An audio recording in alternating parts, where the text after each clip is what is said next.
meetings for run it. Oh boy, this Oh shit boy. banging. Cause things change, rearrange, and get strange. Some guy ate a bat in China, so now I can't get any toilet paper. Yeah. Crushing new laws on things as simple as stopping to have a coffee or... Better stay home, watch the TV.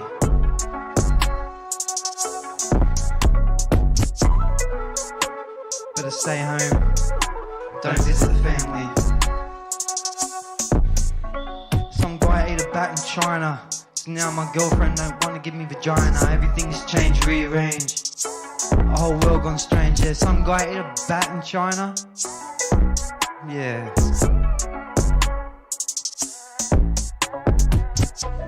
Someone from China ate a bat, and now you can't leave your house or go out the New back. South Wales Police are patrolling Sydney streets as you believe residents try that? to understand changing social distancing rules. But I don't know, bro. Oh yeah, oh boy, this shit banging. Oh boy, what another one. Big fat shit from the side again.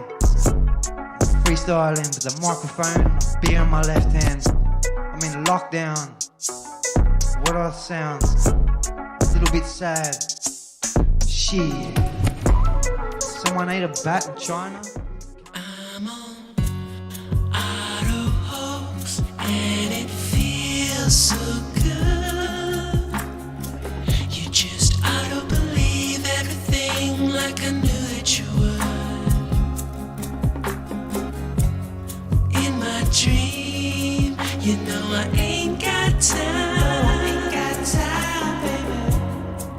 For another crisis actor with soulless eyes.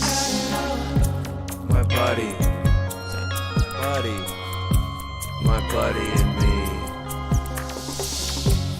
Telecommunications Act of 1996. 96, y'all. Gonna filter your eyes and scrub your mind. The weatherman, he's just another bad joke. You can be a doomed little donkey like Eeyore. I'm gonna be an auto hoax. Hey, IPS, what's going on, man? Haven't spoken to you in a while. You just auto believe everything like I knew that you would. In my dream, you know I ain't got time. For another crisis actor with soulless eyes. No heart, ain't got no soul.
Thank you again, Chief Crow and the Flat Earth Worms.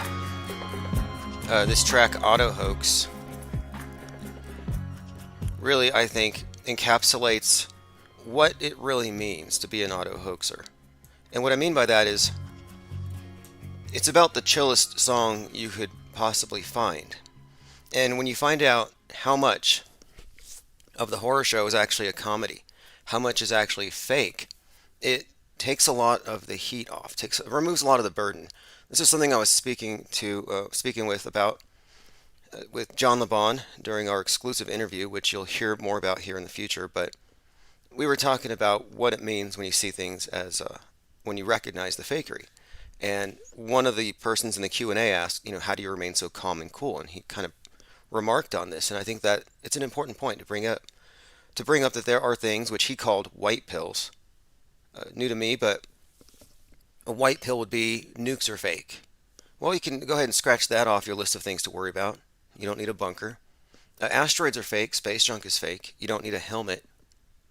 I mean, unless they mandate one, because there are other things that we know are fake, but you know where we are with that. Let me go ahead and go in the chat. Benton says, great song. Rome says, auto hoax or GTFO. Flat Fact says, I'm supposed to be working now. On that, I was watching Netflix I was binging. I mean, I'm doing art and I'm writing, but I'm also binging on Netflix.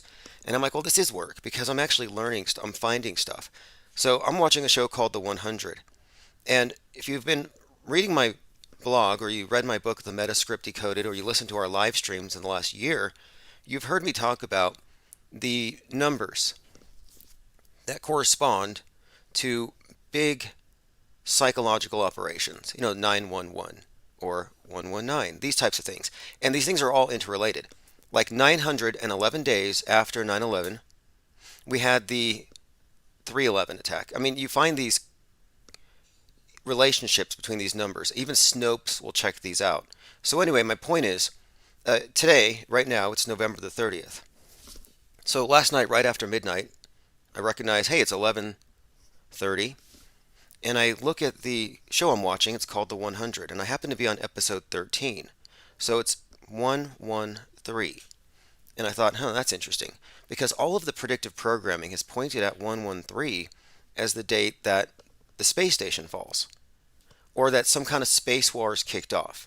That's been a reoccurring theme. In fact, we were watching the skies on 3/11. And on 3/11, 2021, NASA deposited the largest piece of space junk ever into the ocean, a 2.9-ton pellet of batteries. No, they couldn't throw it into outer space. They wouldn't want to risk it falling into a black hole. No, they dropped it into the ocean. Hopefully it didn't kill a whale. But the date, 3/11. So here we are at another date containing these numbers. And I'm like, wait a minute here. 113. And so sure enough, I'm on episode 113, and in this episode, spoiler alert, there's an international space station comprised of like 13 nations or whatever, but it falls in that episode. So on this date, I'm watching this, and I'm like, wait a minute. And I paused it and I double checked the date, and the season 1, episode 13, Space Station Falls, and there even happens to be a painting of the Tower of Babel, which I've associated with the space station falling psyop. And this was inside of a bunker in another part of the same episode. Tower of Babel, which I've correlated with a space station falling on episode 113. And keep in mind, the Twin Towers fell on 9/11, but they built the new one on 113.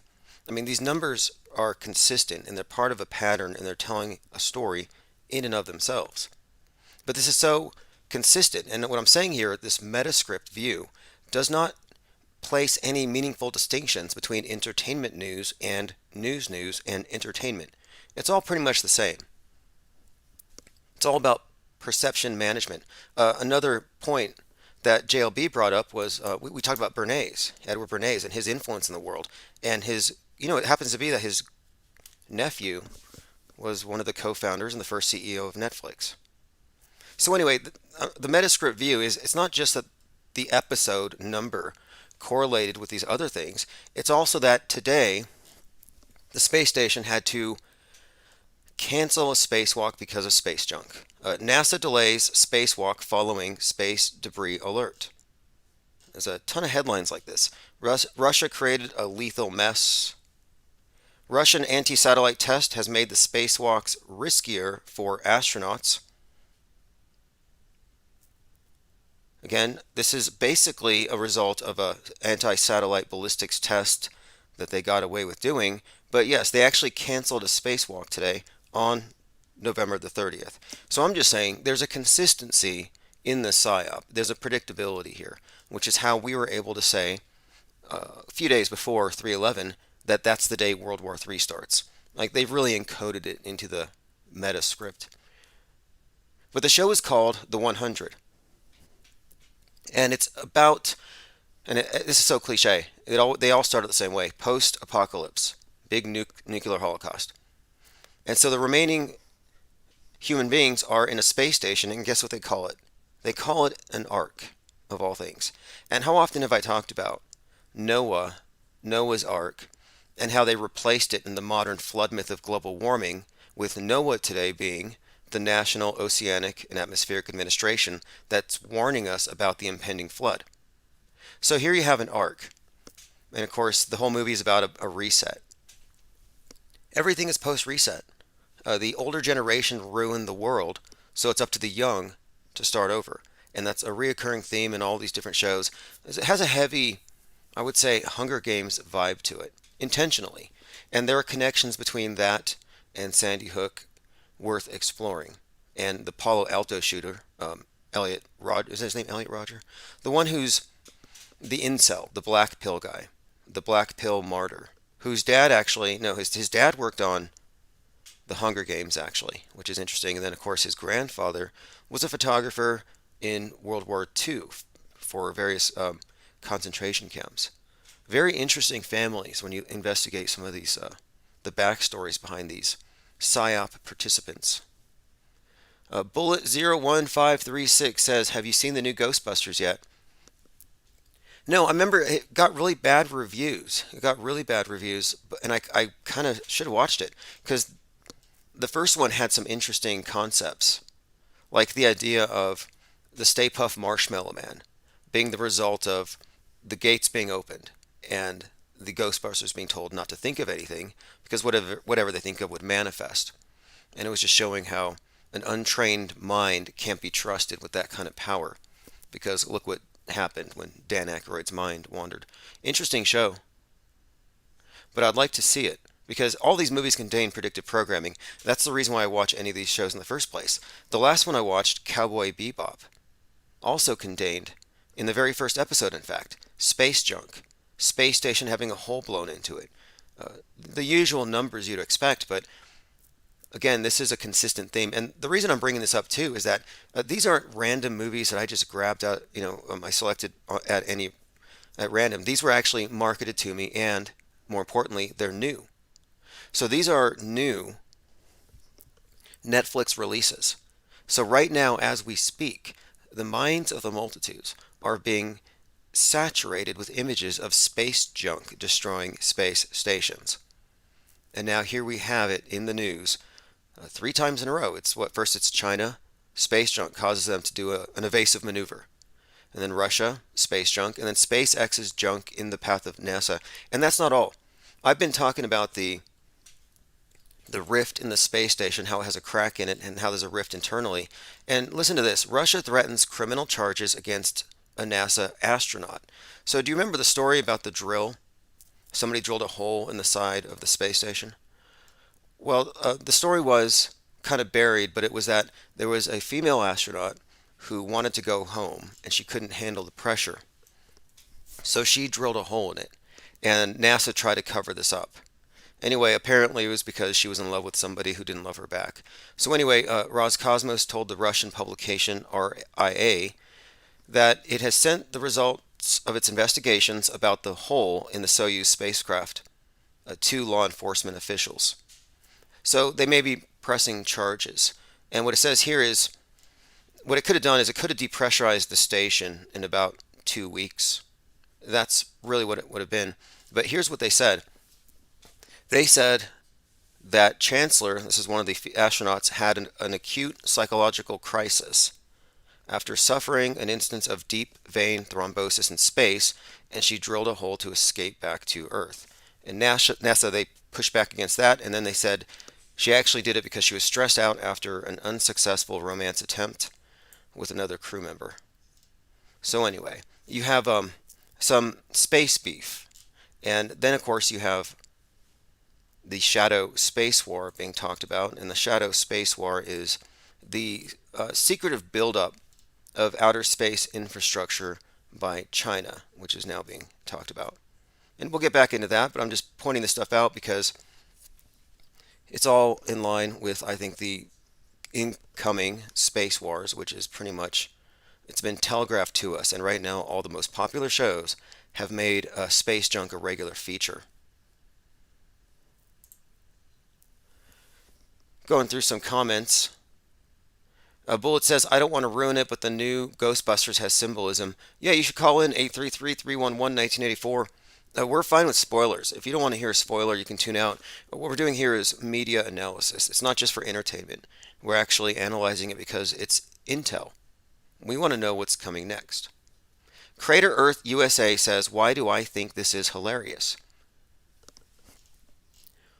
Want to call in and talk about it? 833-311-1984. Why is the apocalypse funny to some people? Now, here's another thing that's coming up too. This just comes out of nowhere. It's called the smoothie maneuver. So now, apparently the astronauts are totally tired of having to sit in space for hours waiting to dock. So now they're being told that they have to use their abort thrusters, and they have to do a little flippy, and they're going to basically do a SpaceX style landing. You know how they have the space state, they have these rockets that are reusable because they're able to land them. Well, they're doing the same maneuver against the space station. It's called a super mobility orbital object tangential hybrid intercepting ellipse, or smoothie. I'll just call it a smoothie. So the smoothie is a rendezvous method. Anyway, apparently it's dangerous, it's untested, and astronauts are mad about it. It says here, the decision will force SpaceX to use their abort motors no matter what. And they're doing it for this ridiculous smoothie maneuver. And it says the engineers are going to be frustrated, and we have to write new software, design new components. So apparently they're frustrated about it. My point being is this: if you look at it, you have this image of these like two, I don't know, what are we looking at here? These two capsules about to hit the space station, but why do they look like missiles?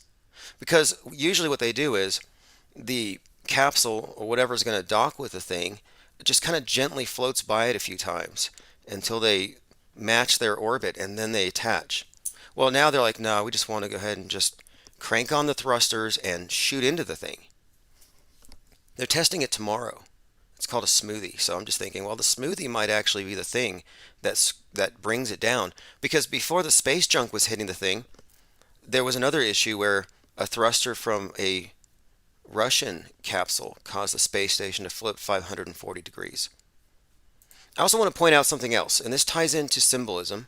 And look, I don't think that this is a spoiler. I mean, it is a spoiler. Conspiracy theories, the good ones, are spoilers. So in a way, this is a spoiler, but I don't think we can affect the outcome, even if we call it accurately. Okay, so I can't help it now, but whenever I look at the space station, you know what it looks like to me?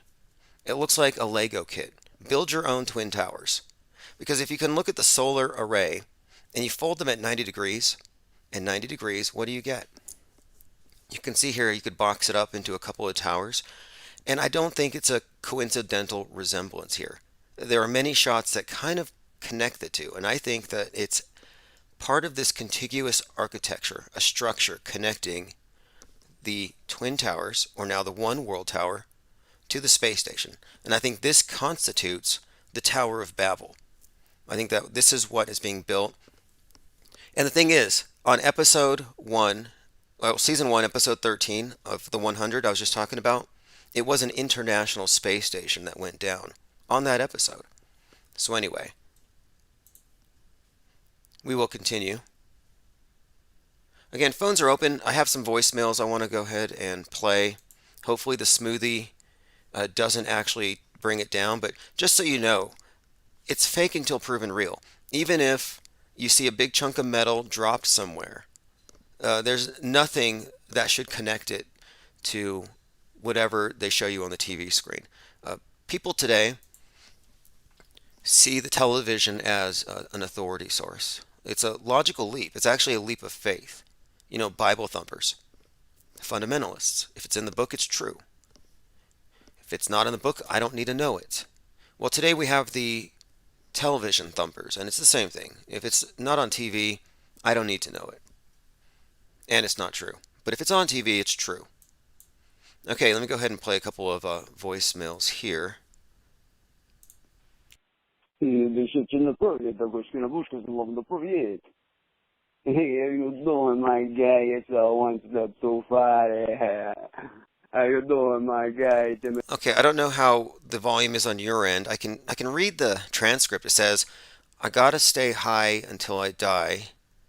I don't know if these are lyrics. What's your thoughts, man? You know what I'm saying? It's kind of low. And Triple Six Mafia, 3-6 Mafia. All right, one of their biggest tracks they ever had. The chorus goes, "I gotta." Okay, he's talking about the 666 Mafia and the song "I Gotta Stay High." I don't know the significance of it. I'll investigate. Appreciate the message. Hey, IPS, don't you think it's possible that all the people who have taken the shots and the boosters, that there's going to be like a group of them who feel like they have a time bomb in their body? I mean, like a reverse conspiratorial thing. I'm just thinking about people because, I know people now who have said to me, "Hey," and they call my name and they say, "Hey, man, I don't think I would do the booster." And I'm starting to think that maybe some of those people are starting to think they have a time bomb. And they could be more, that group of people, for how large or small a grouping they are, it's conceivable that they could be maybe the zombies. Zombies. Okay, so if you didn't catch that, what he's suggesting is that the people who rush to get the initial poke, but who are booster hesitant, are they going to call them anti-boosters? The booster hesitant, because if you're not, this is so crazy what they've done. They've ratcheted up the rhetoric. Like if you're not pro-mandatory vax, you're an anti-vaxxer. But he's suggesting that the people who don't go all the way will be the zombies, as opposed to the ones who go all the way, who I assume he means will be dead. Anyway, interesting. So what do? You encourage them, hey, just go all the way. Just take the other ones? Again, what he's suggesting here is that, I mean, how many movies have we seen? And I don't know if it's, well, I mean, it's not sane to say that you can use movies as a reference, but the fact is predictive programming is something of a predictive model. And it would be difficult to separate zombies or the zombie-like scenario from our assessment here. I mean, the very first pandemic-based movie or story was the I Am Legend of Richard Matheson, The Last Man on Earth, came from that. And we're talking about basically, and that one even was a vampire bat. So anyway, let me go ahead and play the rest of this message. Maybe the zombies. Who knows, man? Adios. Keep up the good work, man. Love you, brother. All right. Well, I wish, I mean, I don't really have any concern about it one way or the other. I mean, I'm not here to try to save people one way or the other. And the whole thing is, I'm pretty sure that the anti-vax and the pro-vax are two sides of the same psychological operation. Okay, I think I have one more here. Nigger! Okay. You know what? If you're going to leave that kind of a voicemail, then you can't complain if I drop your number in the chat. Okay, I think I sense. Okay, anyway, let's move on. Phones are open 833-311-1984. Pippi Langstruff says, always have your booster cables. The number on the screen, 833-311-1984, is also our voicemail. Ghislaine Maxwell's in court, but apparently they can't get cameras in there. We're just getting these crappy crayon drawings. Infinite Plane Radio. Hey, IPS. How's it going, man? Hey, what's up? Tim Truth. Long time no hear. How are things with you? Going good. I would be calling in and tuning in, but I just never get notified. But I finally got a tweet that you sent out. So I'm happy to be tuning in on Mixlr. But cool. Interesting topic. You mentioned SpaceX and changing their maneuvers. I don't buy any of that stuff. I think they're making such outlandish claims that like the burden of proof is on them as far as that goes. But like what they say about how they went to the moon and orbited around and then had this other module go land on the moon and this other one was orbiting and then they rendezvoused and came back and orbited other stuff. It's all so ridiculous to me. Don't you think? I actually think so. I think that outer space is a modern replacement for heaven that has the cover of science to make it valid, to make it the ultimate religion for all mankind. I think that scientism has been kind of shoehorned in as the new religion, and people don't know it. The atheists are the die-hard believers. None of my friends are worried about God flooding the world because of our wickedness, but the atheists are worried about a flood because we're not recycling enough. Yeah, that's super interesting. And what else were you talking about here? I'm trying to remember what Well, okay, so what the you were next just thing is talking this, about. because you're very familiar with 9/11 predictive programming and all this Hmm. 11/3 predictive programming. Well, it just so happens today's an 11/3. If you look at November the 30th, and today of all days, the space station has to cancel a spacewalk because of junk. And there's an episode in a new TV show on Netflix called The 100, episode 13, season 1, so 113, where an international space station falls. So I'm just pointing out here that the predictive programming is conditioning people for space wars, for space junk. What are your thoughts on this space junk thing that they've created? Yeah, no, I think you're exactly right. And yeah, I think they're going to do something on the world stage with the ISS. I think you called it. You've been pointing that out for a long time. I think you just got onto their pattern before they were ready to pull the trigger. But yeah, I think all the clues are there. I wish I could see what you were referencing earlier. You said there was some symbology or something that looked like they were sending missiles to the ISS. Oh I yes, can't find the okay, live okay. stream with your Okay, with so your screen. basically, yeah, what you have is this image of these two capsules that are being fired towards the ISS, and it just looks like a pair of twin missiles heading towards the Twin Towers when you look at the iconography. And you look at the Earth, and it looks like you're looking at this. It just, to me, it looks like really reminiscent. And the Twin Towers were busted through the middle. So if you look at it from this perspective, you actually have these Twin Tower-like structures. And to me, I'm saying that I think we're being psychologically prepped for a repeat. And to me, the space station, not coincidentally, in my opinion, looks like a disassembled World Trade Tower Lego set or something. Like it literally looks like they took down the panels and disarticulated it. And I think this might be, yeah, again, part of the preparing our minds for a masterpiece of terror. Right, that's what it is. It's all about preparing our minds. People watch movies and TV to see like what it means to be a human and how to act in different situations. It's really crazy. Like I did it when I was a kid, and I know people are out there doing this, like trying to see how they're supposed to act as humans. And then I think they can just play off of that and show people all these dystopic scenes and what they want people to do, and people will just do it later and not even know why. Well, this movie I'm watching now, The 100, has all kinds of symbolism about basically after the fall of the Tower of Babel. And what happens is it's about the youth having to fend for themselves because the adults and their systems have failed. And they have new threats to worry about, like climate change brings in these fogs. So they have like actual problems created by us because this takes place like 100 years in the future. And this is such a reoccurring theme. It's so redundant. And it's in all the literature. In fact, it's called climate fiction. It's just a new breed of science fiction. But it's all set up on the premise of a post reset. And I just find it extremely interesting, though, that this one has everything to do with the space station as an arc. So it has NASA, like I said, as the world religion, and the prophets and the priests from NASA, the high priests who go really, really freaking high, have told us about what's to come. So if we get flooded, it's because we were wicked. Meanwhile, they're going to be safe in their space arcs. So we've been prepared, I think, for this post reset mentality, and it's being integrated into every single video game and movie I can name. It's really so damn prevalent. Yeah, that's fascinating. And I think they want to have this scientific dictatorship where they can just tell us just whatever they want and people will just believe it because they're the new high priests. Do you think that my theory is it's not going according to their plan, and I wanted to ask you what you thought about that. Do you think their scientific dictatorship is kind of falling apart at the seams? I'd like to think so. I'd like to think so, but I'm kind of thinking that many of the polarizing conspiracy theories, or what they call conspiracy theories, the way they framed it, like they never gave the opposition a fair shake or conversation. Fauci never sat down with anybody. It was always us versus them.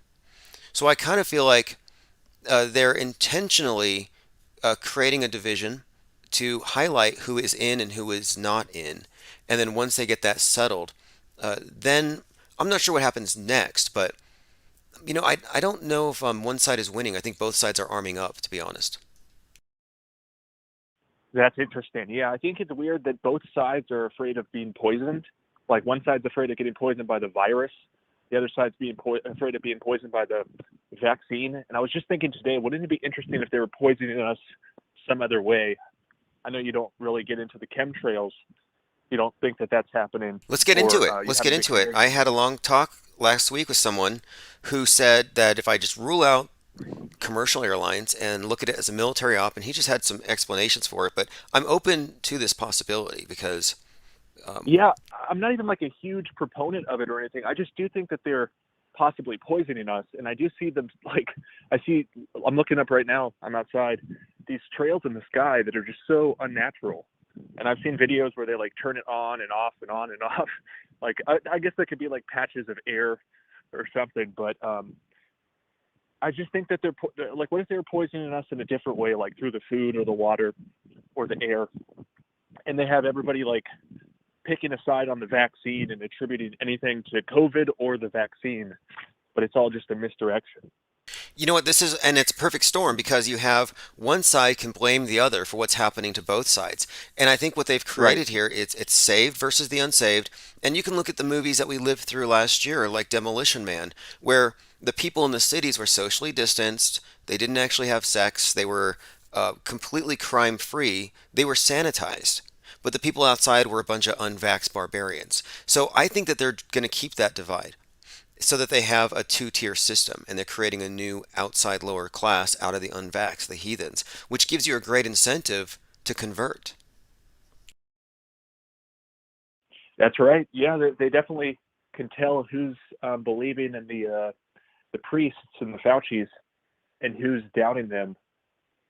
And what did you hear the news out of the UK that they're going to maybe be shifting to requiring shots every 3 months? I mean, this is turning into one of those dystopian novels where everyone just gets the government. See, a year ago, I was jokingly saying it's the communion. It's going to be weekly. It's not a baptism, as some have said, where you get it once and you're saved for life. No, this is a communion. This is a weekly thing, and the people who aren't in line weekly are a threat to you. And the thing is, I don't think that's far-fetched. I don't think it's far-fetched at all. And it's starting to look like we're in a big sanitarium where everybody lines up for their pills every night. It does, absolutely. But I just don't know how they could keep that up. Do you think a sizable percentage of the population will do that? Just like be able to be coerced and do it willingly? Here's why I think so.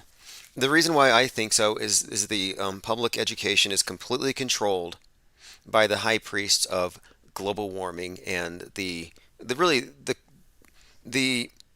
priests of scientism. They control the doctrines that they're going to learn, and they've introduced the virus as a new replacement for devil. Angry God is the globe, and there's really no out. You can't even go through the system and graduate unless you accept the premise. I don't know if you could fake it and get through. So I just kind of think that no, if we're looking at a war between real and fake, and real is losing because more people are indoctrinated than not, and they accept the TV as a source of authority, then no, I think the world's been given over to a religion, and it's a fundamentalist cult. And I think their goal is to burn our books and try to eliminate us, which is why we're getting behind the tabloid in print, because you can digitally burn my channels all day long and not leave a trail, but there'll be plumes of smoke to get rid of our published content that's out in print. That's awesome. I can't wait for that. I just wanted to comment on the censorship and the algorithms on the social media. I think they can pretty much get these people in this like isolation situation, deprivation of sensation, like all the Bitterman chart of coercion, and the key one, monopolization of perception. So they can exclude any information, any sensory information, videos, for example, or memes to get into people's ears and their eyes. People will never even be confronted with these ideas unless they happen to come up with them themselves, and then they'll be censored and excluded and quarantined from the group as soon as they do. But it's pretty scary to me to think about these computers crunching numbers and using all the most advanced mathematics and data science to give people like whatever the next dopamine hit is for their indoctrination. You know, they can just crunch numbers and find exactly what to show each person that's most optimal for the brainwashing. And then I wanted to ask you what you thought about the thumbs down count being taken away off of the YouTube videos. Like, that's just more concealment. They just don't want people to have the information. It's crazy. I don't know how people are putting up with this. Yeah, what they're doing there too, I think what they're getting rid of they're getting rid of bad options. They're making our choices for us.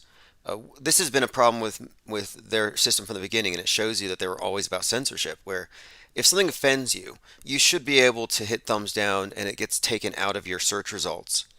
Not it should be deleted for everybody else. And they have everybody indoctrinated into this idea that we're being censored for our own good. And now removing thumbs down, yeah, it's just taking away our ability to actually make any kind of decision that's from the bottom up. Everything's top down. And they are, I think, encouraging people more and more to immerse themselves in the metaverse as an alternative to the real world. And I think that is another thing. You talked about the management of perception. And I was thinking about this before. If you only watch sitcoms, you're going to see a very carefully curated, quota-based population. And if you look in the ads, it'll reflect that. So will the billboards. So will all the media. But it's nothing like the real world.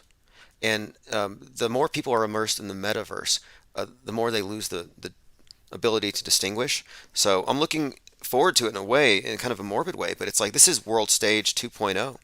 And I think that they're going to be able to totally shadow ban people like us. Yeah, I mean, they can start financially attacking us too, and nobody will see what's happening to us until it happens to them later. Just absolutely crazy what's happening. But look, I have to say this, for people who don't know, this channel was on the way down, and then you directed us over to DLive. The reason we went to DLive was actually because of you. And for about a year straight, up until the 1.6 thing, DLive kept this channel going. It was actually a pretty good funding mechanism for a while. And then from there, you guided us on to Library. So we're live on Odyssey right now. Library turned Odyssey. So, I'm not worried about censorship. There's always the free market, and you've always been very quick to spot these trends. So, and I've noticed you have timtruth.com takes you to your Odyssey, correct? Yes, exactly. And that's great because I was wondering where I could watch your video. And so, yeah, you're live on Odyssey. I noticed you're not live on DLive right now. Are you just exclusive to Odyssey? Actually, I think right now, I think I'm live on. I actually am live on DLive, but I switched to a new channel that's monetized or something. I don't know what I did. I can find it. But anyway, what I have done is this. On infiniteplane.media, it auto populates the new archives with RSS feeds. So everything I'm doing now is archived on Odyssey, and I don't have to worry about videos being pulled anymore. Yeah, Odyssey is great. And it's good that we have workarounds. I do think that very soon we're going to be faced with government regulations and thought police and internet regulators. What are your thoughts on that, and also the concentration camps, I'm calling them, in Australia? If you're a close contact, the government can say, hey, our systems detected that you're at risk of having COVID, and even if you test negative, they can take you away to the camps for 2 weeks. Yeah, I've heard about this, and I'm looking at it. I'm seeing some pushback from the Daily Mail. They're claiming that it's been overstated, but I'm waiting to hear some first-hand accounts. And it seems like, for some reason, Australia is some kind of petri dish. Like maybe they feel like they can push them around a little more. It's kind of a myth that they're disarmed, but it does seem like they've been selected as a test group. I don't know what it is exactly, but... Well, did you hear the news today?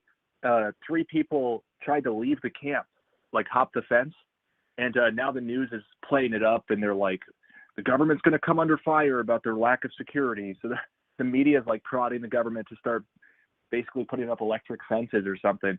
But there was like a manhunt for these 3 people who were negative, did not have COVID, but were close contacts and were supposed to be in this facility. It's crazy to me. It's literally crazy. Hopefully, It is crazy. It's a panic. It's mass psychosis. It's propaganda run amok, authoritarianism. But nowhere in there, in this, do I see they just want to protect people. It's insane. But the lack of any kind of meaningful blowback is also very noteworthy. Where's Q, by the way? Weren't the white hats supposed to save everybody? I don't follow that. I thought you said Q was Marcus something.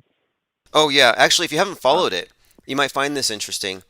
General Flynn, like the number one Q, because this is the thing, they reached the end of their road. I think a bunch of QAnoners went to Dallas, expecting JFK Senior to show up, like last week. It didn't happen, but yeah, they were. That's how Senior. far. That's how senior, 105-year-old. They thought he was going to come back with his son, and he was going to make Trump the president again, and it didn't happen.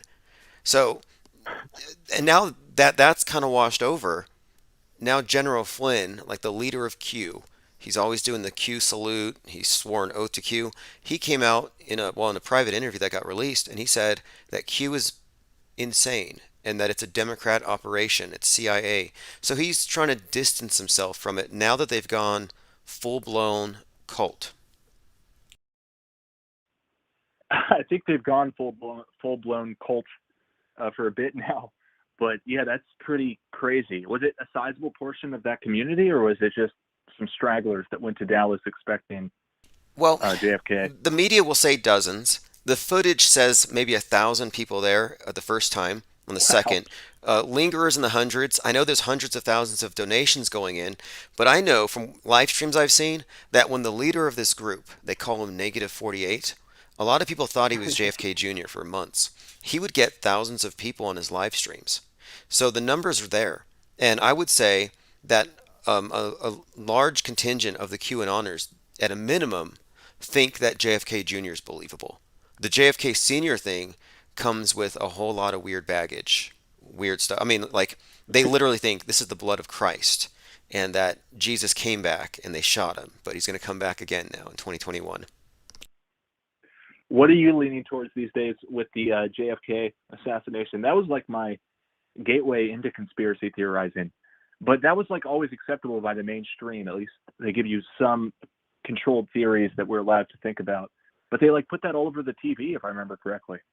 But I think there's a lot more to that story than any of the TV versions they pitch us. Have you come to any thoughts on that? Yeah, my new take on the JFK assassination is this. I find it very interesting that Lee Harvey Oswald was working at Riley's Coffee at the time. And everyone at Riley's Coffee moved to go work for NASA or Boeing or some affiliated company there. They all went to go work for NASA. And at that time, Oswald sent a letter to his love interest, spouse or whatever, suggesting that he was going to possibly work at NASA. Next thing you know, he's on a grassy knoll. Well, who shot Apollo 11? Who shot Kennedy? You got Stanley Kubrick, Apollo 11, working at NASA. You have all these people who worked with Oswald going to NASA, so I think it's plausible that Oswald went to work for NASA. And his assignment was not Apollo 11, but the JFK operation. And so my theory is that the JFK assassination was a psyop directed by Stanley Kubrick. And it's probably not a coincidence that his movie Dr. Strangelove had its premiere, its initial screening on 11/22/63. I like it. That's an interesting theory. I think I heard from you an interesting idea about Oswald and Ruby maybe being some sort of a Wizard of Oz reference. Did I hear that right?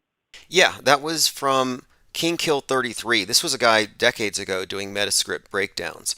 And he was describing there's all kinds of King Arthur symbolism, the King of Camelot with that assassination, but that you do have a lot of contemporary fiction like Wizard of Oz. And apparently Jack Ruby killing Oswald was sort of foreshadowed with the ruby slippers taking out the Wizard of Oz. Yeah, that's interesting. Do you buy into that possibility? You know, And how would that work with Kubrick directing it? yeah, this is all very interesting because it would actually suggest that there's a deeper layer of metascripting to it. So for example, the production would have had in its storyline all these different components and it's tied into the names. So for example, take a more recent Kubrick production, Eyes Wide Shut, and you'll find interesting subtext and layers that would connect it with other of his. Here's an example. In Eyes Wide Shut, starring Tom Cruise, that's released on 7/16. 7/16. It was released on the day that the anniversary of JFK Jr.'s plane crash and the takeoff date for Apollo 11. So you have these like kind of like inside clues and hints, but all of the actors' names generally have a double meaning. Tom Cruise. Well, the name Thomas actually means twin. Cruise is to cross. So you can work out of that a twin cross.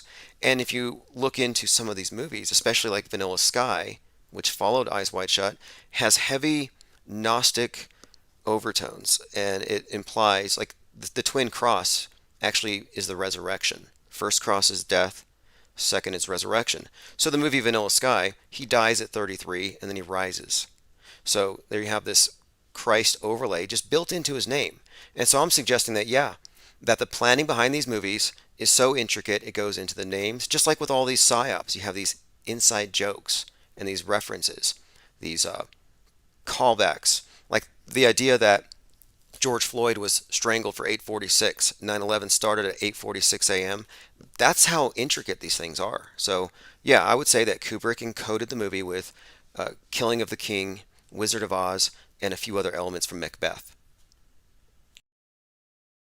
That's super interesting. Yeah, I don't know. I'm still at a loss of what happened with that because we can't trust any of the video. I mean, maybe it's real, but I don't know that for sure. I'd imagine it's faked. My guess is he wasn't actually killed, and it was fake footage, but I just don't have any concrete proof of that. It's just like 9/11. It's hard with fake video to know what really happened. Well, with the JFK one, what makes it somewhat problematic is the film wasn't even available. It wasn't streamed. It wasn't live. And I think it was like 12 years later on the Geraldo Rivera show where it was first on air, the Zapruder film. So we're relying on that. And there is some interesting witness accounts where these crisis actors, I would imagine they are, just make these bizarre accounts. Like there's one where this girl says something about seeing the president and the dog. And I was like, there's no dog. Like I think there's some holes in the story, but I'm open to a number of possibilities. But right now, my present theory here is that the JFK assassination has a strong Kubrick tie-in, and all of his movies have these interesting ties to Kennedy. I mentioned the JFK death tied in with Eyes Wide Shut. Well, interestingly enough, Apollo 11 launched from Kennedy Spaceport. You can find in the movie Full Metal Jacket, it could be said to be about JFK. That Joker is JFK. And you even have a number of, I would think, references that are pretty good, like on his helmet, right on the side where JFK got shot. Joker has the crosshairs on his helmet in that movie. So just one example. That's interesting. Last question, then I'll clear off the line for anyone else to call in. I've been following a lot, obviously, with the COVID situation and the government totalitarianism and the vaccines. There's one story that jumps out at me. It was the St. Louis County Department of Health put out this random line that was totally out of the norm for anybody else. We're back in February the 16th, which, by the way, 6 times 6 times 6 is 216, which was the date here. They had this line: you're no longer fully vaccinated 3 months after your last dose. And now we're seeing the UK announce that, 9 months later. And the question is, how did St. Louis publish that and then revoke it? But my question to you is, like, what do you foresee with the way we're going with the tyranny and the whole COVID narrative and the vaccines? Yeah, this is such an important question, and it's an interesting question. I just I would like to say that people are smarter to give in to a false pretext. But here we have Omicron, and here and you could say it's an anagram for moronic, and it doesn't mean anything, but I don't know, because at this point, to just go with this thing, you are a faithful adherent to a religion, and so. To me, I'm looking at the world converting to a religion that makes them feel safe. And if the communion injection makes them feel safe from the demons invoked or that are released in the world, and it scares them about the carriers because this thing obviously came out of one of we variant factories. I think that this is how they're building their new system. I think it's based on the scientist as savior, guiding mankind into his multi-planetary future. Meanwhile, the polluters / anti-vaxxers are going to be doomed to a flood here at some point. I think that's what they're actually doing. I think they're trying to purify the human race, and the people who don't go with the tyranny aren't going to be looked upon as favorable. I think this is basically a fascist takeover, and the mask is not a medical device. If it was, we would have biohazard bags everywhere. The mask is a fascist / fashion statement. It's a government mandated fashion statement, and it's there to signal your acquiescence with a takeover. It's a clown mask. It's a Joker mask, just like the Joker movie. Wow. Yeah, spot on. And I think you're right. I think you're right about all that. And I appreciate you taking the call. Fascinating stuff as always. Always love tuning in. I sent you a donation a while back. I was hoping to get a copy of the book. Can I send another donation? Yeah, or actually, or is there a place to purchase it? If you could just send me your address at timosmond007@gmail.com, I actually have a copy here on the shelf. I have that marked for you, but I wasn't able to access your address, and I was looking for your email. But yeah, if you want to send me your address, I want to send you the METASCRIPT. Even just a PDF would be awesome. I'll send you a PDF really awesome. Because I think what you'll find is interesting here. Because this thing that's happening with the space junk, space wars, it's all very consistent, and even down to the significance of the antics of Tom Cruise and the space race with the Russians, all predicted in the book, more or less. So, yeah, I'll send you a PDF, see what you think. Awesome. Well, thanks so much for taking the call, and good luck with the rest of the show. I'll be listening. Cool. Have a great night. All right, everyone, that's Tim Truth. TimTruth.com will take you to his Odyssey account. We have another voicemail. Awesome. This is the first time I was able to leave a message. Awesome. I ain't really got nothing to talk about, man. But just thank you for being there. Awesome. Okay, cool. So the voicemail's back on, and apparently this person was glad to hear it. If you're looking at the screen, that's Kyle Rittenhouse with the green mohawk and the yellow mullet. That's actually a deep fake. You have to tell people, because they see on the screen, they assume it's real. A great point here. AK All Day 2323 says, space junk never existed until Joe Rogan asked Neil the Groper about it. Absolutely. Neil deGroper said, and that's based on that 1984 thing where he Cosby'd somebody, allegedly. And he did grope a few people, these work parties, and he'd grope his coworkers' wives. And you see him talking with his hands. And I'm like, is he trying to hypnotize people? Anyway, when I saw that, I'm like, okay, that's somebody who should be social distancing. Okay, so until Neil deGrasse Tyson mentioned it to Joe Rogan that if we don't clean up the space junk, your children will not be able to go into space. Until then, it didn't exist. And Joe said, has that ever happened before? And Neil just drew a blank, changed the subject, because there was no example. Now, they give us space junk regularly. And the first time it started, Celestial Immunity Mission, the arm of the space station was hit by a piece of space junk. The space station got vaxxed. Think about that. Just the subtext here. And another subtext, Gage Grosskreutz. Gage, like a needle, gets shot in the arm. I think that's kind of noteworthy. Just speaking of Kyle here. Because the Civil War is really the vaxxed versus the unvaxxed. That's the decision. That's the dividing line. Do you accept the Church of MSM and Bill Gates as your Lord or Savior? You're basically making a statement of fealty to mainstream science and news, which is the de facto religion of the world. Grosskreutz means great cross, apparently. I thought it meant like rotten hot dog. But anyway, the reason I'm bringing up Grosskreutz is there was this man who has a Tesla logo tattooed on his face, and he was busted with a felony DUI charge. Well, a couple months ago, Gage Grossarm was busted with a DUI charge. And I'm like, wait a minute here. This guy they just arrested looks shockingly similar to Gage. And I'm like, could he be doing double duty as a crisis actor? You take the gauges out of his ears, put on a wig and a fake tat, paint on some eyebrows. I swear it's the same guy. And I'm wondering if this is like one of these fake people, like thispersondoesnotexist.com. And I'm wondering, is there a special one like this Antifa does not exist.com? Because all of these Antifas look the same. They look fake in the same way. They all look like deep fakes. Jake the Asshole says, Jaron Campanella is an actor. Jaron Campanella is one of the stars of Behind the Curve who used a laser pen to prove the curve, well, to the satisfaction of the Globies. You know, I mean, if you're convinced by shoddy evidence like that, then yeah, you can have your ball. I'm not going to try to change your mind.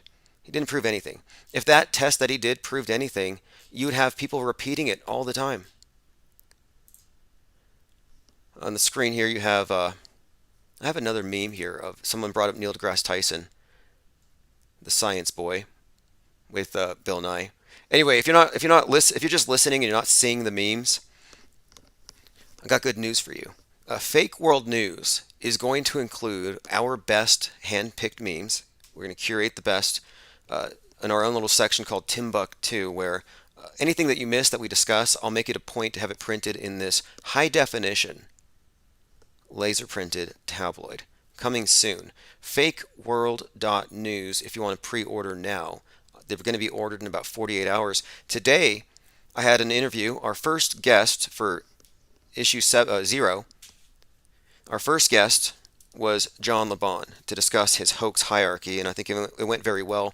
I'm transcribing it. I'm going to put it into the paper version, and once it's released, I'll release the audio version.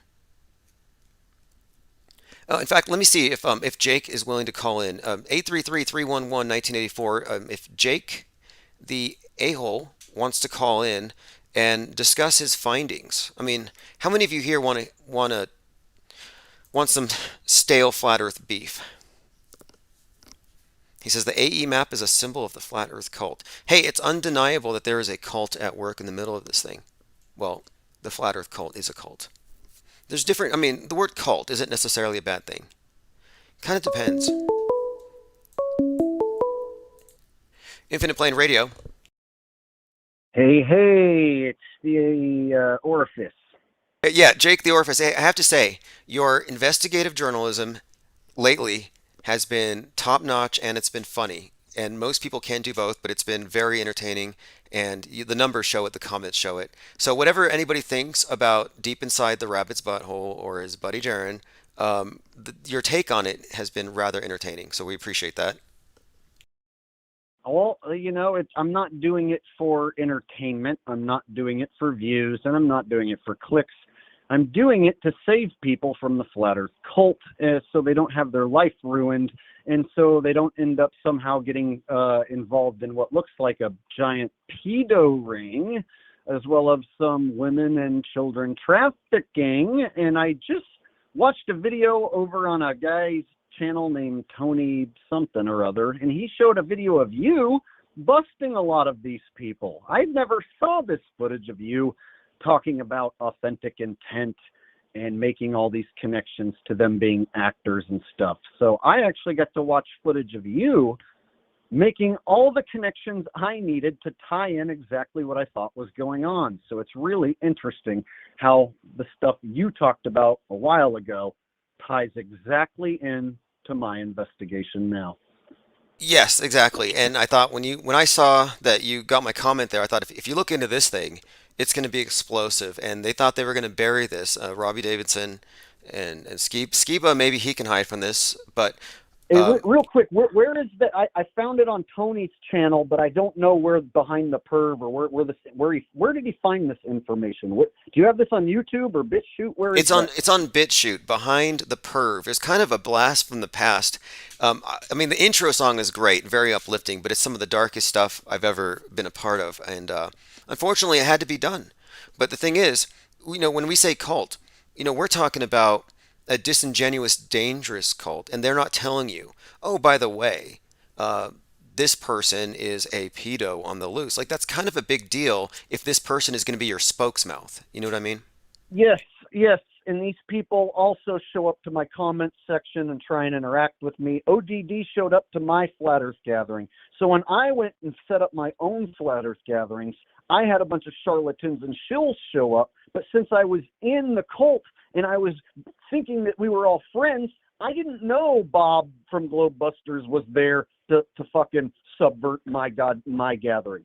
I didn't know Nathan Thompson was there to start recruiting people and shit. So when I met these people, it was before Beyond the Curve. You know what I mean? There was no Beyond the Curve in 2017 when I met these people. Nathan Thompson, when I met him, was a dude. He wasn't Nathan Thompson we know now.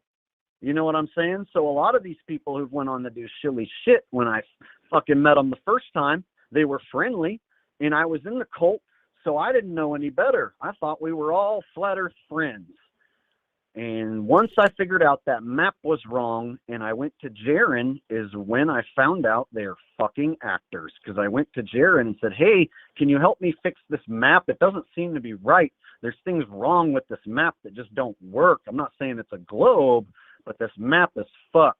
And Jaren attacked me, said I'm trying to go back to the globe. And then he told the whole community that Jake's going back to the globe and that Jake likes Cool Hard Logic videos. Okay, this is interesting. Thousands of subs in a fucking day. Okay, because Eric Dubé did something similar. I was talking to JLB today, and when he started contradicting the AE map, Eric Dubé actually did a rap diss of JLB. Yeah.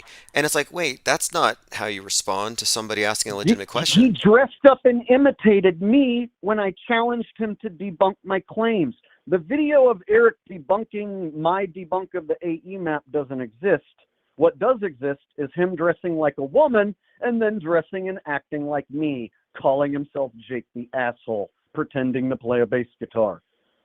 So yes. Dubé, a non-CIA shill, a totally real guy, just so happens to dress like a lady, perform the Illuminati ritual of dress wearing, and then try and paint me out in the same picture as Patty Steer and Jaren and all them by imitating me. And then all his little faggot minions come to my channel and say, he schooled you. Eric totally schooled you. Like, he dressed like a lady, and then he imitated me. He could never debunk any of my claims when I destroyed the map.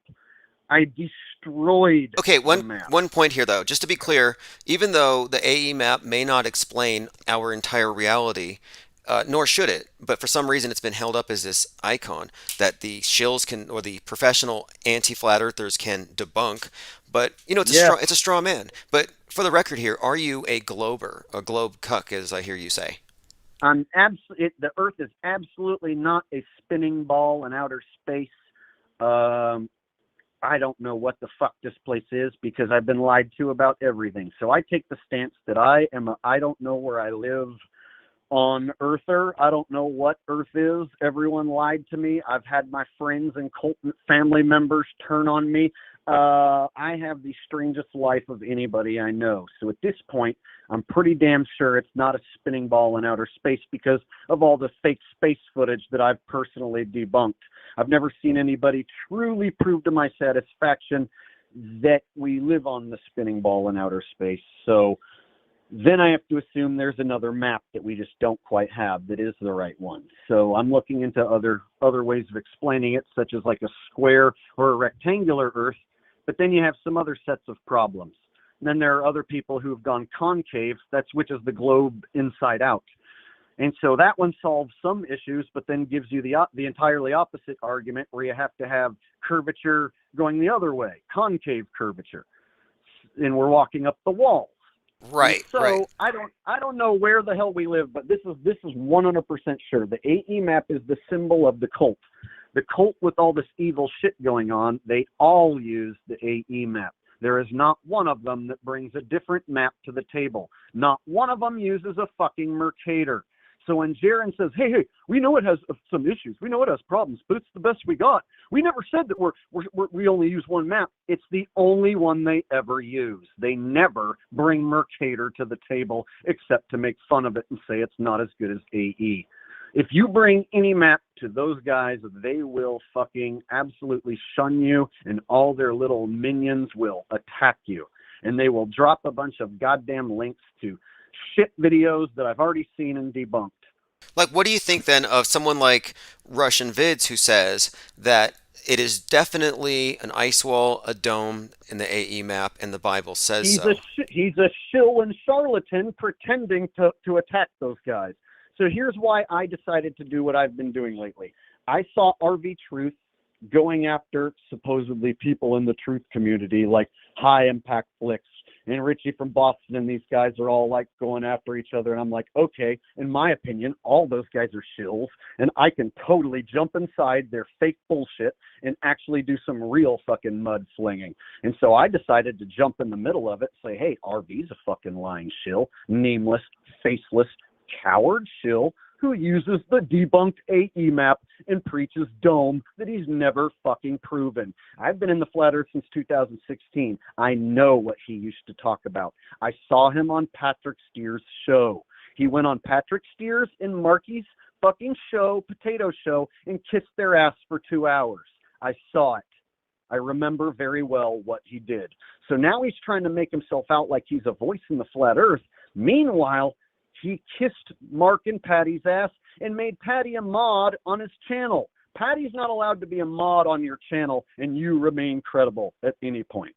That's where I come from. If Patty Steers a mod on your channel at any point, you don't have any credibility ever. Even if you come out now I'm surprised she's back. The last time I saw Patty Steer, she was shilling for crypto. A lot of them just went from flat earth to crypto. I'm surprised that they're coming back at all. And see, I like crypto and I own crypto, so they're trying to make me out to be a bad guy because I own some crypto. I've made money on crypto, but I don't shill it out to my people. I don't tell them do this or that. In fact, I did a little bit of crypto material with my friend Thomas, and then I told him I don't want to do crypto stuff no more. I just want to do my own channel. And so I let him have my crypto channel. And Thomas, my friend Thomas, runs my crypto, what used to be a crypto channel we run together. So I actually gave up on the crypto shit because it was time consuming. But I own a nice chunk of crypto and I like crypto, but I don't like the fact that now the charlatans are trying to use that to make me out to be the bad guy. I have Ronnie and Jason doing a fucking homo stream where they literally watch everything I do and take everything I say and try to tell me I'm a satanic shill. Oh, Ronnie and Johnny, look, Ronnie and Johnny have no credibility here. We know where they're coming from. But let's get to this for a moment, though. Now, you're the person here. You're calling out the centerpiece of this cult. You're calling out its visible leaders, and they're reacting. They're taking down their videos when you tell them to, and then they're putting them back up to spite you, which is even weaker. Do you feel backfiring? Yeah, they backfired there. Yes. Do you feel like you're in danger? I mean, you're in their crosshairs. Like, how do you think they're going to handle you? Here's my thing, bro. I don't expect to live super long because of the state of the world and the way everything's going anyway. And I feel like there's something leading me in doing this. It ain't about money. It ain't about views. It ain't about clicks. Most of those videos get demonetized anyway. And so basically, it's about the truth and saving people from the fucking cult. And so do I feel like I'm in danger? Sure. But then there's also a part of me that thinks they have to play by a set of rules. It looks like they're giving away the truth in plain sight. And so I almost feel like they're playing by a set of rules where they're not allowed to do anything to me. So right now I have Ronnie and Jason prank calling me and setting up fake Craigslist ads and shit. So they have low-level shills bothering me and harassing me. But what they don't have is I just don't feel like they're not going to just come along and shoot me. I just don't feel like that's a proper answer to deal with me. So what they're going to do is try and discredit me. And right now, the worst they have is that I yelled at a dude in front of 7-Eleven. So they're trying to smear me with a video where I yelled at a guy. Well, if they want to smear you, I mean, they would have to weigh that against what you've actually done. I think your work with COVID was pretty good. You had people cough in your face. That's how sure you were that this whole thing was a And big I'm hoax. never got sick once. And then YouTube removed all those videos from the Jake the Asshole channel, every fucking one of them. But they leave them up on All Gas No Brakes and everywhere else where they make fun of me. Go figure. Oh, right. All gas, no brakes, which, I mean, it did give that a lot of exposure. And then that guy went over to the Flat Earth Conference and he managed to just choose the people that would make the people at the conference look crazy. And that's kind of their gig. So it's rare that you can go in there and make some sense because according to them and their science, you should have been dead a year ago. Yes. Remember you were irritated the first time when I showed up on his channel because of the way it made me look. But I was like, bro, I talked to him for 3.5 to 4 minutes and he took my clip and edited it. He edited the whole thing down. So I did an entire George Carlin routine about germs. I don't wash my hands. I never wash my hands. The only time I wash my hands is when I accidentally shit on them. So he takes the fucking part where I say I never wash my hands and runs with that. So it's like he didn't show the fact that I said I'm doing a George Carlin fucking Oh, wow. clip right now. I'm performing George Carlin for you right now. No, he doesn't show any of that. So I do the entire clip of like, I don't ever wash my hands unless I accidentally shit on them. That's the only time I wash my hands. So he cuts out the George Carlin fucking parts that sync up perfectly, and you just have me saying I never wash my hands. Come cough in my face. So yeah, it's basically it's clever editing is how he's doing it, and his videos are made to fucking lure in libtards. So everybody who's a libtard is like, that guy's gonna die in 2 weeks. That guy's They're probably mad. Die. They're mad that you didn't. They'll say it's anti-science. Yeah, they're mad that I didn't die. I'm proving there's no COVID. If you prove there's no COVID, people get mad and want there to be COVID. That's the world we live in, dude. Okay, now your take on is Flat Earth Fokker a death fucker, or is he really dead, in your opinion? I say no. I say auto hoaxer, get the fuck out. And Skiba, the same, dude. If you look at all the shit they were doing before they supposedly died, bro, it's like as fake as Tupac dying, man. Yeah. And so here's the thing. I had some fake people try and show up and be fake outraged. You're talking about a dead man who's not here to defend himself? You should be ashamed. What if I fucking question Tupac's death? Am I not allowed to question Tupac's death? Is that talking about a dead man who can't defend himself? I think Tupac's still alive, and I also think Mac Parhar's alive. So, yeah, I had this chick named Angela Carlson who has a picture on Facebook of her hugging Mac Parhar. And she shows up to my Facebook and she's like, why are you talking about my dead friend? We're grieving. We're grieving. And then she goes on to start sending me death threats. And then when I report her death threats, then she quickly takes them down. And then she says, if you ever come to BC, Canada, we're going to kill you. So there's basically this cult in BC, Canada. And there are guys like Brian Acker, toothless fucking compromised pedophiles and weirdos over there in Canada who are all part of this weird flat earth cult that is way weirder than the one over here in the States, it seems. Oh yeah. I know of Brian Acker. In fact, God, that guy.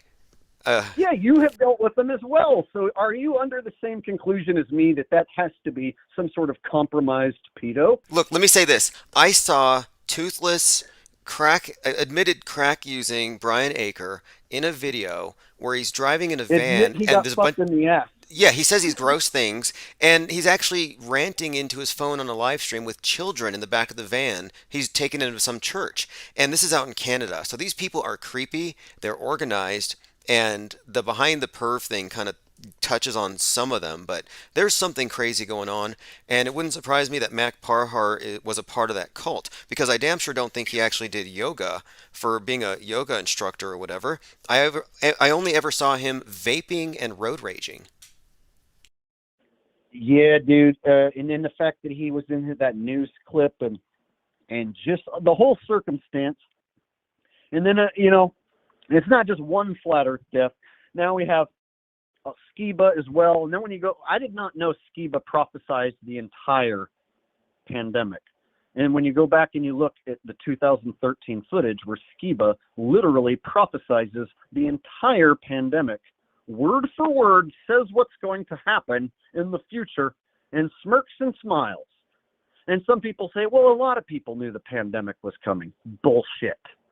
Bullshit, they did. Yeah, he was part of Prophecy Club. Prophecy Club. And he's up there smirking when he says it. He literally said in 2013, he smirked and looked into the camera and said, oh, yeah, you're going to have to take this vaccine, and there's going to be a pandemic, and you're not going to be able to go to work unless you do this, and you're not going to be able to buy food unless you do this, and they're going to have lockdowns and quarantines. And he literally fucking said what was going to happen back in 2013, word for word. He should have been screaming that at us every day, especially in 2019. He should have been like, you guys, please listen to me. This is about to happen. This is the most important thing in the fucking world. Please, please listen. But he never, ever said anything like that. He was selling masks. He was selling masks before his 40 days on the ventilator. And for a guy whose entire explanation is biblical, 40 days on a ventilator, come on. I think that's obviously part of that's an embellishment I think he put in there. So if you look at just all the circumstances, that shit's some fake, like the fakest shit, dude. It's like fake flat earthers who promote the fake flat earth map, fake dying. Yep, absolutely. And I got a theory here. Mac Parhar can descramble into pharmaca, and pharmaca is the ancient Greek name for the scapegoat that carries the sins of the village and it gets exiled. And he seems like he played that role, and I think he knew he was going. These guys all telegraph it. So yeah, I'm glad that you've looked into that part of it as well. So let me ask you, what do you think of Kelsey Kerwin? Okay, now this is weird. I just watched some reality TV show with Alex Stein, and then I heard through your channel I found MTV Star, and I'm like, wait a minute, where are all these former actors, failed actors, or mass media plants coming from? And they all seem to be coming from the same spigot. They're coming out of the same rabbit hole. You know what I mean? Which is what? Well, Dearth. He seems to be an interesting person here in this whole equation, and they bring a lot of interesting people in, and so I think it's questionable when people are. I mean, not all actors are inherently guilty, but here we are. When you're not disclosing this Kelsey Kerwin person, though, is my main target because she's the weak link. She doesn't know her shill script properly. She doesn't know who I am. She doesn't understand what she's supposed to say or do. She doesn't know who Flat Earth asshole was or ever stood for. And so a lot of these fucking shills don't remember that I used to be just as popular as the main leaders in their cult community. So you have a bunch of losers like Witsit Gets It, who's like, I never heard of Jake the asshole. Well, I was around long before Witsit Gets It. Kelsey Kerwin, I never heard of Jake the asshole. Well, I was around a lot longer before this bitch came along. So Kelsey Kerwin, they now throw this girl out here. I do a tiny investigation and find ties back to MTV and her dressing like a man. And they keep making jokes about whether she's a man or not on the show. And if you really look at her and look at her body, there's something there that's not quite right. I don't know for sure if it's a man. Well, I don't know. Look, I can't speak on that, and I can't say it's a fair criticism. Look, I failed my transvestigation, so I won't even go there. But the point is, it comes down to, are we dealing with honest people who are authentic, or are we dealing with mass media Project Mockingbird plants sent here to keep any authentic truth from reaching critical mass? And that's what it looks like to me. It's that, or it's a giant punked episode where they're all going to come out and admit they're actors. I actually have this weird theory that this is like the biggest, giantest movie punked fucking thing to ever happen, and that all these people are going to come out one by one in a giant reveal of sorts and be like, hi, I'm Jaron. I was acting the whole time. Hi, I'm Eric Dubé. I was acting the whole time. Hello, my name is Patrick Steer. I was acting the whole time. And then the final finale, Rob Skiba and Mac Parhar come back from the death, and they basically laugh in our fucking faces, basically. But now that I said that, they might not be able to do it. Well, I would like to think we could change it, but I kind of think that they have such tight control that no matter what we say or how accurate we might be, it's still going to go down. I mean, I called Mac Parhar's fake death a week before based on his live stream where it's like he was reading lines. He's like, "Oh, I've been really sick." Like in that movie with Zoolander. He's like, he does this weak cough. I'm like, that was not a COVID I proved cough. they're reading lines today, bro. I mean, yeah, that Mac Parhar one, I watched that. That shit seemed weird as fuck. Like almost like he was given a signal when to start coughing, because he wasn't coughing through the whole thing. It was like, yeah, bad acting. So today, or yesterday, when I'm doing the Kelsey Kerwin shit, going through it word by word, none of their stories make sense. Her story of being abducted, her and Rose got abducted and sent to Mexican prisons. Doesn't make sense. Their fucking stories don't add up from any angle. And so they're trying to bring in this Kelsey Kerwin character and then prop her up as a truther. She keeps saying she's a truther and a flat earther. I go to her channel. She has zero truth content, not one single flat earth video. They didn't even have her fucking make one video. She at least could have had one video that says, "Hi, I'm Kelsey. I just figured out the earth was flat and I love Jesus," or something, right? But nothing. She has no truth content, but somehow she ends up on the Baby Truther show, and they're going to, they keep promoting her and talking about her and give her her own dating show. And so when you look at how much they're using her, why her? And there's something more than meets the eye. It's not just them trying to discredit the truth. And so when you look at what else is going on, then you find the pedo stuff. Okay, let's talk about that for a moment here. So the Baby Truther show, they have their different explanations, but whatever it is, their imagery is they're babies and they're dancing to these weird baby songs. And I would just say it's kind of ill-advised, especially now, because every single conspiracy theorist out there is on the lookout for anything Pizzagate-y. So it's kind of, I think, just poor decision making. But you're suggesting that there might be something else, a reason for their childish antics, that they're targeting a younger demographic. Is that your take? Yes, and somebody in your chat just asked if I put out a part 2 to that. So yes, I did a 2-part series.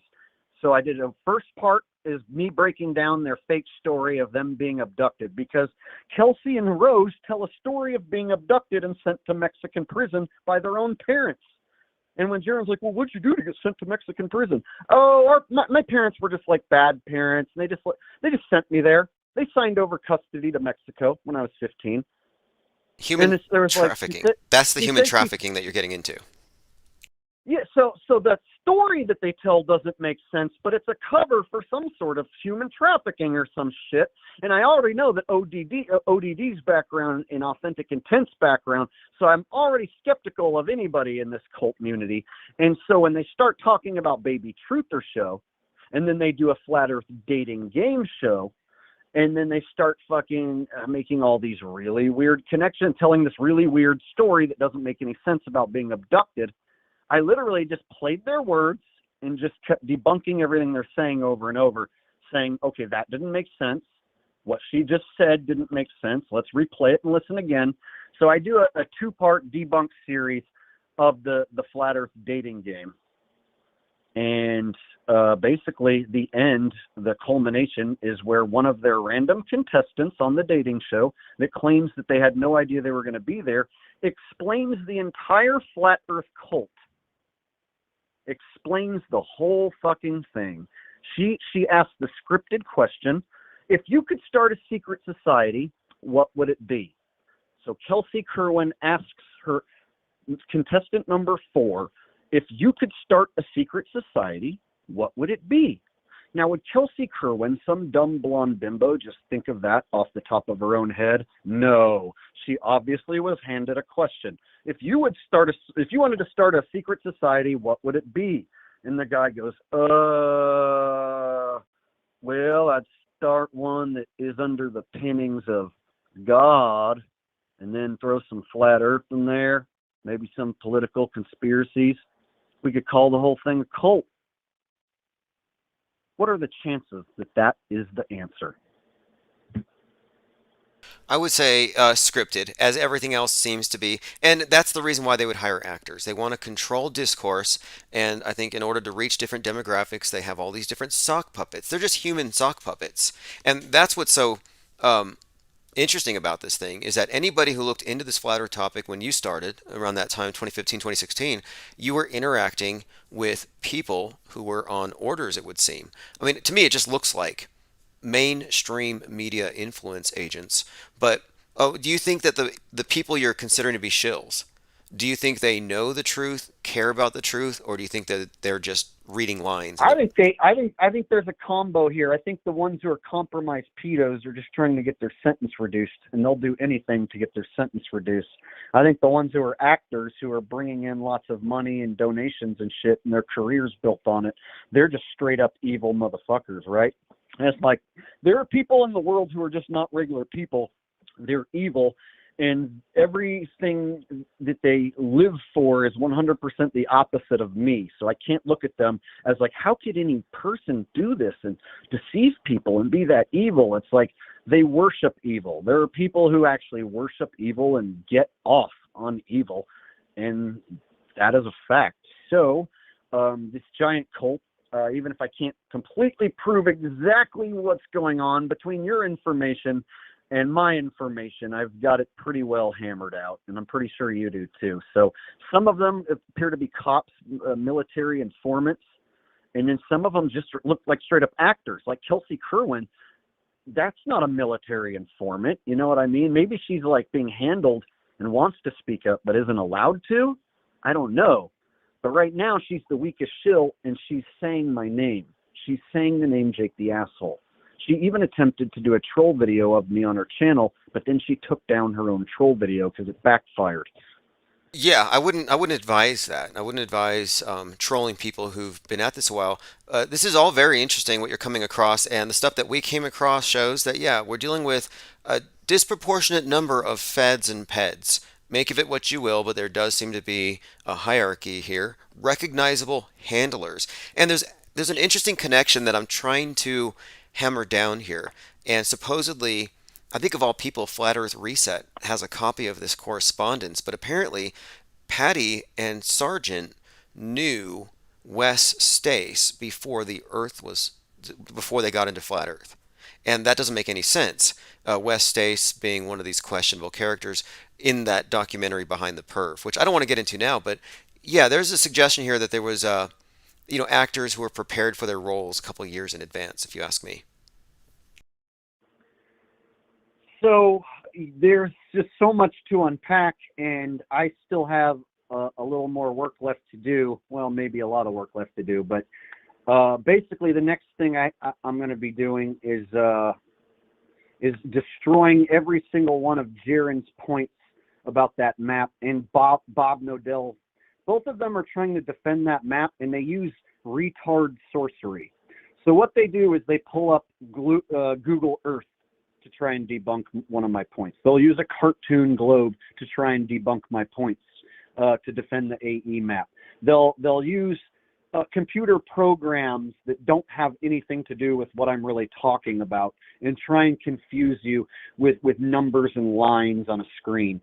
Jaren actually said he can debunk what I said by showing a picture of a coffee cup caustic, which is a light inside of a coffee cup. So at that point, you have to assume you live in a coffee cup. And then they say stuff like the dome is reflecting the sun. You know, the dome they've never proven, of course. And so they have to go into all this retard sorcery to defend the map that doesn't work. Well, there's so one more thing with Jaren that needs to be pointed out, because Jaren and Dearth and Bob are all behind this. Jaren fakes ISS transits, which shows you he's working for the same people that handle Red's rhetoric. He fakes ISS transits because those aren't real. You see, I've never seen one, but I've never been given the opportunity to see one. Like, no one's ever set, like, a telescope up for me and been like, here's where it's going to come, bro. Here, look right now, or whatever. So I've never personally seen it. Here's my thing with whether there is something flying up there or not. It's not a space station in space, because they wouldn't have all that fake shit going on. I've 100% debunked the green screen fakery inside the supposed space station. If it was real, they wouldn't need to put Scott Kelly in a fucking harness in front of a green screen. Scott Kelly in a harness in front of a green screen, as well as all the glitches that I have found, obliterate the footage that they're showing us inside. So if all the footage inside is absolutely provably fake, then why should we even care if they're flying something up there? Maybe they have something that flies by up there, but it ain't in outer space. Because if it was, they could show us something real on the inside without having to put Scott Kelly in a harness. Great points. And my take on it is this, though. When he shows you the transit, you see him loading his telescope and lining it up. But then on the footage, it's an insert shot. So you don't actually have continuous footage, and you don't know if he didn't just drag a little PNG, a little transparency, an animated version across the screen. And that's what I think is being done. And I've called him out on it before. But anyway, side note, these people are all very, very much, I think, reacting to everything that you do. So I'm interested to see what you come up with next. And how do people find you? Is it still just, is YouTube the best way, or is there an actual website? Yeah, that's where I get most of the views. I mean, I have BitChute and stuff, but I don't get nearly as much traction. YouTube is still the way to go. Jake the Asshole is the main channel. Backup channel, Jake Gibson. So both those channels are active right now, and I'm putting up content basically every day. I'm laser focused right now. I don't have anything better to do than go after these guys. So I'm gonna smash the map again, because there's still people who are hanging onto the map. And that's usually how you get the cult members who are smart off the cult, is you expose that they're all following the wrong map, because nobody wants to look like an idiot who's smart. If someone's smart and they realize that the map is wrong, that's how they end up ditching Jaren. That's how they end up ditching Bob from Globebusters. So the map and debunking the map is actually key to getting them off it. And then when they come ask me, well, where's the real map? I just straight tell them I don't have one. Good. I tell them the truth. I like that. I got lied to. I don't have one. Good. Because I've said from the beginning, too, that if you're putting a model first before you have more information, you're putting the cart before the horse, and you're not going to go anywhere. So I think this is the right way. We have to be honest with ourselves and what we don't know, and I'm comfortable not knowing right now, and it requires further investigation. Anyway, appreciate the call and giving us all a breakdown, and we'll definitely send people to your channel in the links, and anything you come across, I'll definitely be discussing on this channel. We've been following it closely. It's all very relevant. So I hope that a lot of people find your information useful. And from the comments here, a lot of people have been enjoying your work lately. Well, it's not so much meant for entertainment or whatever. Like I said, I'm actually doing it for because I really want to expose the cult and save people. But I also try to make it as entertaining as possible, because it makes people's stomach turn the minute they see Flat Earth Dating Game Show. They want to turn it off. So I have my own subs even saying, dude, I can't make it through 2 minutes of this. I'm sorry. And then I'm like, you fucking missed the whole thing that I'm trying to show you. Watch the whole thing till the end. If you tell me, Jake, I can't sit through Flat Earth Dating Game Show, why are you talking about these people? It means they aren't getting the message. So the fact that people are getting the message is what it's all about. You gotta watch the whole thing in order to get the message. Your critique of him tossing, or them joking about the woman being tossed through the TV screen and how they try to cover it up, how they lied right after. You called them out on lies, and when you call them out on lies, then they respond. They just dig themselves deeper, and I don't know how they're going to walk back. And if they're attacking you over this, then you know you're probably over the target. I really ignore all the ad hominem. I don't care if you yelled at people at 7-Eleven. I do that. Yeah, dude, that's the one video they have. And you know what? Here's the thing. When people ask me, Jake, why'd you yell at that poor guy? I say, I was drunk that night. I made a mistake. I made a video that when I went home and watched it, I actually felt bad. And within 10 minutes, I took down my own video. That's why that video doesn't exist anywhere on my channels. I took it down after 10 minutes. So somebody out there copied it and waited for this precise moment to try and smear me with it. And so I can easily say, hey, I've quit drinking. I don't do that all the time. That's the only example out there of anything like that. So if that's the only thing you have on me, hey, so be it. And I'm a man who can admit my mistake and take accountability. Whereas Jaren and Durf, deep inside the rabbit's butthole, they aren't taking accountability. They aren't admitting they made a mistake. They're saying that they made some funny jokes, and maybe if you don't think it's funny, it's your problem. That's basically what they're telling you. They made some off-color humor, and some people just can't handle that sort of humor. Quote unquote, Not yes. the same as owning your mistake. Right. Well, hey, great call. Thanks for calling, and we'll continue to follow along with this drama. Have a great night. And yeah, it's important information, You too, rescuing man. people from destructive cults. Have a good night. You too. Yeah, so it's not purely for the conspiratainment. However, the entertainment factor is part of what gets the meme out there. Memes are by definition memorable, and things that are entertaining, intriguing, or interesting and packaged appropriately get through the filters. Let me go through some comments here. All right, let me see here. Frontman Bear says, I really like Bob. Well, a lot of these people are very likable. We're just suggesting that we're dealing with Illuminati operatives, tentacles. We're talking about proxies for the deep state, mind war operatives, cult leaders. And yeah, the idea that there's a cult around this is not new. You know that, well, there's a really good documentary I highly recommend called Mirage Men. And it's actually about someone here in New Mexico, outside of, right by the Kirtland Air Force Base in Albuquerque. This guy was seeing experimental craft, and he was publishing about it on the internet. Well, he was soon,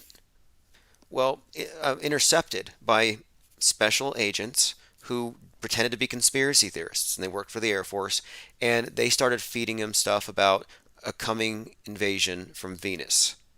So he was led to believe that he was seeing alien spacecraft. Anyway, they started the whole UFO cult. You know, the alien abductions, UFO sightings, Venetians coming over here. They started that UFO cult, including underground bases in Dulce, New Mexico, with a few key operatives influencing conspiracy theorists to control the narrative.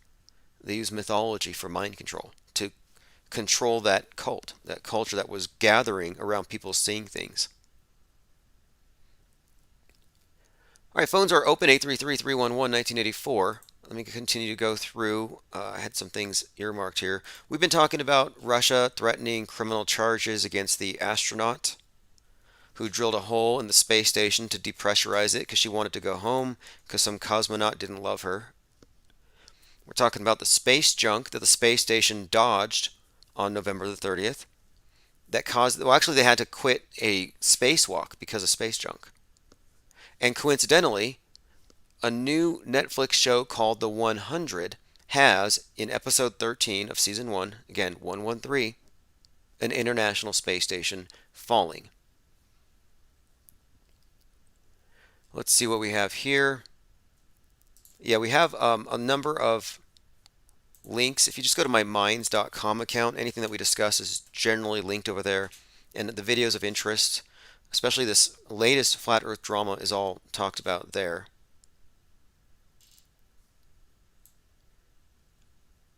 This is an interesting bit of METASCRIPT.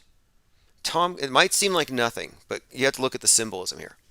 Because Tom Cruise, we're talking about world stage characters. This is a person who's been working with Kubrick. And Stanley Kubrick isn't the mastermind director, but he's the visible face that we can detect of the think tank or the central mind or masterminds behind the major transformative psychological operations of our time. So here you have Tom Cruise hanging upside down on the wing of a World War II biplane. So what you can unpack here is this.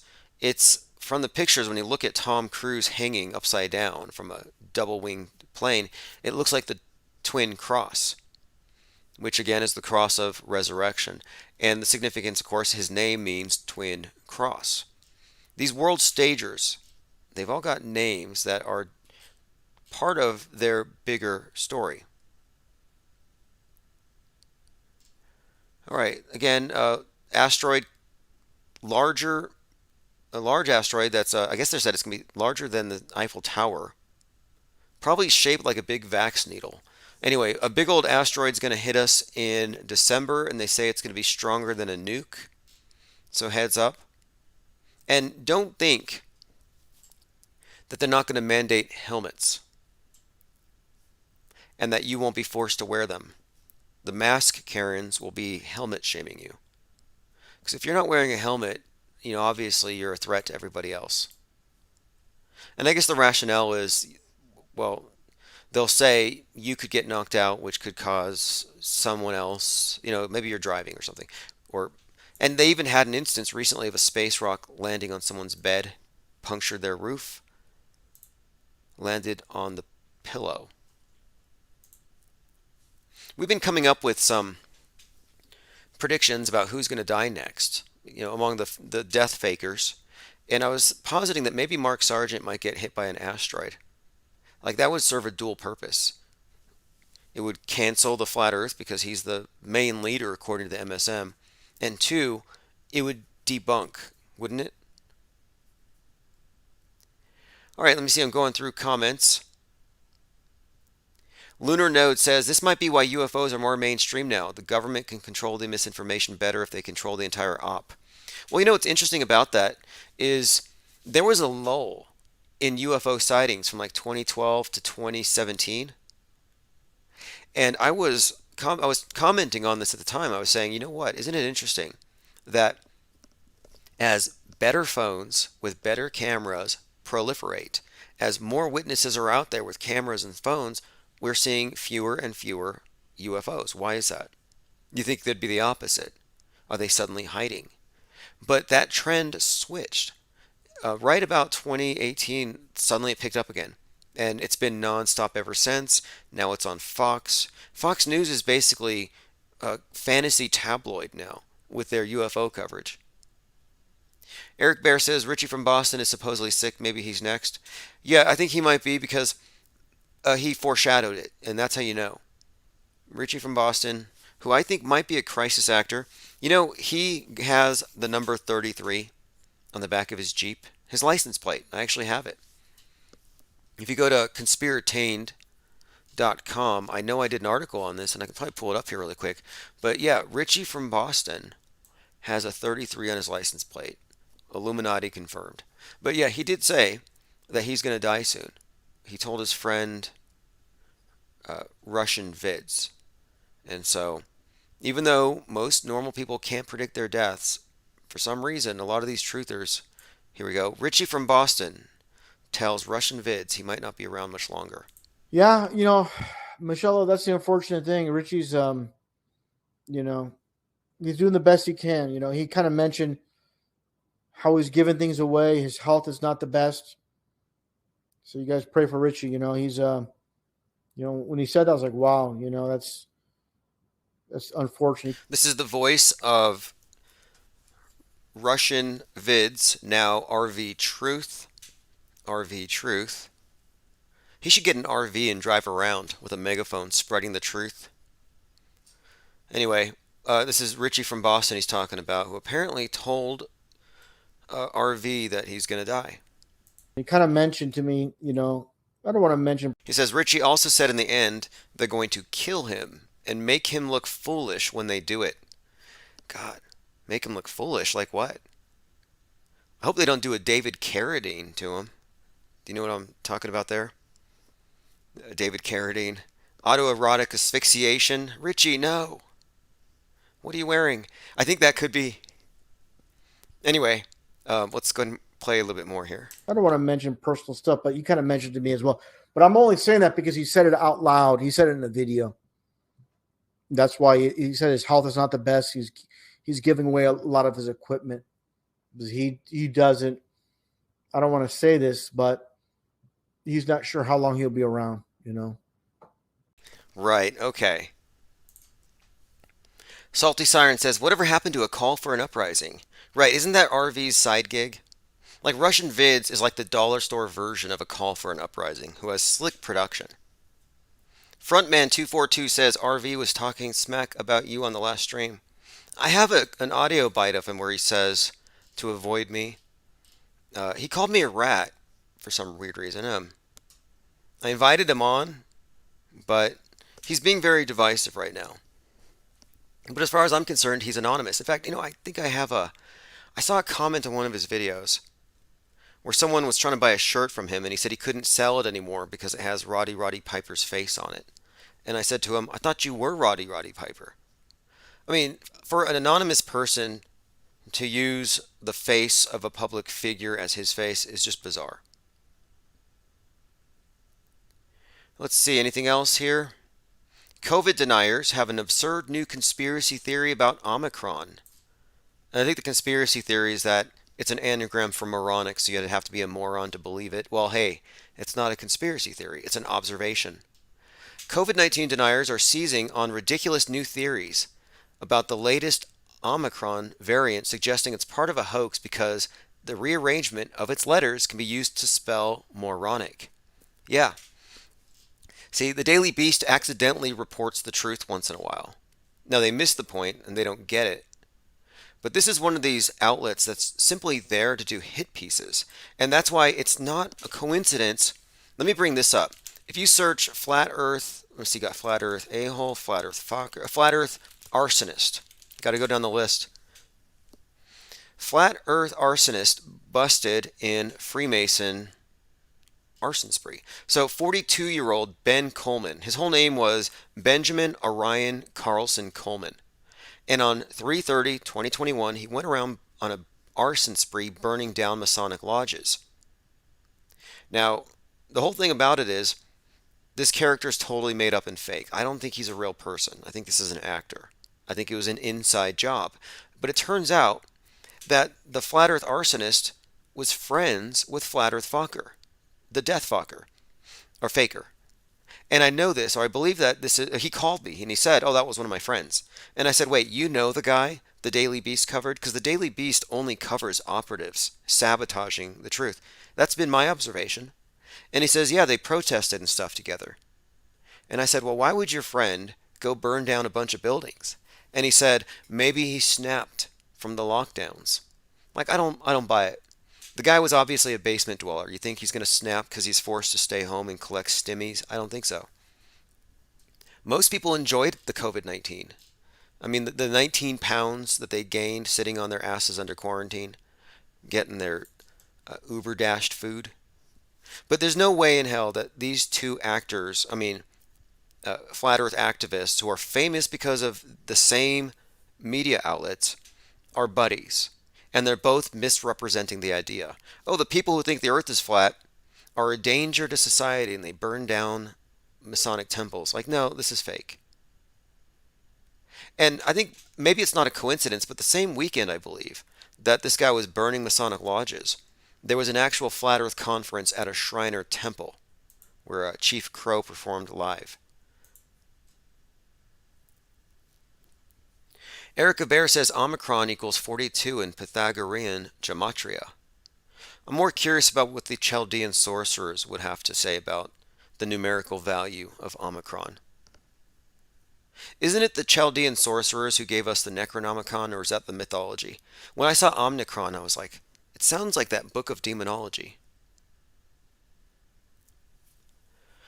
All right, I want to bring this up again. There's a maneuver called the smoothie maneuver. The smoothie maneuver is a way of accelerating or speeding up the docking process. So if you're looking at the screen here, you're not looking at two missiles headed towards the space station, like a couple of planes heading towards the Twin Towers. No, you're actually looking at a couple of capsules docking with the space station, but instead of just lazily synchronizing with it and getting into a synchronous orbit and locking, they're going to use their abort thrusters to speed it up starting tomorrow. And apparently, no one's happy about it. It says here, SpaceX Super Draco engineer Jared Isaacman said he's been frustrated by the change. He says, we developed this escape system to pull the crews out of an emergency. Now we have to write new software. I'm sure the Boeing engineers are going to be frustrated too. So they took their escape pod has these thrusters. They're going to use that to dock faster. So what could go wrong? You're only going 17,000 miles per hour. What could go wrong? They had some misfiring just a little while ago and it flipped the thing. Thirst for Truth says, when is a Mandela affectee going to start chopping off heads with an X, like in that show Criminal Minds.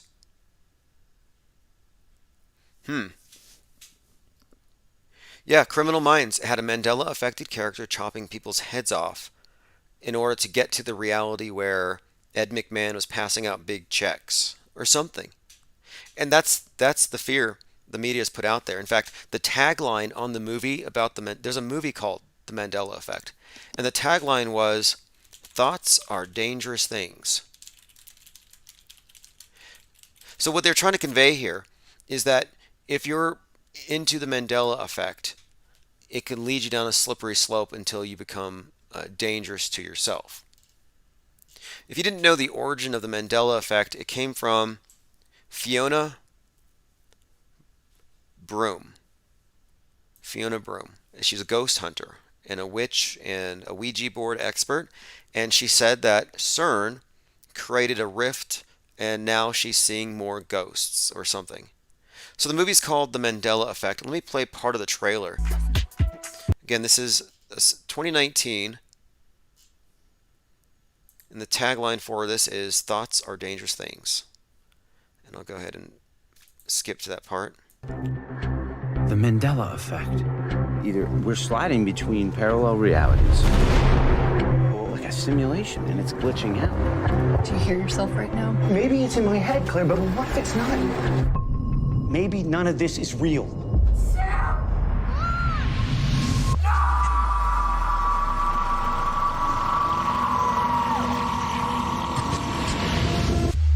It's a horror movie about this guy who's going crazy, or maybe he's not going crazy. Then you have the scary D-Wave computer with the upside down cross.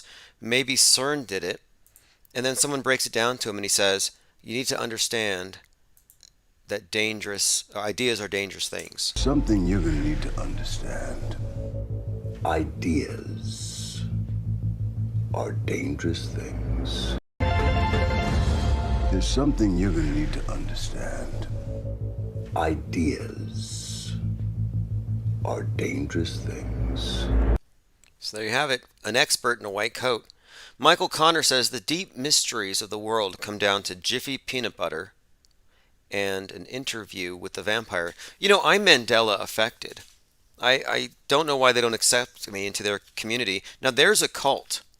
You know, if a Flat Earth a-hole's still out there, there's a cult to bust up, the Mandela Effect cult. And they wouldn't chop your heads off. They would actually do the forbidden Mandela Effect. I don't know if you know about this one. It was created by, I believe, Minnie. Is her name Minnie Mandela? No, Winnie Mandela. Winnie Mandela invented the effect of, it's called necklacing. And what it involves is you take the non-Mandela affected and you put a tire around their neck. And I believe they filled it with kerosene. But basically it's a combination of you could say a combination of a guillotine and being burned at the stake. Apparently it burns your head off. They call it necklacing. A quote, "With our boxes of matches and our necklaces, we shall liberate this country." Winnie Mandela, Johannesburg. That's in 1985. So yes, the Mandela affected will come after you. No, but for real, they said that I'm Mandela affected because I spelled meatloaf as one word, referring to the singer Meatloaf, Robert Paulson in Fight Club, and Eddie in the Rocky Horror Picture Show. You know, Meatloaf. I thought it was two words, like it sounds, but no, it is two words now. But apparently, it was one word, but then it split into two, as reality split. And since I spelled it as one word, I'm from the other dimension. You guys here, everyone listening, yeah, it has two words. It's meat loaf. So I'm a trans-dimensional traveler. I'm a timeline jumper. I'm a matrix breaker. I made it. I transcended the matrix, and I'm in a whole new reality where these bad records have a logo that changed. Like that's what it comes down to. And I'm thinking, wait, you're accusing me of being Mandela affected, and moreover, I'm accused of being a Mandela effect denier. So you have COVID deniers. Well, now you have Mandela effect deniers. And when people start calling you a denier, it's part of a cult. It really is. Calling the non-believers, infidels, deniers is a way of outgrouping them and creating the us versus them dynamic. So the Mandela effect cult has pretty much put out an order. I'm to be necklaced on sight. Yeah, it used to be infinite plane radio, and it changed, so that's the Mandela effect. It's ANE now. Infinite plane radio, are you Mandela affected? Yeah, Tim, it's 5. How you doing, brother? Oh, very good. Hey, I got a couple for you. Surprise was always spelled with a Z for my whole life, and now it's with an S. Realize was always spelled with a Z, and now they have an S.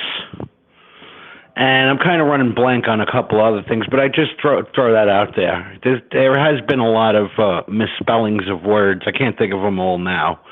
But it's like, Realize. I guess about 2 years ago, you're like, wait, they never spelled that like that. Hey, you're back. You know? You're back. Actually, this is interesting. So realize is with a Z. It is with a Z. So you're back. No, actually, it's with an S. But okay, wait. Well, this is apparently it's a problem here. There's alternate spellings in the U.S. and Canada. So does this mean that only Canada flipped to another dimension? I don't know. They definitely invaded Hollywood. I'll tell you that much. There's so many Canadian actors that came out of nowhere. Oh, there's all kinds of Canadian actors on Flat Earth, weirdly enough. But anyway, yeah. So the Mandela effect thing. Would you attribute this to CERN, or is this a natural byproduct of humanity being co-creators, and are we somehow manifesting these things? I'm too dumb to really. I'm too dumb to really know what it is, and I'm too smart to know my opinion doesn't matter. So that's basically my take on it.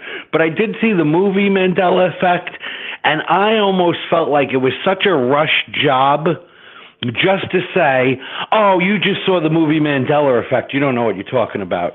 You know what I mean? Like, oh, you saw that in a movie. They do that so much. They make movies about real things that are a little off, and then you look like a crazy nut who, just watches movies and makes them up as your own idea. You know what I mean? Yeah, I see that.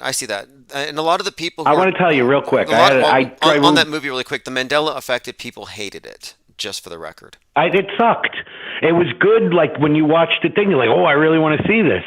But the way they made it, and then they all put the, your typical run-of-the-mill scientist in there as an actor, which means they have SAG credits, by the way. You know what I mean?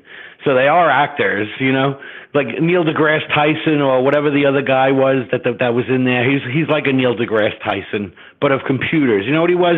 Wait, that's a Mandela Effect. It's Neil deGrasse Tyson. True. He was probably groped. Let me tell you something. Neil deGrasse Tyson was taken in on those low-income scholarships when he was younger and brought to those camps and sleepaway things.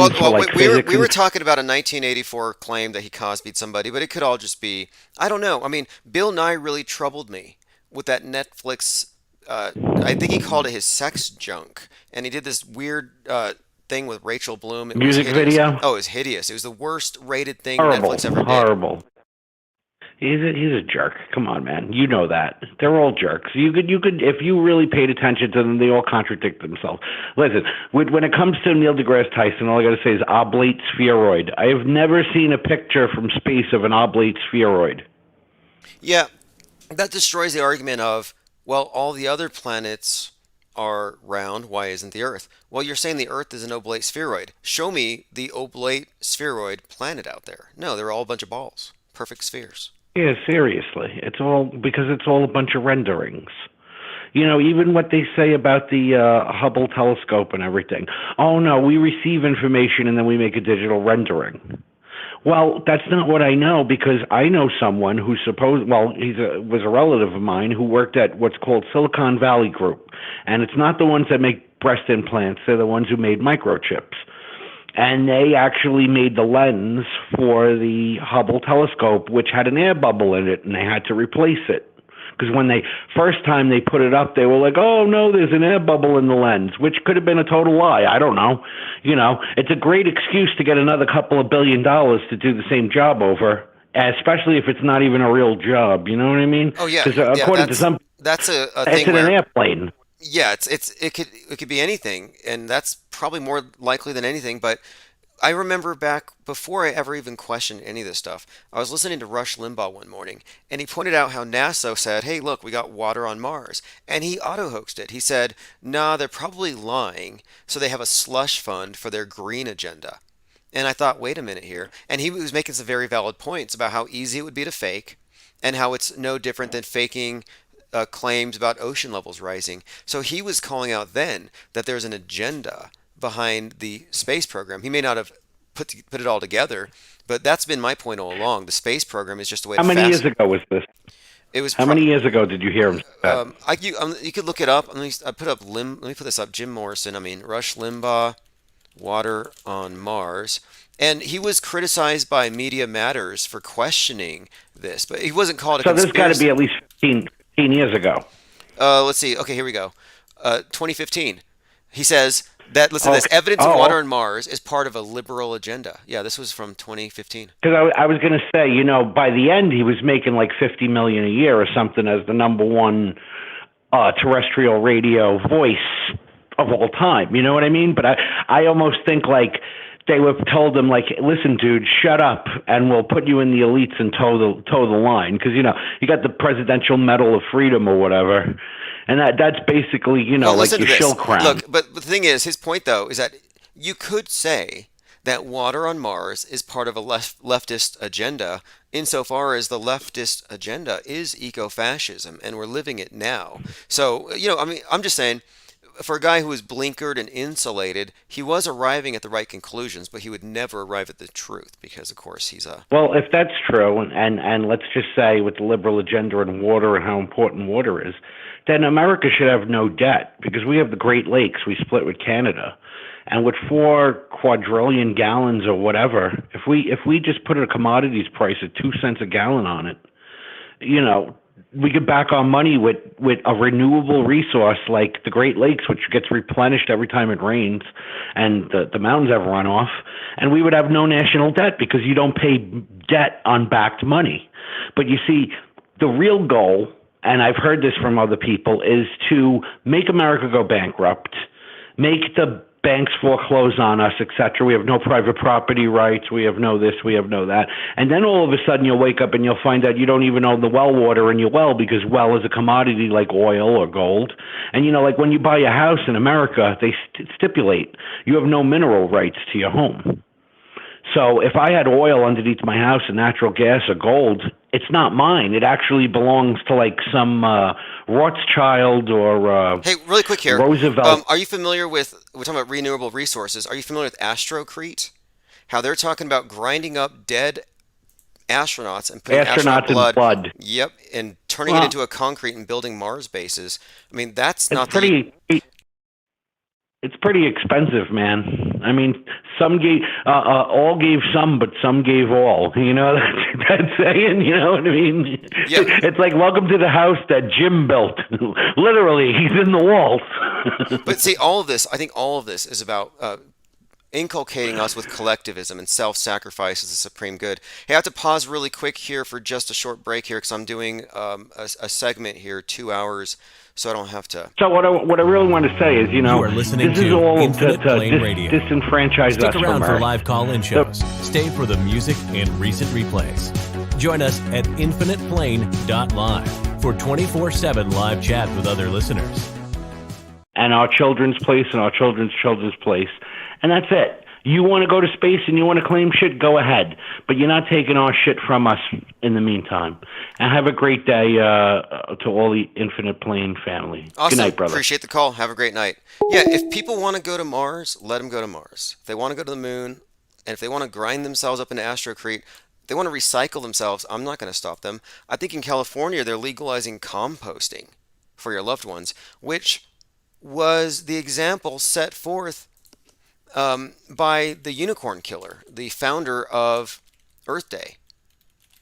So in California, they're saying, this just came out today, human composting. Will California allow bodies turn to soil? So this is an option, human composting. Well, look up the unicorn killer, especially if you're an environmentalist, because this is the guy who started it. Ira Einhorn, the unicorn killer, convicted murderer, American environmentalist. So what he did was he composted his ex-girlfriend. That's about as green and sustainable as you could possibly get. So here you have it, the unicorn killer. That's your Earth Day founder. All right, let me see. Going through some comments. Michael Connor says Jim Morrison. Yeah, if you didn't know, Jim Morrison, 27 Clubber, faked his death. And moreover, Jim Morrison is more than likely Rush Limbaugh. Now, the pictures, the teeth, the timeline, the subtext, the golden microphone, it's all there. The evidence is there if you want to look on the screen here. Just look at the teeth. They put a bridge in his nose. They do little things, throw everything that you would imagine they would do. Everything consistent with what Jonah Mendez, the director over there at of disguise, chief of disguise at the CIA for 27 years, she talked about the way that you deepfake somebody. Long before digital deepfakes, they figured this out. But again, here you have it. Jimbo, Rushbo, Golden Mike, EIB, Golden Mike, Jim Morrison, 27 Clubber. Morrison's dad was military intel, part of that Gulf of Tonkin thing. All right, we had Jake the A-hole come on and explain some things, and in his own unique way. The crumbling, quote, cult or community or cult unity is what he called it. And yeah, this is a cult. I mean, there are cults within cults. Choose your own cult and just try to find one that's not destructive. Not all cults are bad. But people use the word in that way, pejorative. But, honestly, I think what we have here is a very functional cult. And look, the penguin thing is something of our mascot, and you could say that's culty, but it's part of the culture or the meme pool that we've created here. And lately I've done some hybrids, bear gwins, because we have people from similar cults who also have mascots. So I'm just showing how inclusive we can be. Michael Connor says, compost the rich. Well, that's kind of why I brought this up. Astrocrete. Why would they give us this notion that they're going to build our future lunar bases and Mars bases out of blood and Martian or lunar soil? Blood and soil. I mean, if you explore that concept, blood and soil, it has some deep implications. But a big part of it, I think, is about self-sacrifice, putting the community or putting the collective above the individual. And we're going through a de-individualization process now. And I think the masks are actually a big part of that.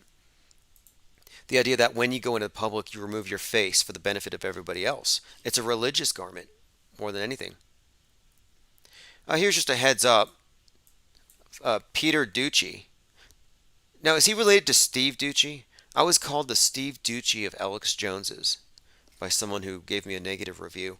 Okay, so he said that on Thursday, the White House is going to announce the strictest COVID restrictions on America yet. President, but it sounds like on Thursday, according to the Washington Post, and we have made contact with some White House folks. They're going to announce some of the strictest COVID regulations yet on American citizens, including, according to the Washington Post, requiring all Americans who return from abroad to quarantine in their house for up to 7 days. If that is something that they're going to propose in this speech on Thursday, there are a lot of questions. How do you enforce that? Do you send somebody to the door of somebody that just came back from overseas, regardless of vaccination status or testing status, to make sure that they are home? And also, does that... That's what they did for Flat Earth Fokker. Now, the enforcement. I'm waiting for them to send out the Vax drones. We're getting there. Or maybe the Vax dogs. They got those dog robots. They could administer that. They actually have seen some robotic dogs that could walk around doing the administering of it. The whole thing, though, to me is this. If this was real, as they say, why can't they just have it delivered everywhere? Why can't you self-administer? Is it that dangerous? Oh, you don't want to overdose on it? Come on. I was reading accounts of homeless people getting money and therefore getting more vaxes to get more money. It's like, okay. So you're not going to overdose on it. Why can't you just send everybody a vax? It's because they want the dynamic of the priest putting the communion wafer in your mouth. You're opening your mouth and they're putting it in. Same thing. Lift up your sleeve. They give you the. It's about the dynamic, the power dynamic. I don't think it's about protecting you. Otherwise, like I said, they would be sending vax drones or sending them in the mail. I don't think that this whole thing is as unsolvable as they make it sound. But anyway, take a listen.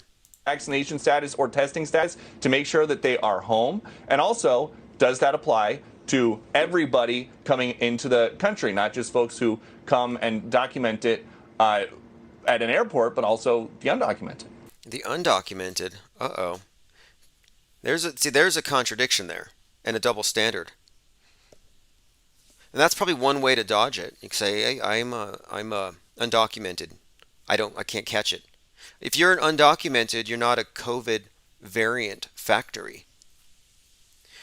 Pippi Langstruff says vaxquitos. I've heard of those.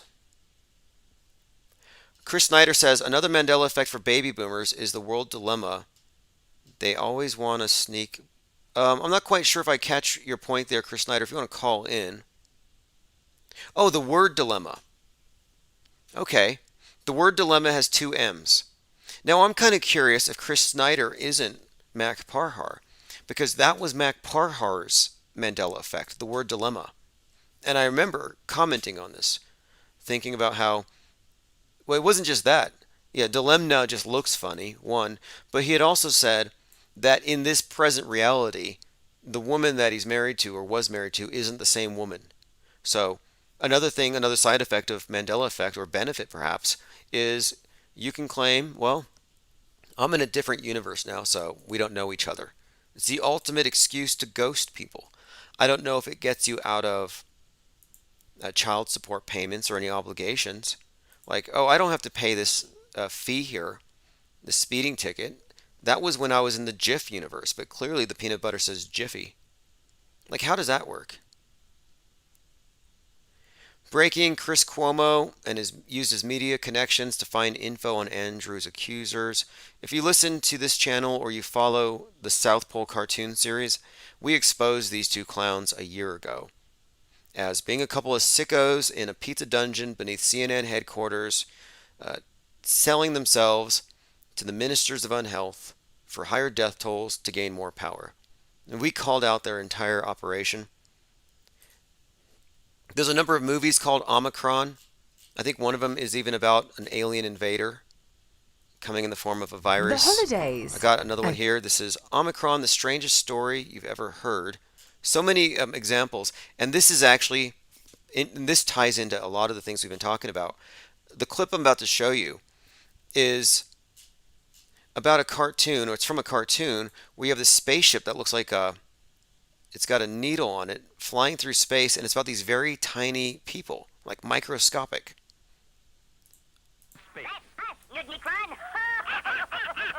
Now, that's Omicron. He's from the planet Venus. And his name is Nudnicron. He's from Jupiter. And no one can understand the way they talk over there. And the Sputnik. We call them... And the Sputnik. And I bring this up because this is all very interesting how it ties together. A couple of things. One, the first UFO crash was in Corona Field. Last year, Corona was the big thing. Now, the first object put into orbit was Sputnik. This was in 1957, dawn of the space age, October 4th.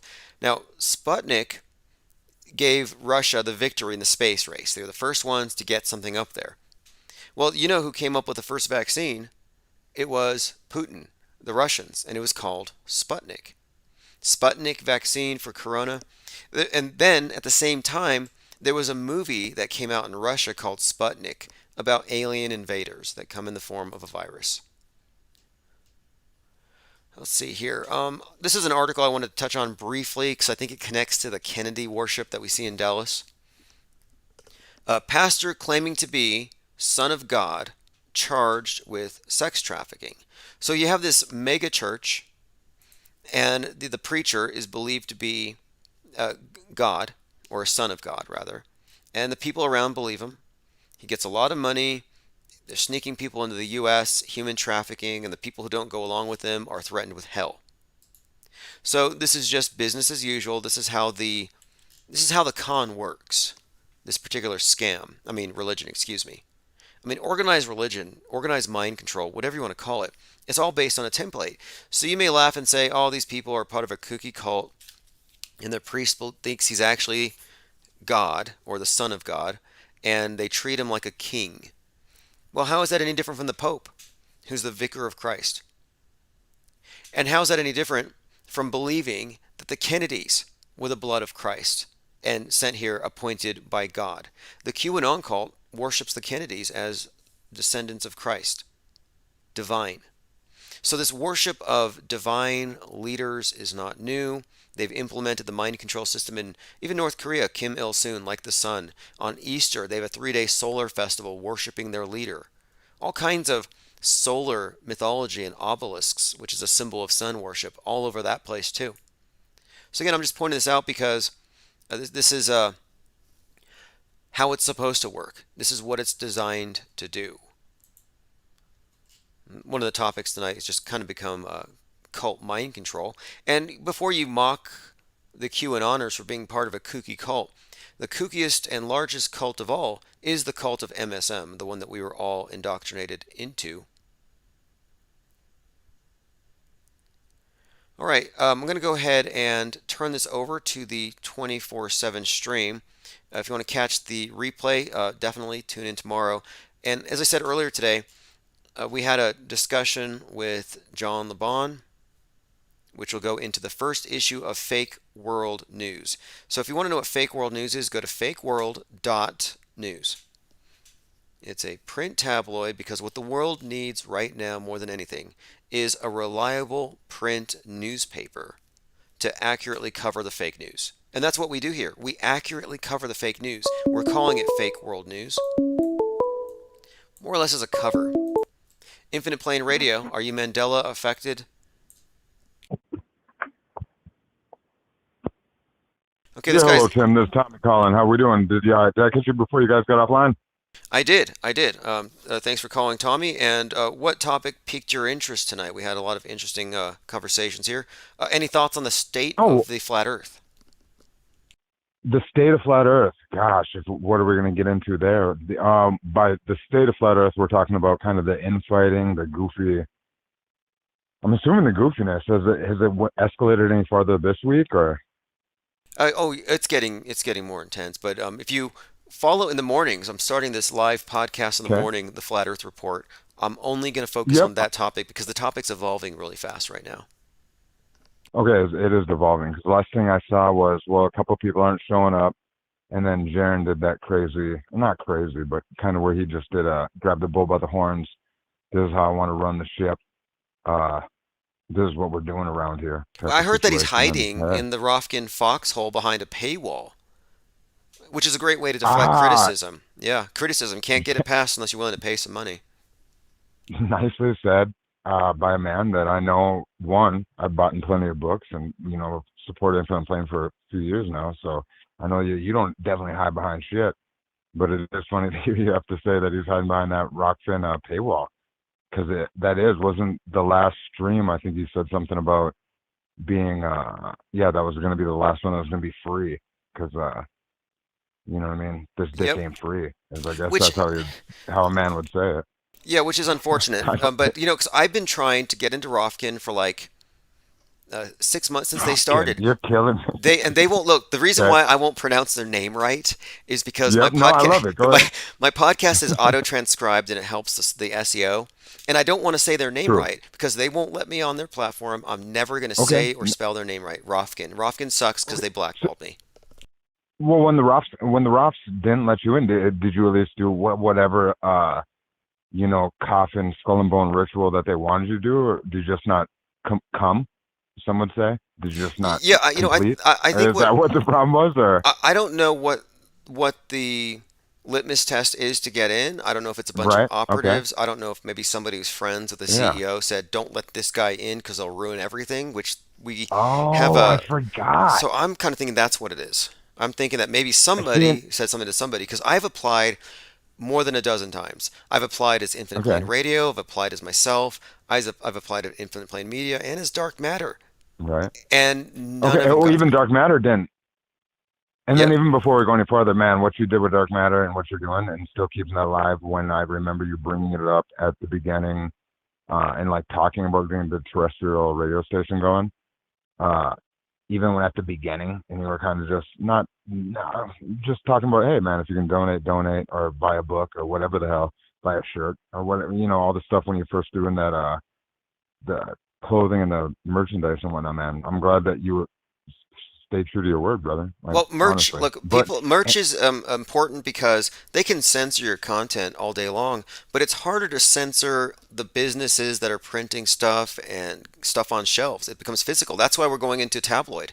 I want it in print. Yeah. So if they want to burn my content, there's going to be smoke. People will see it instead of this For sure. digital quick burn. Teacher, I ran into a teacher last summer. I had, during the mask shit and everything, had the, if you ain't out of hoaxing, you just ain't paying attention shirt. I have that. And that actually in a gas station, a teacher from the local small town, he said something. He was like, well, what is auto hoaxing? And that was the number one thing with that shirt was, what does auto hoaxing mean? Like, what is that word? That word was the one that confused everybody. And then I just said, go to the website. And then I hadn't went to the actual, the website in a second. I remember it used to kind of be, I don't want to say WordPress, just kind of slammed in of a website, but you kind of get what I mean. Like when you got there, if you didn't give a shit, maybe you wouldn't fuck around on it, would say. Right, And right. I know what remember you mean. I know sending what you them mean. there. And this is Yeah, at the beginning, and I'm no disrespect. Yeah, I'm just no, saying, I know like, what you're talking it about. was just something that. Look, we're talking about when people don't know, just for their definition. Yeah. So Yeah. the media has made it clear that if you don't accept what they say at face value, you're a conspiracy theorist. And I'm saying that's an Yep. unfair burden of proof placed on the viewer when it's an extraordinary claim. You should be able to question those claims. And so when you push the burden back, you're saying, well, it's fake until proven real if it's Yeah, extraordinary. look into. Yeah, no, I can't remember exactly what it said, but I didn't like sit and turn around too much with the guy because I felt like it was almost one of them situations where I was finally up at the register when you get that 6 foot, window now at a damn just going to buy a pack of cigarettes and a stick of beef jerky. You got still 6 feet. Do you stand your And I was ground? up there, and Do you then stand your ground? I'm not sure in your state. Like when somebody gets within 6 feet of from you, do this you North Dakota. It happened in North Dakota. The only time I was actually surrounded, I was surrounded one time at a Casey's gas station where it was early in the morning once again, where there was teachers because I do construction and we work kind of early at the same time that you'll catch more than likely a teacher rolling in or just in that time. And a lady one day, she got mad, and then some other woman came around the aisle behind the register, not like a worker behind the register, but the convenience store set up to where you could be, the beverages were behind it. And they both were going wild over me not having a mask. And all I just kept saying was I'm just standing in line. That's And it was great. one So of they them to were where terrified of it your was, face, like you were just like yeah, indecent exposure. it had happened one time where it got weird like that. And then besides, at the beginning, my buddies, the guys I work with, if we had to run into a fleet farm or even Well, what I meant by just stand your the ground gas was, I station. mean, if someone gets within 6 feet of you, Oh, do go you ahead. feel so threatened that you literally shoot them? No. No. Well, hey, No, I mean, I wonder if that'd we be a all good have the defense. right Like to bear you arms, just right? pull a No. Kyle, and you just walk your way out of Exactly, town. yeah. It's like Pull the it right trail of out. bodies behind you. It's like, well, sorry, they got within 6 feet, Hey, and I'm hey, scared of you guys Omicron. shouldn't have got so close. Yep. Sometimes I drop down. Whenever this were to happen, if it were to happen, I'm gonna hope that I have the fortitude to drop down and hit them shots like the dude did, because the laying on his back meme or whatever on the flag and shit, that is a good lord. Oh, the Don't Tread on Me, Kyle Rittenhouse edition is fine yeah. art. Look, they really did manufacture Yeah, the flag a with him hero. down, with him standing, it'd be one thing, but down on his back like that and point with the barrel up, oh boy. I mean, nothing says. What'd you think? Okay, what'd you think of Gage Grossarm's fancy footwork after his bicep got blasted? I've seen. Oh, this is the guy that did the hot step. You did a good little hot step what the hell did you do where they put the music over the background, the scat man or some shit? Oh, so many Is people that the dude remixed that it. you're I mean, talking look, about? it sounds like Yeah, dark humor to mock, but the fact is, we're it being is. mocked. Hey, We're being mocked. We're just. exactly. I mean, I can only imagine what the hell.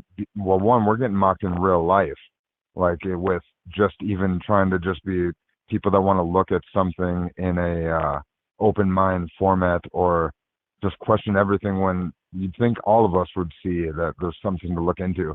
But then the people that look into it, you're losing family, you're losing everything. You sound like an asshole, damn near. Oh, wait And until so I, there's a new movie coming out called go ahead. Pizzagate Massacre, where and even Oh, on it's out.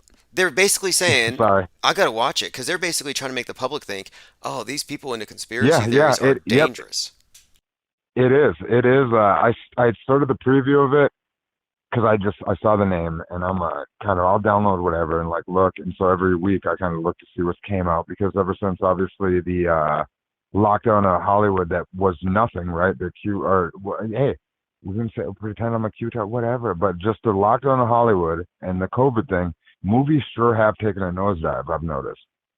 Like if the whole Hollywood lock them up or whatever the hell, and these guys all suck, where's all the at least decent movies? Because I've been a Tuesday movie and music fan for years, and recently there's no new movies that come out on Tuesdays.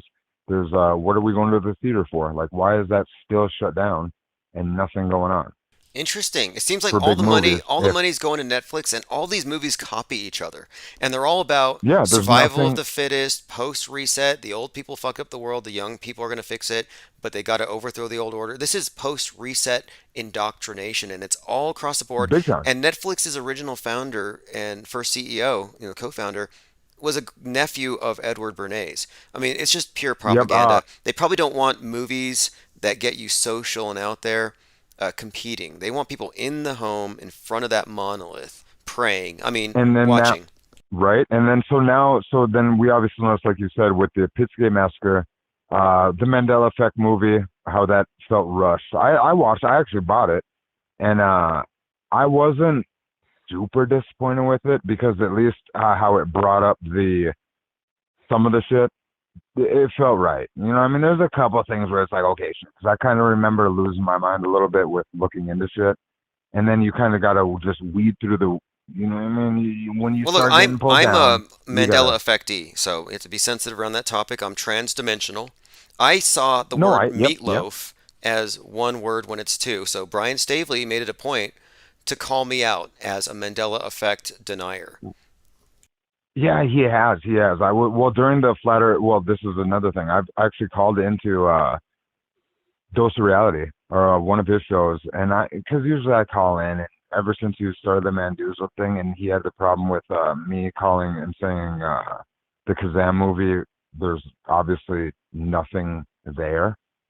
Like the Kazam Sinbad Shaq Mandu, that's not real. Like I Kazam's already not know that real. one. Kazam's the one No, where no, no. I Sinbad was mean, a genie. yeah, well, he says that, but Kazam was a fucking Shaq movie, dude. Like it's known. I had the movie poster. I'm a freak that grew up literally next door to a movie store and used to put away VHSs for years. And like, if you want to bring up a goofy movie that's a random B movie from the 80s or 90s, like I have a weird photographic memory because I had to put away so many and play Street Fighter 2. I can do them things. And there are certain things where I go, buddy, I know that was a thing. Now, do I think that the braces on Homeboy were there or not? I didn't watch James Bond. I wasn't a faggot. I don't. Okay, Okay, you know okay. what I mean? Look, I man. didn't Look, watch man. James Bond when I I was a don't know kid. if James Go Bond had ahead. What was that? braces. It doesn't affect me at all. I don't Yeah, judge that people. braces one doesn't get me. I don't care if somebody's Mandela affected or not. I don't care what the religions are. To me, I just think that we ought to be able to discuss these ideas and not brand people For who sure. disagree with us as deniers. Like, Exactly. Yeah. My number one thing is maybe some shit does get a little flaky. Is there some shit with copyright? It is weird. I mean, there's just weird shit, and like you said, memory or like people say, memories change what you see. And the number one thing is there some shit that maybe we didn't know or whatever? Just not. I hate fucking lampooning everybody and or not lampooning. Lampooning is beautiful. I like that actually. But the like actually getting pissed and not seeing that hey, we're all out here fucking Yeah, Or look, at least I am turning happy heads. that Stavely took the time to read my newsletter and to criticize my grammatical error and accuse me of being from another dimension. Like, I'm glad he took the time, and I What hope. was the word that you two worded? If you don't mind me asking, what was the word that you two worded? I kind of Okay, that's here's the context. I was pointing out okay. how Russian Vids claims to be the number one Bible earther, and I said that guy can't recite any Bible verses, but he knows all of Meatloaf's lyrics. And I spelled meatloaf as one word. And so Stavely's like, hey, Oh, Mandela affected needs a denier. there's no way that Meatloaf, the singer or the band, is two words, bro. It's one word. Everyone knows that. Is it two words?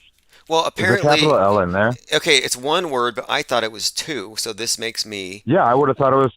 Oh, Okay, so you meatloafed it. I got you. I so got according to him though, it used to be two words, and it's some distant past, and then it switched, and I'm still left behind, and the fact that I recollect it you. as Hmm. one word shows that I'm actually Mandela affected. Oh fuck, you're part of the fucking yeah. That's what.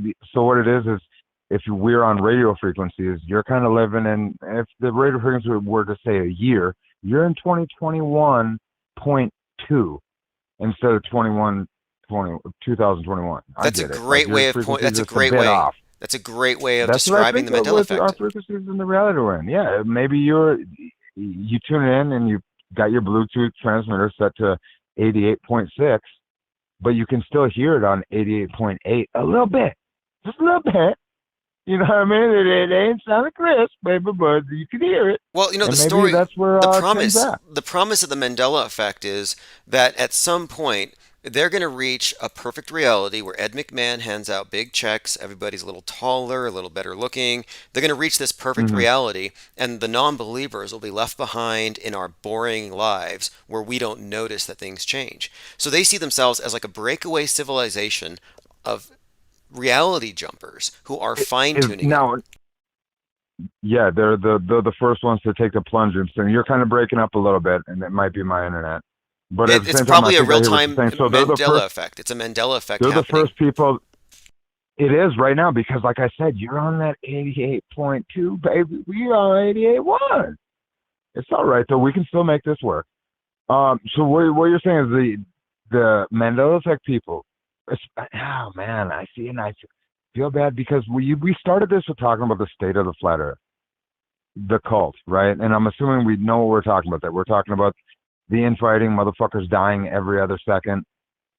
Oh And then yes, yes, and are then they we yoga instructors? Is Yes, the dude swashbuckling, uh, fancy groomed British dude that's dated a tranny no, no, we're that's talking about not a yes, yes, tranny? and we're talking then again. Like, is that what we're talking? Yeah, But we're is talking that about the what? cults, and the fact is that For sure, for sure. Mac Now we're just trying to Parhar, reach. Now all of a sudden my Mac brain goes, oh, Parhar this is dilemma, maybe about like, yep, the Mac Parhar Maxpar. dilemma. So have we seen him go into a upward rising dog? Is there a picture of the downward dog or anything? There's no pictures of him doing any yoga pose unless road raging with a vape pipe in your mouth Yep, is and his yoga. feet breaks. I mean, I caught a couple of them. I thought he was. I thought you know what I mean. At the first glimpse, I gave everyone. You know what I mean. The smell to. No, that sounded Well, no, fucking listen, weird, listen bro. though. The Why'd you thing even is, let me say my that? my whole point with this character is Okay. Yeah, the because I'm timing. with you. If there's no pictures of him But doing yoga, it's unsettling. yeah, it is, it is. But I also brought him up because he was Mandela affected, and I did find this just kind of a side note here. I found it kind of curious Okay. that somebody who's about to face significant jail time didn't have a fundraiser of any kind for a legal defense. And to me, I'm like, wait, it's like he knows. It's Wasn't there a legal like wasn't he doing the sovereign legal defense? I hate to use that word because I do respect the people that look into law and that whole page. I don't. he did, yeah, he did Where try you something. It was thrown he out had of the court. warrior calls guy, It was thrown out. It was right? thrown out. But that might That was, huh? that's consistent Okay. with what you would expect from an agent who was trying to Exactly. you know what I Because mean? one, that's the number one thing that I noticed that going to the sovereign shit and kind of down that actually look into stuff and to downplay what you learn if you honestly take a half a second and law if you didn't look into legalese or law and words and all that at the beginning taking any of this true to yourself, that's kind of the first like stumbles you start tripping on is the legalese and law and words, and then the Black's Law, all that stuff that I felt like it really got what would be like, that's almost like the first quiver that the regular people would shoot at you. Oh, what are you, a sovereign citizen? Yes, You're exactly. sovereign, They huh? create And a it's like, straw wait, man. there's It's a straw man they yeah, create for yeah. every group, and the flat Earth straw man started When that off was dumb. something that I felt. Sorry, go ahead. Well, the flat Earth straw man has evolved. Now he's got a gun and a bowl cut. Like they basically turned the flat Oh, earther into a terrorist. you are. Hey, how did that possibly happen? To where you brought it up? You had a caller. He left a voicemail, and I don't know if that show was from forever ago or not that long ago. But you had a caller that left a voicemail that was good, and he talked about gosh damn it, I'm in my ass off, but something with reality, and he was from the East Coast, and then he ended up calling, and you guys went and talked about exactly what you were just bringing up, and it was actually a damn good call. But now that I lost track of what the hell we were just Well, talking I about, think I know so you got what to reel caller me you in. were talking about. And, just for future reference, I'm making an effort here to take all the calls and process them Okay. separately in the 24/7 stream so that a lot of calls from a few years ago, I'm going through because we do get a lot of interesting people calling in, and it's where we get our best Well, information. yep, it's that is some of the times you'll hear names from maybe like with me, ran into my girlfriend's roommate. Has never heard of Mae Brussel, and I remember the first time I learned about the robotoid goofy shit, and sometimes like when I bring up half the stuff I get like pointed and laughed at, and then I'll just bring up a person that's brought up the Manson psyop, or Mae Brussel has done a lot of. She's just an old truther from the '70s or something, and then just to be like, why would somebody be talking about any of this? Or Peter Beater. I mean, he has a shitty name, but that's another guy that did the robotoid stuff. But bringing names up like that, those are what I get gems out of when I've listened to just a random call where you can be like, oh, well, I've never heard of Mae Brussel. And then, boom, you Google that name. Or it sounds like such a shitty name, but Dr. Peter Beater, Beter, that dude is, he did some, I can't even know if he's alive. Have you ever heard of the Peter I Beater? haven't, And but I'm not I'm even interested. Could fucking you trolling, describe? brother. I'm Could you saying, could you describe? Look, I've heard the weirdest names. I know, But and look, I felt like it was a double psyop. it could be. Like, I find it really the strange. name was bullshit, It could have been but like good Rick info. Hummer. Is that a real name? But now, Yes, what's a robotoid? exactly. What is a robotoid? The robotoid would be where I got into that was with Jimmy Carter. They talk about how all the presidents would be cyborg robotoid clones or clones. You know what I mean? You got that whole like clone talk. Where Eminem obviously is, you know what I mean? He died in that car accident forever ago. And then Tom McDonald, before he obviously probably turned into a clone now of his political self, he at least had this song called Cloned Rappers before he was famous, or, you know what I mean, before the thing. And he said a lot Tom of good things. McDonald? You saying Tom McDonald Tom is? McDonald now officially is, if you people didn't see the, that dude got popped after Cloned Rappers and the song If I Was Black, and how his content just changed to one this Patriot Party woke. Now Chris Webby, I'm giving there's a few rappers that did this whole last 2 years. Okay, let me But run this Tom by you. McDonald for sure There's was the this biggest theory. one that like jumped out. Okay, there's this Go theory ahead, that go Tom ahead. McDonald is a deep fake. Okay. Rather, he's an Gotta be. actor, and that he is actually Gotta be. being portrayed. Get this. You got to look at them side by side. Okay. I don't know if this is true, Yep. but that the Canadian rapper Tom McDonald is actually Macklemore. You broke up Mac who? Mac Miller? Mac. I think it Sorry, is. you broke. I don't know if it's Mac Miller. Macklemore. Macklemore. He's Macklemore. Well, I mean, if you look at Macklemore and imagine him with dreads Sorry. and tattoos on his face. Yeah, and no, I hear you. I hear you. They got. I mean, God, man. Yeah. Sorry, you broke up. Did you really say Tom McDonald yeah, could be I didn't. Macklemore? Yeah, Because and I'll I say it didn't mean like to this: spring it on Macklemore's you. career went to hell and this Tom McDonald showed up, and all you gotta do is paint a little makeup on, throw some tattoos, and the damn diamond in his wherever the hell he pierced that thing underneath your nose, but your upper lip. That's a wild ass piercing. You do that, I mean, I'm not gonna notice. And then Look, if you're yeah, talking that truth talk, go ahead, go exactly, ahead. exactly. He's one of the look. I I'm think not. I might. a lot Yeah. of CIA plants, deep fakes, are told what they're doing is Hmm. weaponize anthropology. It's how you blend in at the street level, and that's why you have all these bad government rappers who are infiltrating the music industry. And so I think that he probably sold out, and What now he's was doing. that? What is that?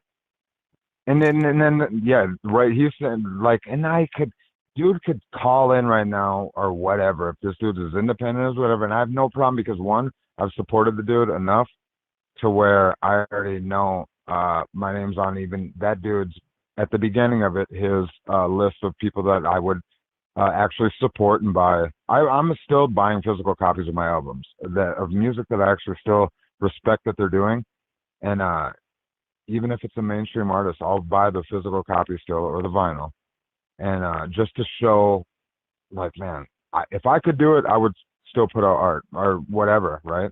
And so I'll still buy physical copies. And Tom McDonald, I bought a lot of his shit, but then it got kind of weird within the last 6 months, was that? And He's then he got a just, political bias. He's using political and yeah, it buzzwords got that too appeal. much. Look, And then it's to find out he's Canadian, what the fuck? You're the one that even, is this Canadian thing real?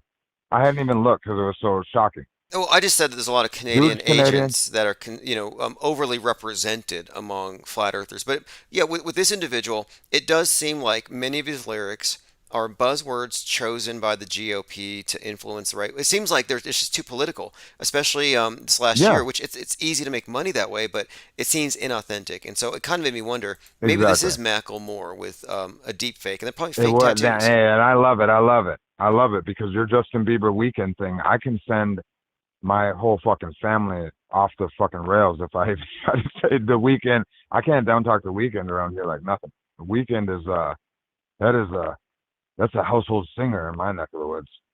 That Right, guy does right. no wrong. So I try Imagine to call though. him. I try to call him Justin Bieber. My fucking. I'm getting. I got my sister damn near ready to cut me. Yeah. Well, look, it's tremendously offensive, and I think that's why it's a very sensitive It's thing shock. for him. Imagine what would It works. happen. It lines up with the girlfriends. It lines up with the girlfriends, and then how he never showed his arms, wasn't it? Like you never saw this dude. And I do remember when he came out, because I do like that type of. I love just music, and when he did come out, he sounded better than damn near anything I had heard at the time. And then the Canadian wave of Drake and him just showing up and just taking over mainstream music, and now you got Drake looking like a goddamn which I saw a few years ago with Tracy Twyman's research and like kind of listening to words of what these dudes are saying. I'm like, Drake's might sing soft songs, but the dude's mixing in a lot of that.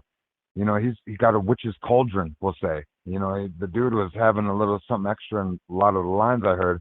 And then with him and Travis Scott having the you know, Kardashian world debacle. Oh, he was Them there. dudes, I don't know what. Drake was there, All and right, that's what I'm saying. Yeah, when it his song popped was off, it called was the song. Knife Talk, right? He did Knife Talk. Yep, Night Talk. Yep. So the night that album came out, this is honest to goodness.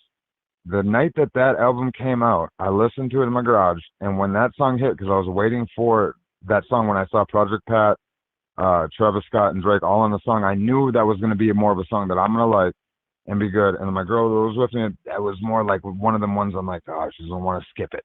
One of them, right? So I was like, I'm gonna listen to that song immediately. And when he came in and with the verse he says right out the gun, I go, right there. I looked at it and I go, Drake fucking talks wild.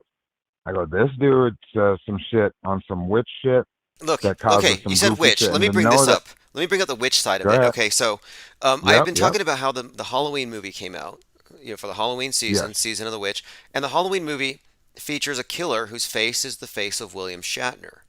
Now, the significance okay, here is that William Shatner was in the news going to space as Rocket Man. Meanwhile, he's in the news, or rather in the media, in the entertainment as the Knife Man, being, yep, of course, the yeah. killer.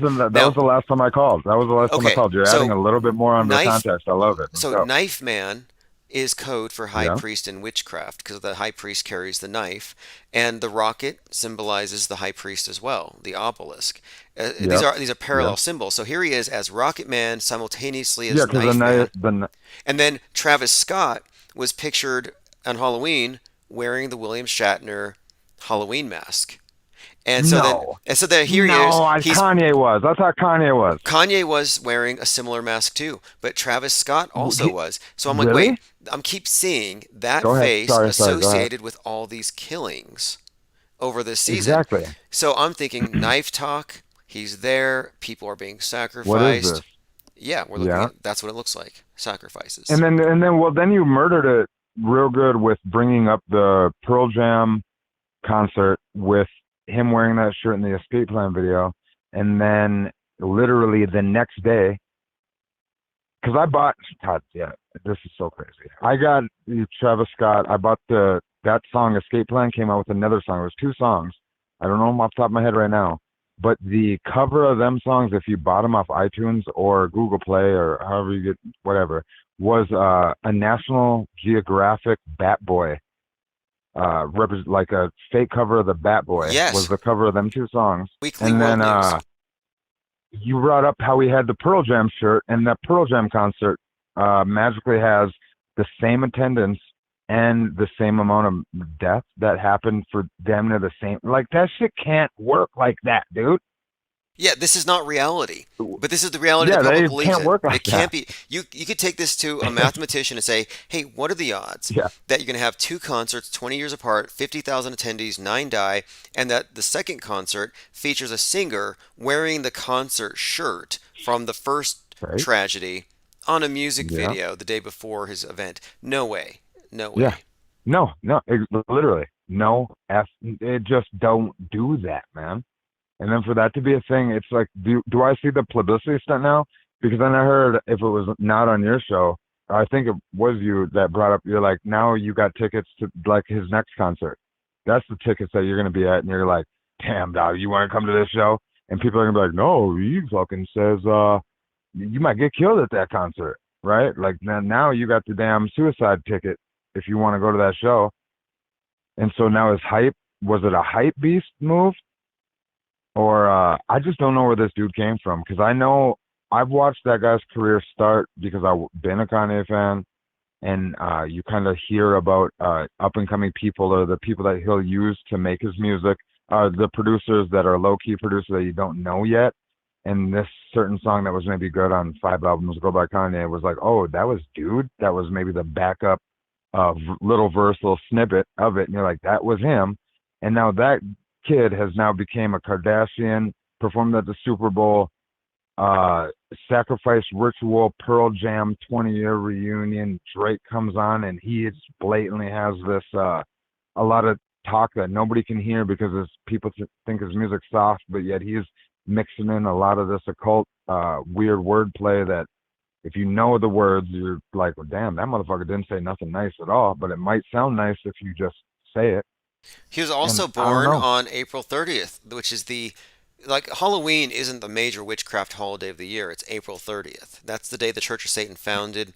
It was opened in 1966. So, and then April 30th would be if we're tracking the sun, isn't that pretty much where it would be coming back into the start of spring?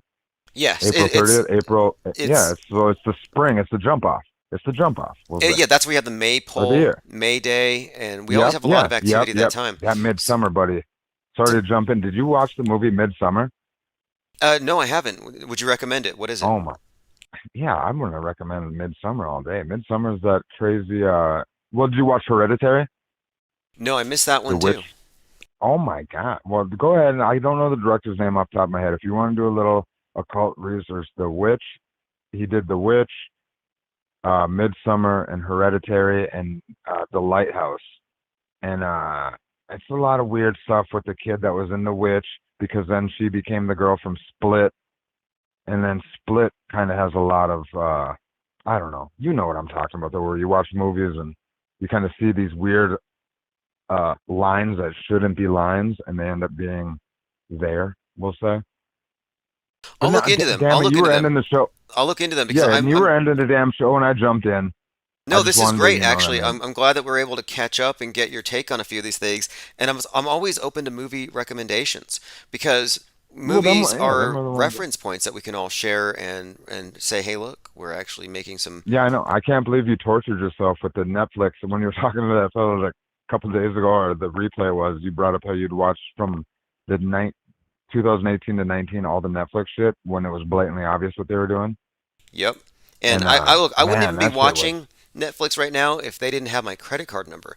And the thing is, if you get a free Yeah, sample, free trial, then they bill you. Good luck taking your credit yeah. card off. And I've complained and complained, Oh and my no, it credit is a card's been pain in the ass. replaced, and they still are able to bill me through the old number. So I'm like, well, I'm being paid, I'm being charged for it, so I'm watching it. What are we thinking?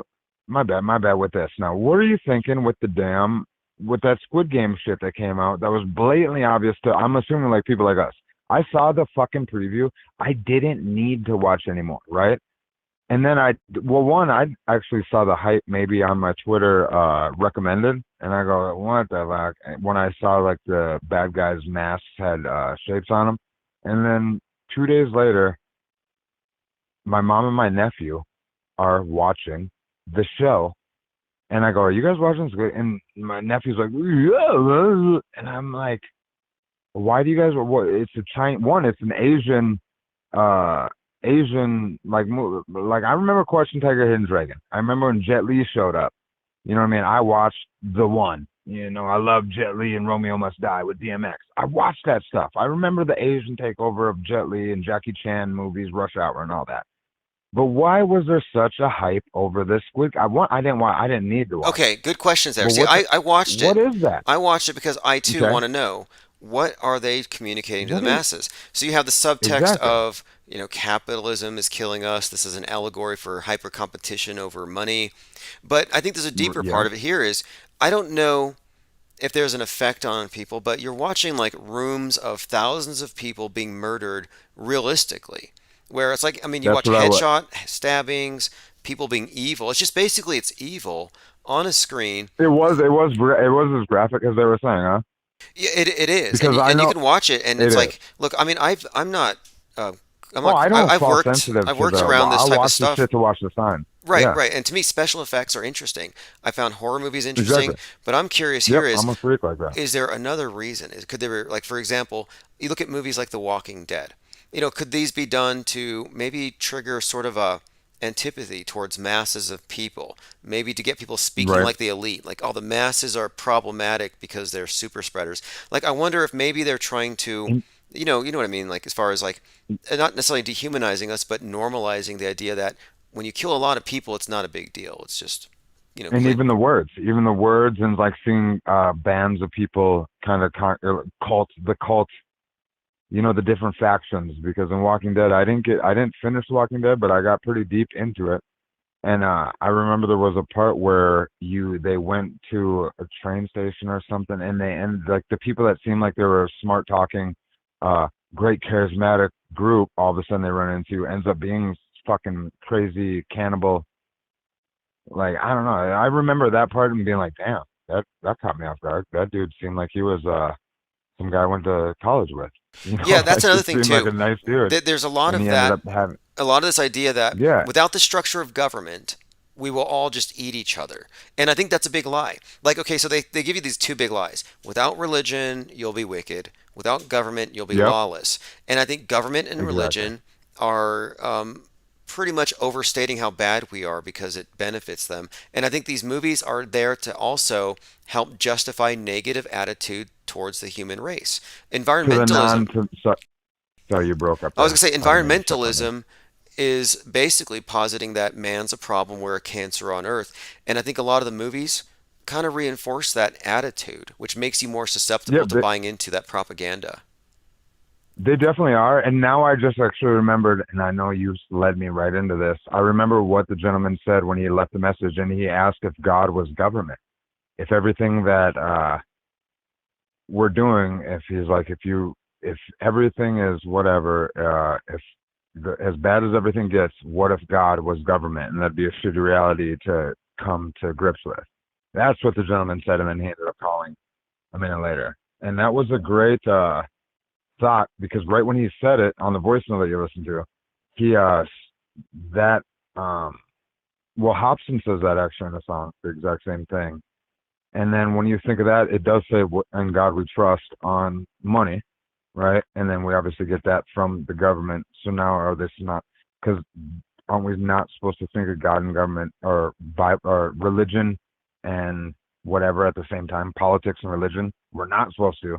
But then "In God We Trust" on money, Yeah, issued by great point there. I we mean, want to say the government. you've got like the communists in their manifesto, and they say we got to abolish all religions, but they're replacing it with government as religion.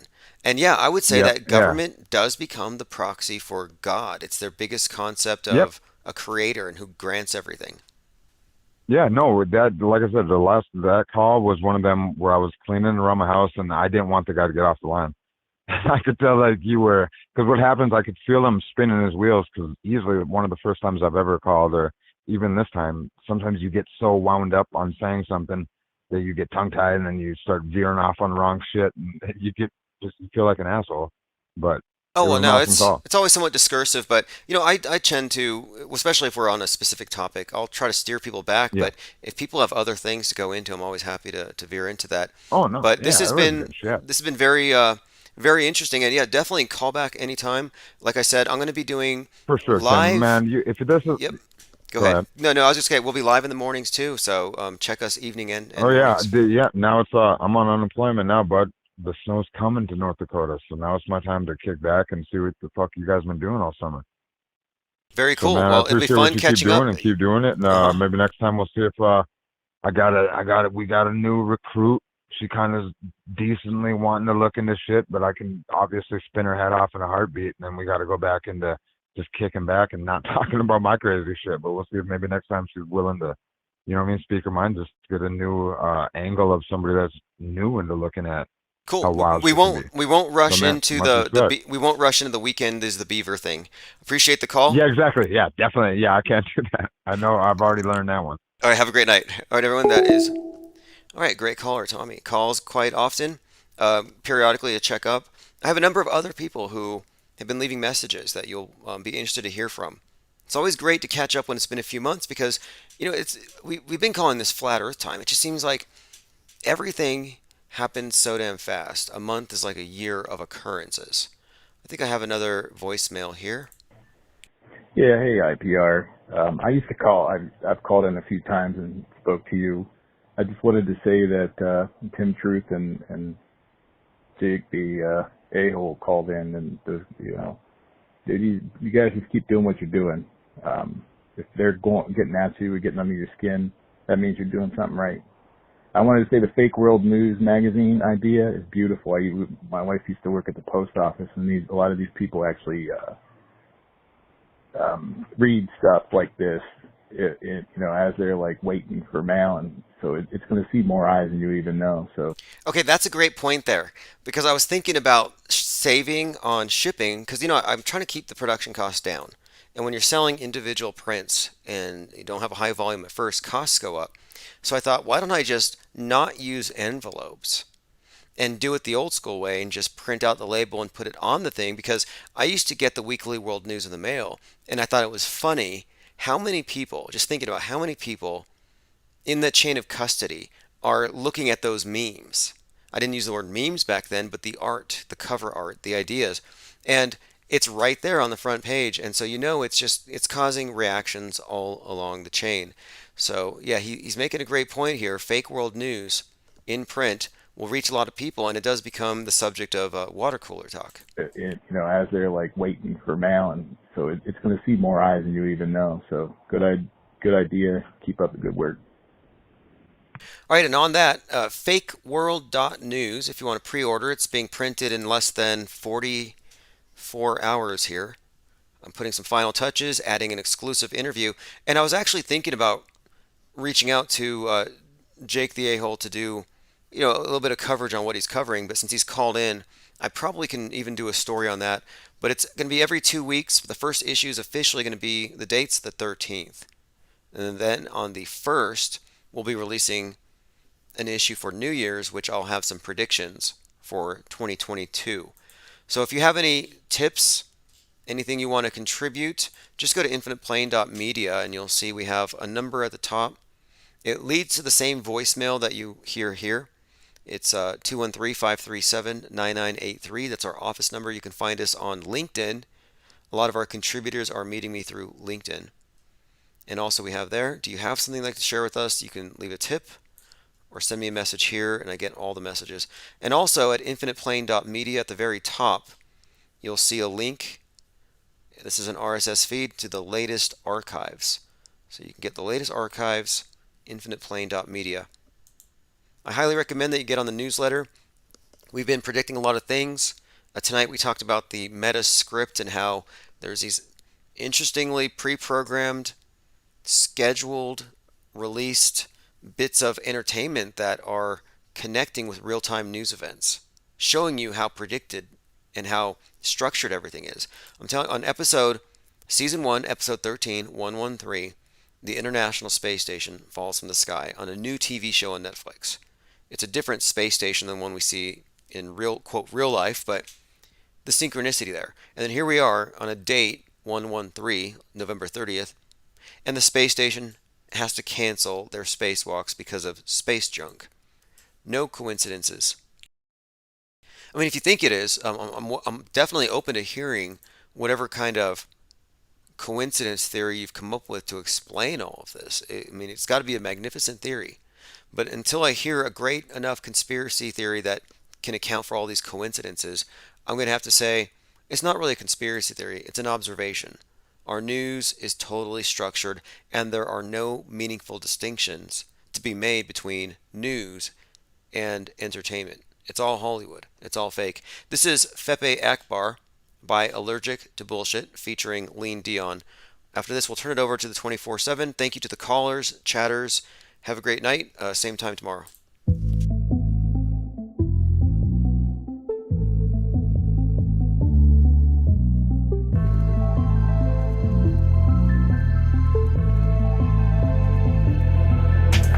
Fuck with your deception, keep it real, that's a profession. Like the whole world is pretending, found the truth around the penguin. Get a gang on with a blessing, all the other gang are stressing. RPSC on a nesting, only real one's gonna get this. Fake ones don't accept this, they can miss the message. Timbuktu got bodies, yeah, find them in our records. Auto host a message, squad are representing. Killing you with knowledge, yeah, the oppa's getting dirty. Oh, you're so affected, cause we're so effective. Let go of your worries, yeah, the whole thing is a setup. We got it and we get it, offering refreshment. Level up your consciousness, honestly the essence. This wave is uncontainable, facts are undebatable. You lanes are unrelatable, give a fuck about saving you. We could keep on playing you, you just keep complaining too. Game is unescapable, unless you're with the gang or no. Messing with the penguin, we're messing with the penguin. Messing with the penguin, messing with the penguin, messing with the penguin, messing with the penguin, messing with the penguin, fucking with the penguins, yeah, with the penguins. Coming with a vengeance, trying to make you come to your senses. Forget the general consensus, just pay attention. The book just has paid with good intentions. I'm clenching, my back wrenching, representing only the most superior, independent media. We got that real shit, fucking encyclopedia. We're bringing an end to this mass hysteria.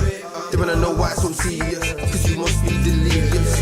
If you're still believing stuff, get a grip and show some evidence for your bold claims. We don't play no games, we stay relentless, exposing those events. Quick, the IPS are making an entrance. Busting doors down, cause now's the time for interventions. Did I mention we're affecting so many man across the spectrum? We stand out from the crowd, we don't blend in. Steady gaining tremendous momentum, there's nothing close resembling. Check the emblem, it's a penguin, not a gremlin. Just letting you know you're on an infinite plane, it's never bending. We strike like temping, killing all fears and breaking the tension. Gotta know the Hawks army, digging deep in the trenches. Come and join in, be adventurous. Quit being so sensitive, forget the censorship. We ain't telling fibs. Messing with the penguin, we're messing with the penguin, messing with the penguin, messing with the penguin, messing with the penguin, messing with the penguin.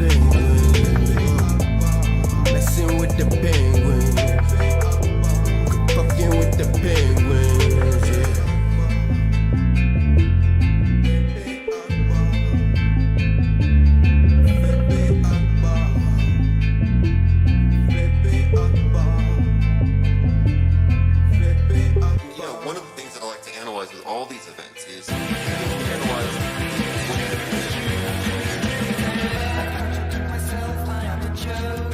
I contradict myself very well. I contradict myself, I am large.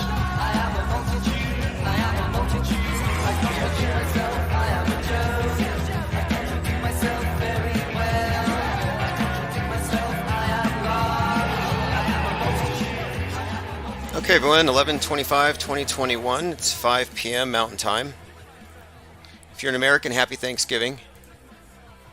Hope everyone's having a nice day. I just got back from a lot of holiday stuff, and so we're open.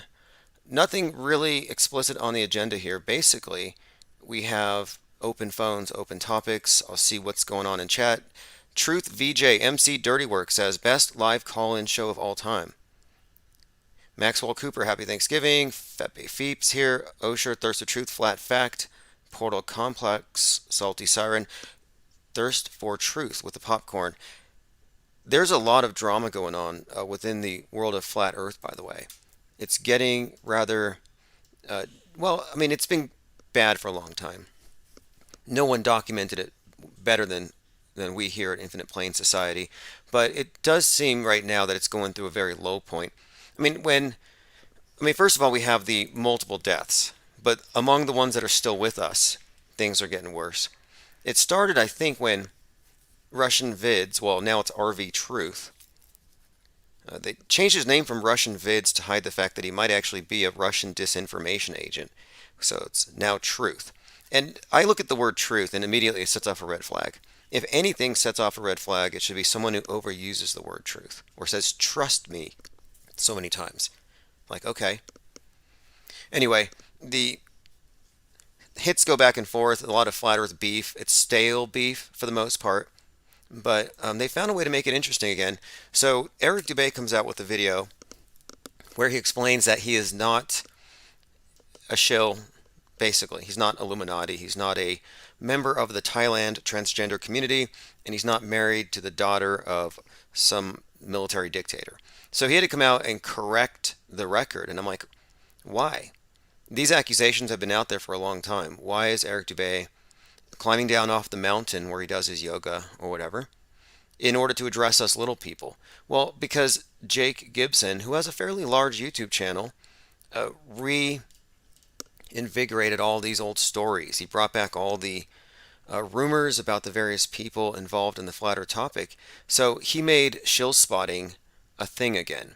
And shill spotting is what we call it when people who are known as, quote, truthers, spend their time on these witch hunts to figure out, well, who within the truther community is actually a bad guy, an Illuminati agent pretending to be someone trying to show you the truth when it's just a limited hangout, or they're going to somehow spike it with something you'd consider to be toxic misinformation. So anyway, a Russian Vids had called Dearth, Deep Inside the Rabbit Hole, and Jaren Baby Truthers. So they renamed their show the Baby Truther Show. So the Baby Truther Show expanded. So you have Deep Inside the Rabbit Hole, you have Jarenism, you have Alex Stein, and you have Rose 7777. Well, this show became somewhat popular, I think, but then the other day on episode number 29, Dearth had accidentally, the way he explains it, it was an accident. I'll let you decide.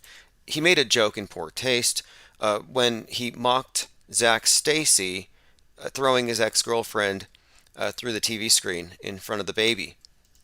So here's what Dearth said, and this is what kind of kicked off the most recent drama.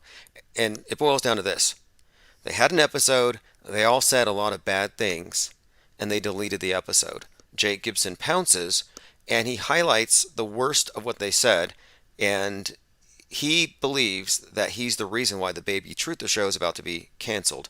Here's a clip. Dave, look at Up the there. fucking... That's it. Oh, jeez. He's up. That poor television. That's it. Oh, jeez. He's up. That poor television. Oh, jeez. He's up. That poor television. So the question here is, was this a legitimate example of a gaffe? Or was he intentionally trying to be funny, and it just perhaps didn't go off as well as he had imagined it would have. I happen to think it's probably a scripted joke. So Jake Gibson credits himself with canceling popular Flat Earth Baby Truther show.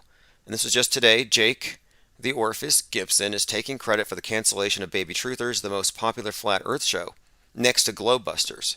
And he's going after them too. He did so by excoriating them about their mockery of Zach Stacy abusing his ex-girlfriend.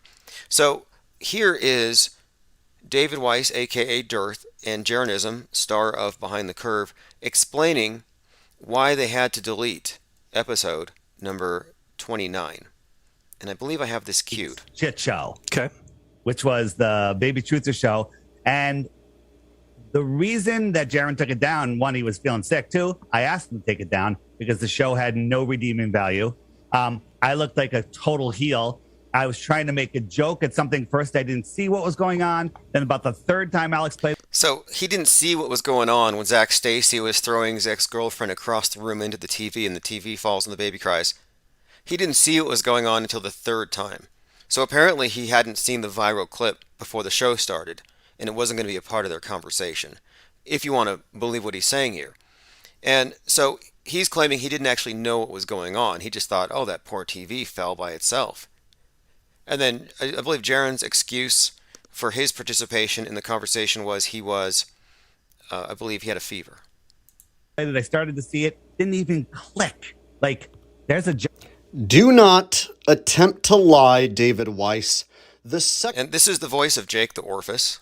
Second the black man threw the tiny woman into the TV, you remarked, poor television.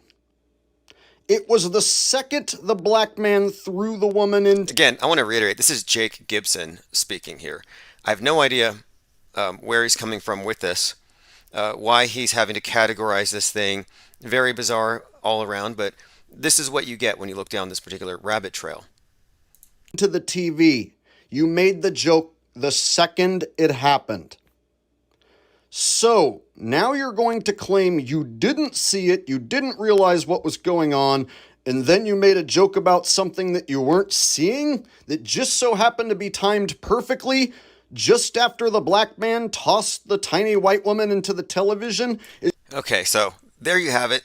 Jay Gibson not pleased with Dearth, clearly gaslighting, saying that he didn't know what he saw, and Gibson is not buying it, as he shouldn't. So here is Dearth's attempt at explaining how he was even offended by what he said. Down. That's the first thing I saw. I was like, I didn't know if it was a joke video or not. When I started to process what happened, I was pretty offended also. And we kind of just moved on from there. I had a big smile on my face during it. It's because I had like 15 windows open. People are texting me. People are messaging. Excuses. Okay, so he was smiling not because of the video or his comment about that poor television, but because he has 15 windows up and people were, I guess, bombarding him with funny memes, cats and stuff. So anyway, we'll move on. Commenter says, throwing a baby through the TV, suppose better than eating it. No, he threw the girlfriend. The baby was fine. Erica Bear says, I'm excited for IPS shill investigations. X32 says, I thought that was Gargamel. Kooks asks if it's live. If you want to test if it's live, you can call 833-311-1984. Let me go ahead and see if we have any voicemails, because I left it on last night. Okay, I did have someone message me. Let me go ahead and play this one. Actually, I'll read it. We had a few people messaging me about the podcasts that were locked on Spotify. They're unlocked now. I was testing out the feature that I will be using in the future. When I start doing exclusive interviews, one-on-ones, when I do those, we're going to have some of them for members. And so you may see occasionally locked podcasts, which you can just go to infiniteplane.radio and join and subscribe, or you can just wait a couple of days. All right, let's see. The Missing says the AE app seems like a scam. It depends on how you look at it, okay? Because I was selling flat Earth maps in 2017, not because they're flat Earth maps, but because I know it's not. It's not that it's a map. It's that it is a representation of what the Earth would look like from above if it were flat, to understand, at least get a kind of a visceral understanding of what it means when you're saying it's not a ball, because you've only ever seen balls in space. And if you remove that shape, you don't have anything to grasp onto. So it's a hypothetical, and it's an interesting image in itself. But no, what you have with the AE map is not a flat Earth map. It's just a globe projected around the North Pole. It's not exactly the same thing. So to form an app based on that is interesting, kind of an interesting approach there, but I kind of don't see it as a valid thing insofar as we don't know. We don't know if what they say is nothing but water is just water. We don't know if they're hiding land within the area described by the globe. And if there is more land, well, it's not going to be represented on that app. So I don't think it's a complete model. There isn't a model, has been my point. But I'm not critical of the app. It's a great conversation starter, I'm sure. Now, hey, look at the screen. This is from episode 3 of the new live-action Cowboy Bebop on Netflix. And they have an interesting way of presenting space travel here. And what you have, though, is you have these regions on a big planet that look like craters. And these regions are filled with water and land and an atmosphere and surrounded by an ice wall. And the atmosphere is covered over not by a hard dome, but by some kind of a membrane. And when they pass through it, you see these hexagons, like this honeycomb mesh. But anyway, on the screen, this is from Cowboy Bebop episode 3. You have about a dozen contiguous land masses separated by these barriers. But this, for example, is what we're kind of talking about. How can you even conceive of something if it goes outside of what all of the standard, mostly government propaganda sci-fi, would have you conceptualize? And this is a rare example in science fiction where they actually give a depiction that might be useful for explaining some of these alternative cosmographies.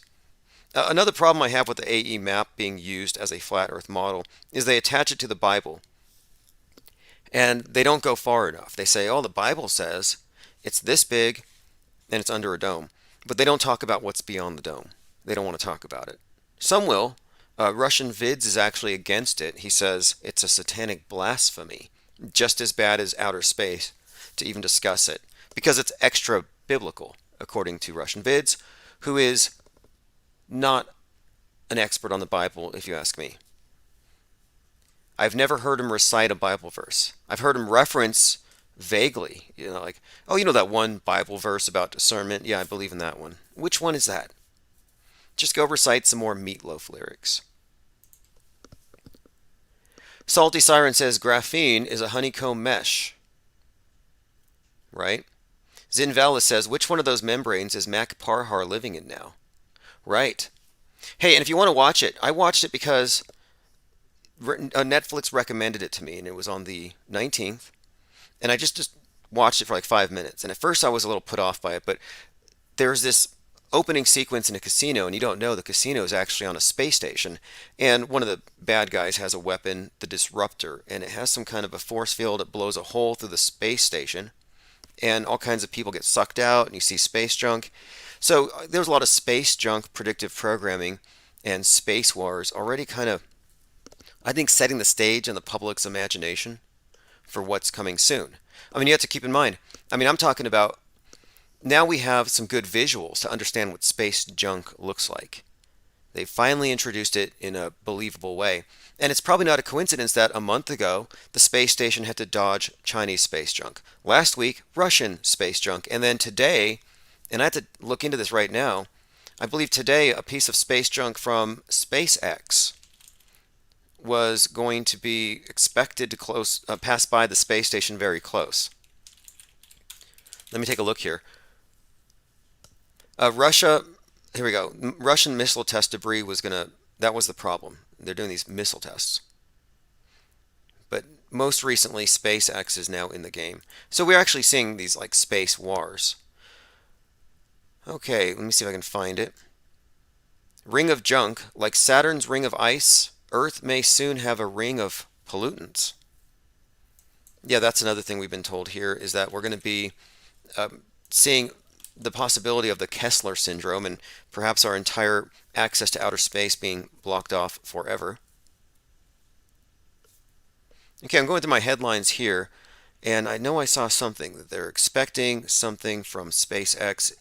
I don't know if it's happened yet.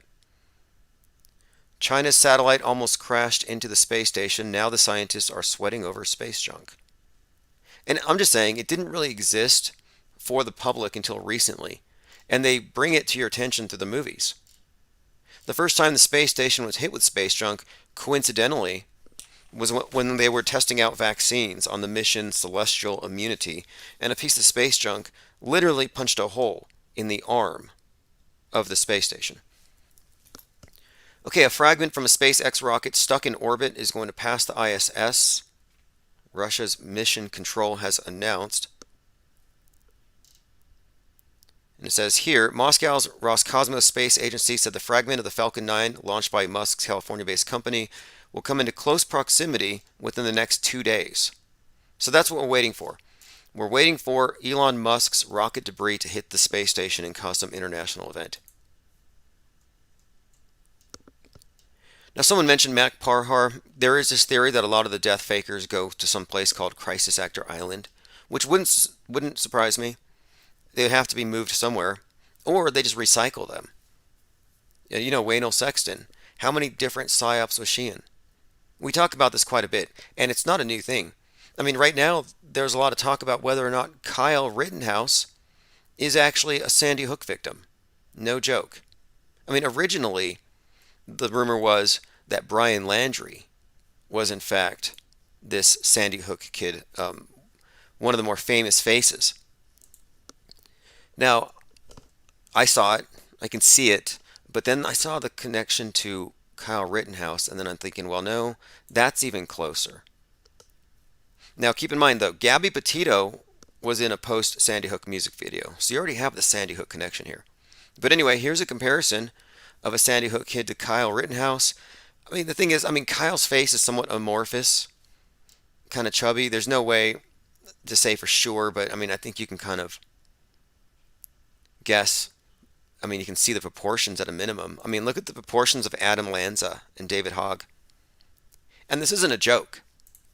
This isn't some kind of a wink or a nod from the CIA or whoever's behind the psyops that operates covertly in the shadows of the MSM. No, this is actually intentional. If you ask me, it's all about mind control and inducing Stockholm Syndrome, where people fall in love with their captors. They basically become traitors. They side with their own captors. They surrender. So what happens is, the face of terror, the face that frightened everybody, and ruined Christmas for a lot of people, just the horrific scene of the Sandy Hook event, the face of it is Lanza. So for him to resurface as Hogg is very significant, because Hogg is the one leading the Children's Crusade. He's the savior. He's saving them from the shooter. He's saving saving them because they're too young to vote away gun rights. So he registered. David Hogg in the Parkland acting troupe went across the country, 48 states, 70 high schools, and they registered all kinds of 18-year-olds to vote against their own gun rights. But my point being here is, the face of the savior is the face of the terrorist. That's by definition how you induce Stockholm Syndrome. Ryler05 says Rittenhouse looks like Alex Jones's son. Again, with that, it's the amorphous nature of both of their faces. That kind of makes it easy to imagine it. Because you don't really have a face. You have a face, but you've got micro expressions. And it's always changing. And it's not hard to find a couple faces that are close. And Alex Jones's son, Rex, looks more like Bill Hicks than Kyle Rittenhouse. Okay, let me go ahead. There's so many flat earthers dying right now, and so much skepticism around it. So when someone says, is Mac Parhar in that other pod or whatever, it's a fair question. And I think it's interesting, and I kind of brought this up before, how often the names of significant world stage actors have meanings, multiple meanings. And I would consider his role to be significant within the flat earth, because he served as the most famous / infamous one out there. It wasn't Mark Sargent running around breaking the rules, violating quarantine, walking into hospitals, being called an idiot by public officials. publicly live streaming his rebellion. No, it was Mac. So here's the definition of pharmakos, an anagram for Mac Parhar. A person already condemned to death, sacrificed in ancient Greece as a means of purification or atonement for the community. A pharmakos in ancient Greek religion was the ritualistic sacrifice or exile of a human scapegoat or victim. So what I think they've done here, and I think they do this a lot, is they created a scapegoat to point at. And then, of course, all of the people who are influenced and follow this person will then second guess all of their decisions and the steps that they took. So that's my take on it, especially because he was actually friends with Benjamin Coleman, the flat earth arsonist. He actually had a flat earther burning Masonic lodges. Flat earther busted in Freemason arson spree. 42-year-old Ben Coleman has been charged over one blaze and tied to two more. Now, I think the guy is an actor. His name is actually Benjamin Orion, and Coleman's the name of a lantern. Less than an hour after 3 Masonic lodges burned in Vancouver, the suspect appeared to take credit for it. He said, quote, "I just cleaned 3 satanic clubhouses." So he posted this on Facebook. Now, I've never heard of this individual, but the few quotes that I've seen and screen captures from his deleted social media seem like almost like out of place, like comments that he stole from reading our chats. Doesn't seem like an organic, real person at all. And even his mugshot looks fake, like the yardstick they're using for his height is crooked. But my point being, he was friends with this Mac. Like, they're friends. So how does that happen? I'm sorry, but you're friends with a guy in an obvious psyop. I mean, this wasn't just some gas can. These were actually very well controlled blazes going around burning Masonic lodges. All right, let me go through some comments.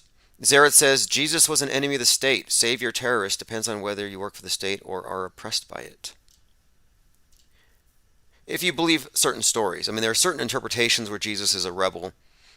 Jesus is, if you ask me, it's just a blank slate. You can project anything onto him. Some see him as a war god, coming back to conquer and punish. Others see him as, meek and mild, kind of an androgynous mushroom eater. But whatever you think, is he a hippie? Is he a warrior? It's whatever you want to believe. I happen to think that Jesus is actually a Caesar, deep faking it to reach the people he rules. I think they put a nice smiley face on fascism whenever they can. And I kind of think that's why they invent these various characters. I mean, if that offends anybody, that's cool. Be offended, but I need evidence to believe anything. And right now, I don't trust mainstream religion any more than I trust mainstream media. Mainstream media has replaced it. And if you look, all of the old components, all the various aspects of the old religions have just been templated into our modern worldview, which kind of seems like it's actually a template for control more than an authentic account of the truth.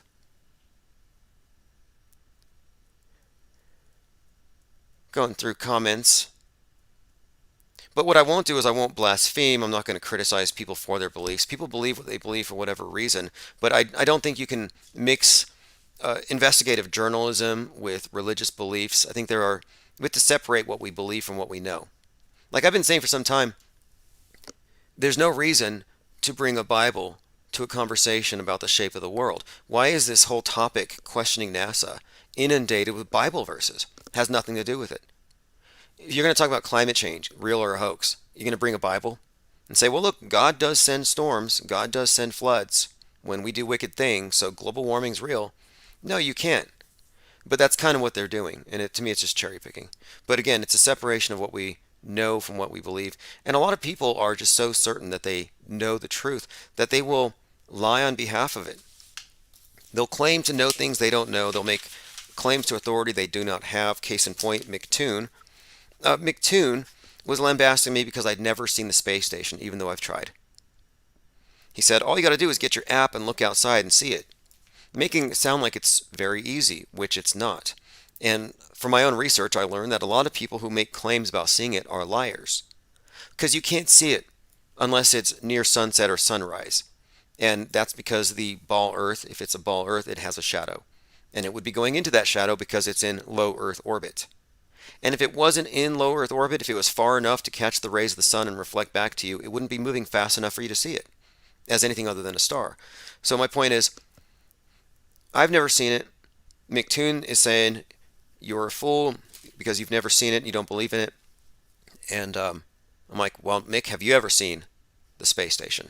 And he kind of freezes at the camera. And I commend him for not lying. I commend him for being honest, because he said, no, I've never seen it. And I'm like, wow, okay. Well, that makes two of us. The difference is he believes it's real because of secondhand information and hearsay. And he's happy with that information and willing to cudgel people over the head with it. Like, how dare you not believe in this thing?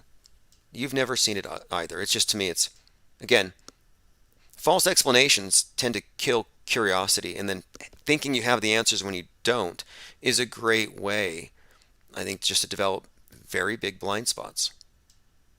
Zaret says atheism is also a cult, left versus right. Well, atheism is a cult because the atheists were given a puritanical revision and they went with it. They actually were the first ones to adopt the new religion. Who believes in global warming and the modern flood myth more than the atheists?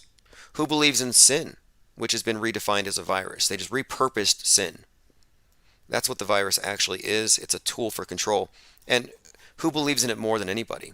Of course, it's the atheists. I mean, they set this up as a purposeful dialectic. The vaccine is their communion. The atheists do have a concept for original sin that you have to atone for, which they call the carbon footprint. Their idea of transhumanism is a replacement for transcendence in so many different ways. Space is the new universal heaven. And the thing is, the atheists are worse than all the other religionists because it is a religion. I think they're worse, though, because they believe they have the authority of science. They can show you the devil in a microscope. Oh yeah, COVID's their devil. The globe is their God, or God construct, their angry God that you have to appease so he doesn't flood us. COVID's the devil, and if you notice, who do they talk about more? They're more about, I think, devil. They're devil, I don't want to call them devil worshippers, but they kind of are. I'm sorry, but atheists are kind of devil worshippers to the extent that they're applauding the work of COVID. Oh, you're taking out the non-believers, the anti-vaxxers, the spreaders of heretical misinformation. It's totally a new religion, and they are fundamentalists about it. If you need any more proof of this, look at sorryantivaxxer.com, where you have all these hardcore atheistic scientism cultists celebrating the death of their ideological opponents or the non-believers. Lily Bell Bell says we might be on the verge of a new asteroid hoax. Oh yeah, that's coming. They're probably going to have one break apart in the sky or something. Or it could be too that the asteroid preparation, all these different, it's like almost like air defense, like the DART system, to shoot incoming comets. It could all just be a setup for space wars when China starts launching stuff at us. Commenter says Ewar Anon's YouTube channel is gone. Yeah, I actually caught some information about Ewar Anon, a few things about him. I don't want to go too deep, but very early on, I was contacted by someone who claims that most of his content and his ideas were stolen. I don't know if I would call it stolen. I would say that he did a good job of synthesizing a lot of things, and I still enjoyed his presentation. But if his channel's gone, you can probably find him on BitChute or Odyssey.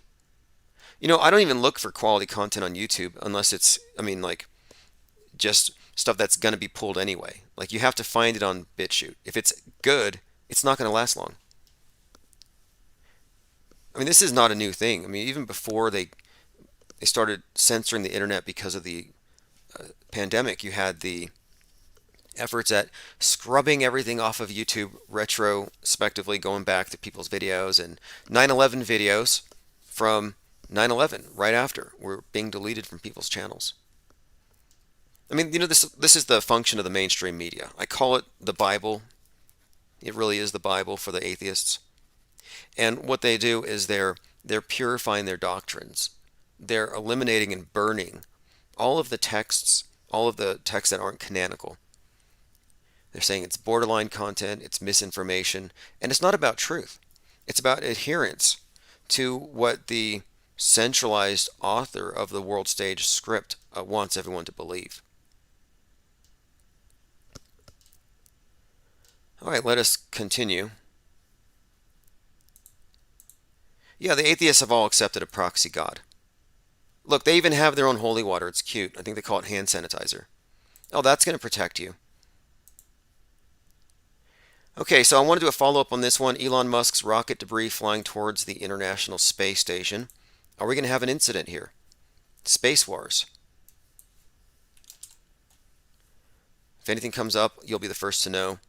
Definitely subscribe. And if you're not on my Patreon, I send my newsletters there. Let's go ahead and go through the most recent newsletter before we get too much further. By the way, JFK Jr. and JFK, Michael Jackson, Princess Di, and John Denver failed to appear in Denver. And that group of QAnoners in Denver is being looked at as possibly a destructive, dangerous cult. Okay, hopium springs eternal. Because this is what it comes down to, bad hopium. So hopium is it's like what you call it when somebody gives you a false promise to keep you on the hook. And what we found with the QAnoners is it's founded on hopium. The Q drops in 2017 were all about the deep state being routed, Clinton being executed, and Trump being vindicated. It didn't happen. So they all held out hope that it would happen the next year. Then the next year.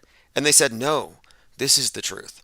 It's the 3-year delta is what they call it, whatever that means. It means that any Q drop, every single statement dropped by Q, just add 3 years so you can read the future. And they say, the future proves the past. And they all chant that like something out of 1984. The future proves the past. So they have this take on it, and their hope has not run out. And it has led them to Dealey Plaza. X marks the spot where JFK was assassinated 58 years ago. And they fully anticipate, well, salvation or whatever. So here's what I put on this topic of hopium springs eternal, because it's not just them. Hopium is all over. One can never be fully saved, vaxxed, or totally secure. Nobody's coming back from the dead to save humanity. Yet people continue to go batty over the illusion of safety and the promise of greener grass on the other side. The vax junkies, the climate change alarmists, and the JFK worshipping cultists, spelled with a Q, are all losing their minds, chasing after their version of salvation. So the climate change alarmists want to lock down society to save the planet at the expense of freedom. The JFK cultists, the QAnoners, they want society violently purged. Yep. They want military tribunals. They want to see society purged of all that oppose a one world religion that seemingly worships presidents as divine. The vax junkies, they want to lock down their political opponents and strip them of free speech. You see, think about this. The people who are in favor of mandatory lockdowns won't do it unless they're mandated to do so. It's like, why not lead by example if you really believe in it? You believe in it so strongly that people should lose their rights over it, you first. But no, they won't do it until their political opponents are forced into it first, because it's a power move. The vax junkies want to lock down their political opponents and, like I said, strip them of free speech, which they're doing pretty well at this. I think this is the goal. The climate change wackos have the same goal as the vax junkie wackos, because it's the same agenda. And, this is another point too. If you buy the science and you support anything mandatory, then you are actually trusting and listening to the same scientists that are in favor of climate lockdowns. So you can't say, I trust Dr. Fauci, but I don't trust Al Gore. No, they're part of the same agenda, and it's the same overall storyline. So yes, if you trust Dr. Fauci, you ought to be locking down and possibly selling your car. Zaret the Alchemist says, like Bill Gates said about his friend Jeffrey Epstein. Well, he's dead now, so... Right. Bill Gates was a friend of Jeffrey Epstein, and that's the reason why Melinda Gates dumped him. So this thing about salvation, though, this is the hopium. It's like the carrot on the stick. You can replace your entire blood supply with the black goo, and you will still fall short of perfection because you are still a lowly super spreader. It's the same with religions. You can be baptized, you can have communion, you can be saved, but you can always sin. You're always a sinner. Everybody falls short of the grace of God, or everybody falls short of the grace of Bill Gates. And what they've done here is they've presented him as this new savior, which we'll get into because there's an interesting storyline there. Now, going green, recycling everything, is that going to save the planet? Obviously, no. Global warming has been around for 33 years and nothing has changed. If there has been any increase in the ocean levels, any rise at all, it can only be attributed to, well, masks and PPE. By the billions and billions of pairs being tossed into the ocean. But other than that, no, there's no appreciable difference. The ocean levels have not gone up at all. So all your recycling, these are all just ritualistic gestures. You're genuflecting before Big Brother, before the God of the earth, rather, whenever you throw your trash in the recycling bucket. Because what you've done, the internal process of what you've done here, is tantamount to confession. You took all of your decisions from the previous week, your consumer decisions. These ones are bad, these ones are good. The bad ones could trigger a flood. The bad ones make globe mad. It's just like sin. So you recycle those ones to expiate your guilt. So your decisions of, just as a consumer, are now basically rating you as a person. And will you be judged? Are you atoning for your carbon footprint? Probably not, no matter what you do. And that's kind of the thing. No matter what you do, you will never totally be sinless. It's an unattainable goal. Now, the MSM is making fun of the JFK cult. They're comparing them to Jim Jones and the People's Temple. They even compared them to Heaven's Gate. So the Heaven's Gate cult is the one where you had the mass suicide, where they had the applesauce, and that was Marshall Applewhite. People's Temple was Jim Jones and the Kool-Aid. Ryler says, is there a connection with the name Joe and Jupiter? Well, Jove, sure. I would have to look, though. You know, when you look at these different planetary deities, you have like Jupiter. Jupiter is also known as Thor. It's the same deity. They have different names. And when you get down to it, there's actually it's pretty systematic and it's pretty consistent. And you'll find that all these different archetypes are worshipped through, all these different planetary deities are worshipped through archetypes.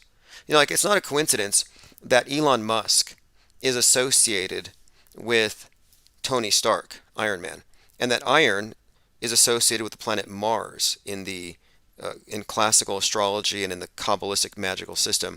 So he's the one sending us to Mars. He's associated with Iron Man, which is again Tony Stark. And there are many other things we could point to, like Falcon 9, for example. The falcon is the symbol of the god of Mars in the Egyptian pantheon, Horus. And of course, there's quite a lot more we can go into when it comes to the symbolism, but the entire space program, if you ask me, is the heaven program. And they've just repackaged the old gods in a very new way. Someone had left a message earlier about the TV show called Strange Angel, which kind of shows you the origin of a lot of this stuff with Jack Parsons, who is the American counterpart to Aleister Crowley. So you have Aleister Crowley overseas. Over here in America, Jack Parsons has a commensurate role and position, and he's hanging out with L. Ron Hubbard, intelligence agent, science fiction writer, and what they concocted together was, I think, what we're experiencing today as the space program, the space age, the idea of man's destiny as a multiplanetary species. I think that all came together as combining Mystery Babylon and its rites, its symbols, and its iconography with science fiction. Ryler says, why is Thanksgiving always on Thursday? Zaret says they invented the letter J 300 years ago. Well, then how did they spell Jesus? Wasn't that what George Bush said? He was like, if English was good enough for Jesus, it's good enough for me. Yeah, it's kind of funny when you put it in that perspective. It's like, do you trust centuries and centuries of editors and censors? I certainly don't. Now, I don't go so far as to go 100% along with Ewar Anon or the Mud Flood channels who are, quick to just say, well, you can't really trust anything from 100 years ago. No, I don't completely go into the area of agnosticism. I think that there is a method to separating fact from fiction. I think a great deal of reservation when it comes to claiming to know something is important. We have to have a lot of questions. I don't claim to know, but if you can't question it, that's when it becomes problematic. And notice how questioning the news brands you as a heretic today, or a conspiracy theorist, or a conspiracist. Well, what happens to that news after a week, 2 weeks, a month, a year? It becomes history. So your fake news is actually your fake history. Victoria says, oh my God, George said that? Seriously? George W. Bush? Yeah. Of course he did. I mean, he was probably joking, but there are some things, Bush-isms that he has said, and I'll see if I can find that quote here in a minute. I want to bring this up too. Marshall Applewhite, the guy from the Heaven's Gate cult. This is him.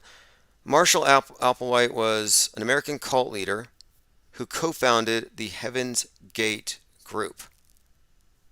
So this was the group who believed that they could go up into the heavens or whatever, that they had to ride a comet. Is that the one?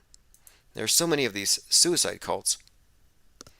Okay, so here we have him. Applewhite served in the U.S. Army. Then, in 1972, he developed a friendship with a nurse, and together they developed and discussed this concept of mysticism, and they became divine messengers. They told their followers they were visited by extraterrestrials who would provide them with new bodies. Okay, this is the one, they saw the comet Hale-Bopp. Now, there is this theory that this individual, Applewhite, is actually a character portrayed by the father of Jim Morrison. George Morrison. So I've done a little bit of a side-by-side. I would need to see some more. But George Morrison was the admiral who was, here we go, the commander of the U.S. naval forces during the Gulf of Tonkin incident in 1964. Father of Jim Morrison. So yes, there is this theory that the father of Jim Morrison was repackaged and played the role of Marshall Applewhite. And I've seen a few pictures, seem kind of convincing, but I'm going to have to do a little more digging. Yeah, Admiral Morrison. Let's see here. Zaret says Admiral Morrison. Oh, Rush Limbaugh. Right. Rush Limbaugh's dad. Now, that's an interesting point there, because there is this theory that Jim Morrison is Rush Limbaugh. And one of the first things people do when they hear something like that is they balk at it.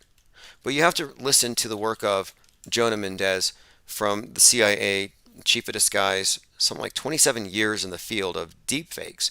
And she said that one of the primary objectives of the disguise department, of the deepfake department, is to create a character that is diametrically opposed to their previous incarnation, so that no one makes that immediate association.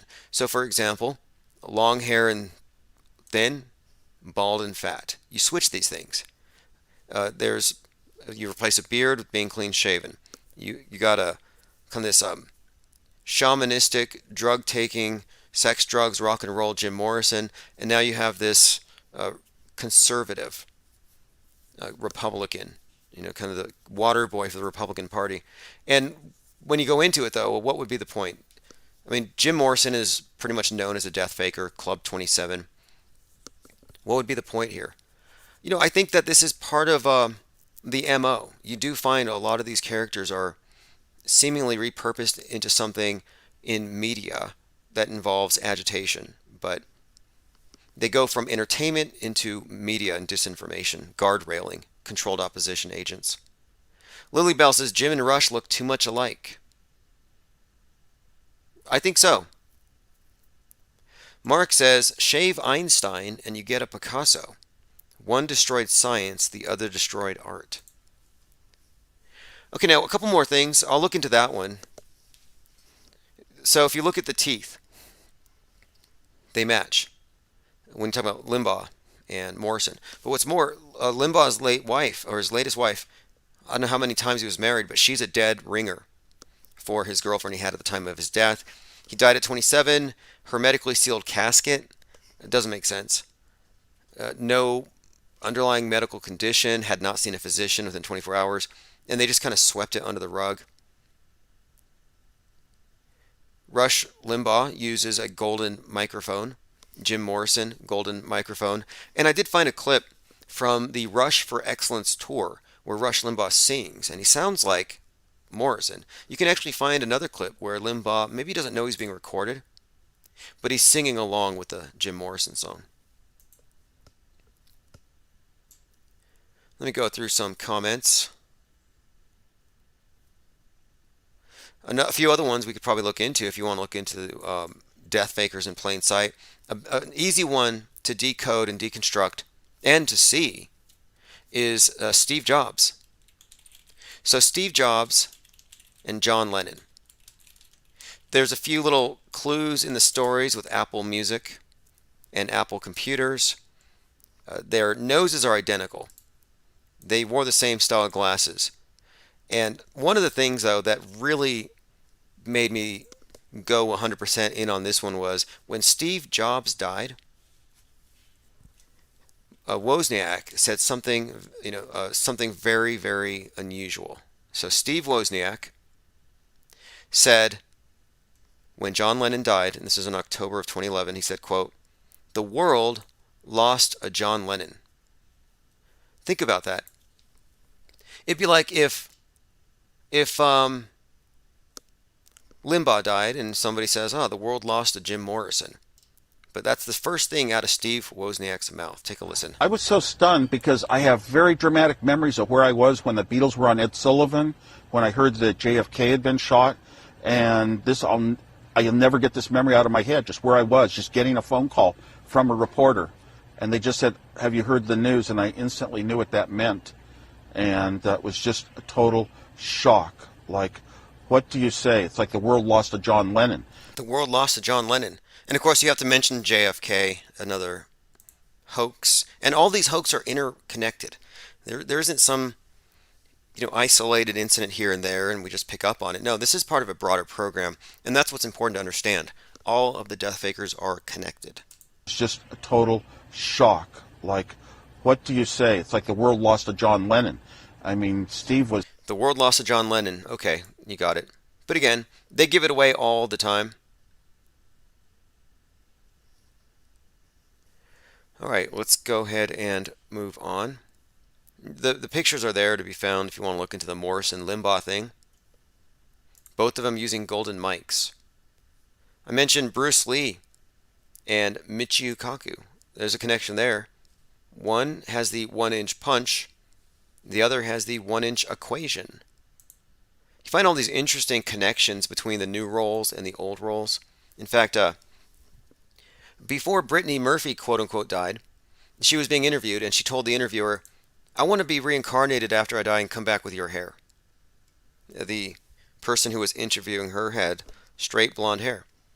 Well, the character that Brittany Murphy came back as, I believe it's, is it Lila Reinhart?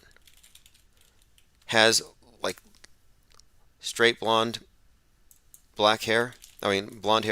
So it's like, did she actually hint that she was going to come back as another character in that interview? And I kind of thought so. Now, again, we're talking about people who are faking their deaths, going through some surgeries, coming back as new characters. We have a list of them worth looking at. Oh, Breek says Amy Winehouse. Amy Winehouse is rumored to be Lady Gaga, of all people. A lot of work on that one. But you can do it with mouthpieces and fake teeth. Infinite Plane Radio. Hey, Tim, how you doing? Oh, very good. Thanks for the call. What topic piqued your interest tonight? I just tuned in. Just the whole Metascript thing has got me going. Yeah, same here. Almost just because it's just too predictable in many ways. So, recent events. Right now, we're dealing with space wars, stuff falling from the sky, and then all kinds of predictive programming. What do you think of the Astro World event? Fake or real? Fake, like completely, like just from past shootings or mass murders or wherever you want to call them. That Right. 300 people suddenly got dizzy and collapsed almost, but 8 died. Yeah, 8 died. Well, 9 is what the final total was. But I pointed this out that the day before the concert, 2 days before, Travis Scott released the video for Escape Plan, where he's wearing the Pearl Jam concert shirt from the Rockslide Festival 20 years earlier.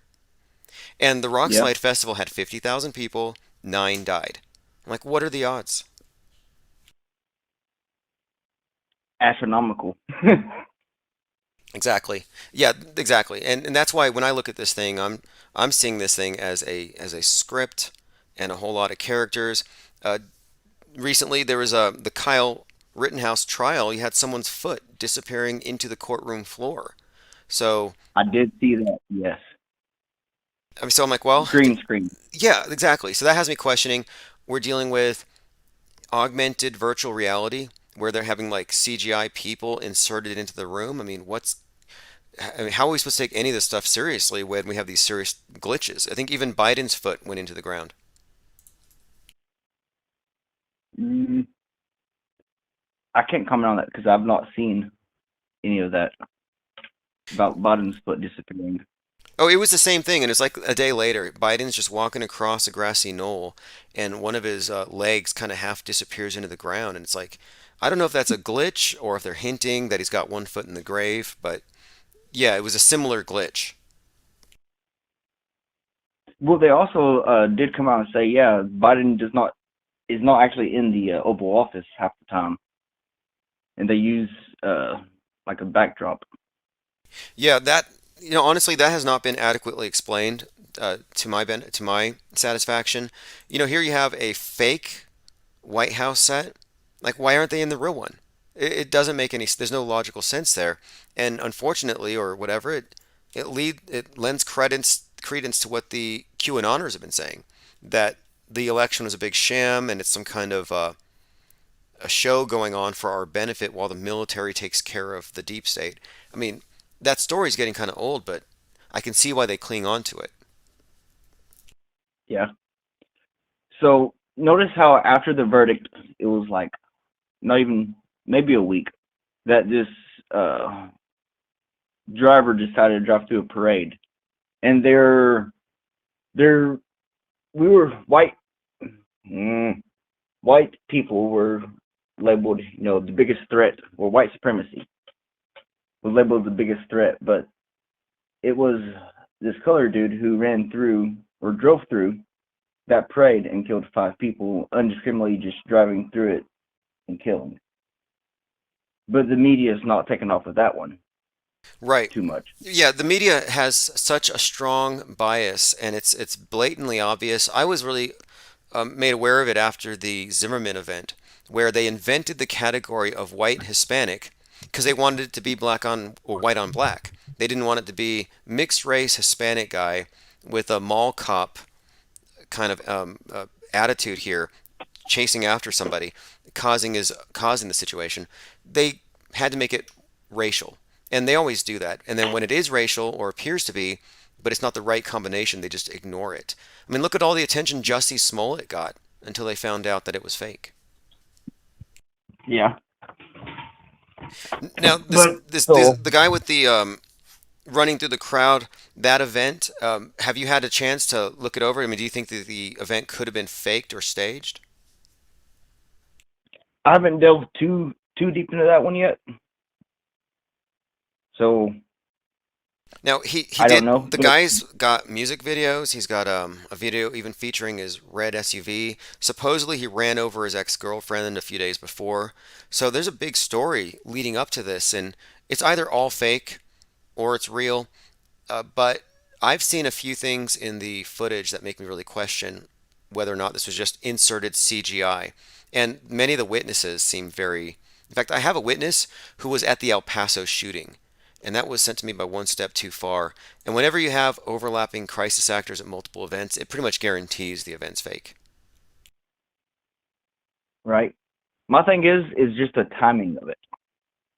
Like how much or how soon it was after the verdict was announced to pull the attention elsewhere. Oh, the 'Cause timing that's of all it. it is. Yeah, okay. So that's another thing that I had picked up on was the day that the verdict is read, you have this guy in Waukesha, Wisconsin, WW. Well, exactly a year prior, Kyle Rittenhouse had made the $2 million bail. And then the same day that we had the $2 million bail paid, there was a mass shooting in Mayfair Mall in Wisconsin. So I'm like, wait a minute here. Yeah. The timing of it's curious that you have a psyop attached to Kyle's release on both occasions, and both of these psyops are, I think, yeah, conspicuously timed. But like the first one, I thought that's weird. You got a 15-year-old shooting up a mall. Was that Kyle? Was my first thought. Like, are they putting these stories out there? Like, for example, they just put out a story the other day about somebody named Kyle Rittenhouse who got arrested for child content on his phone. So I kind of think that's made up, and that they release stories for, agitation, but also as a way of subtly smearing their enemies. Yeah. The whole thing, like, even if you don't delve into the research and the backstories of all these events, if you just look at the timing of each one, because with the verdict ending, it quelled some shit, and then you got this one popping up, which is re-stirring the pot. Right, exactly. With Restirring the pot. That's exactly what it looks like it was intended to do. And they have everybody's attention, and it deflects. And definitely, I think that would be it. That's the definition of a psychological operation. It's all about winning the minds of the people, directing them. correct. Now, these different events, though, these are all pretty much, I think, standardized. They're just like they do CGI insert, and that's the part that I had to really try to look at closely with Kenosha, because it looks real as hell and looks all done in one shot. So either it is real or they're using squibs, but whatever it is, it was very well performed. So I'm still kind of divided on that one, and I'm open to the possibility that movie magic is the answer to most of these things, but I'm trying to figure that one out. Do you think that Kyle Rittenhouse actually shot those three people, or do you think that was staged? Well, with you saying you want to see that dude's arm, like, I'm on the fence. Same. Because that's a very good, what do you call it? Well, Not note, yeah, I think we have to be. evidence. Yeah, That is real or fake. that would be tangible evidence, and he did not show his arm off. But the question is it fakeable? And because of that event, I really had to dig in and look into how they could fake it.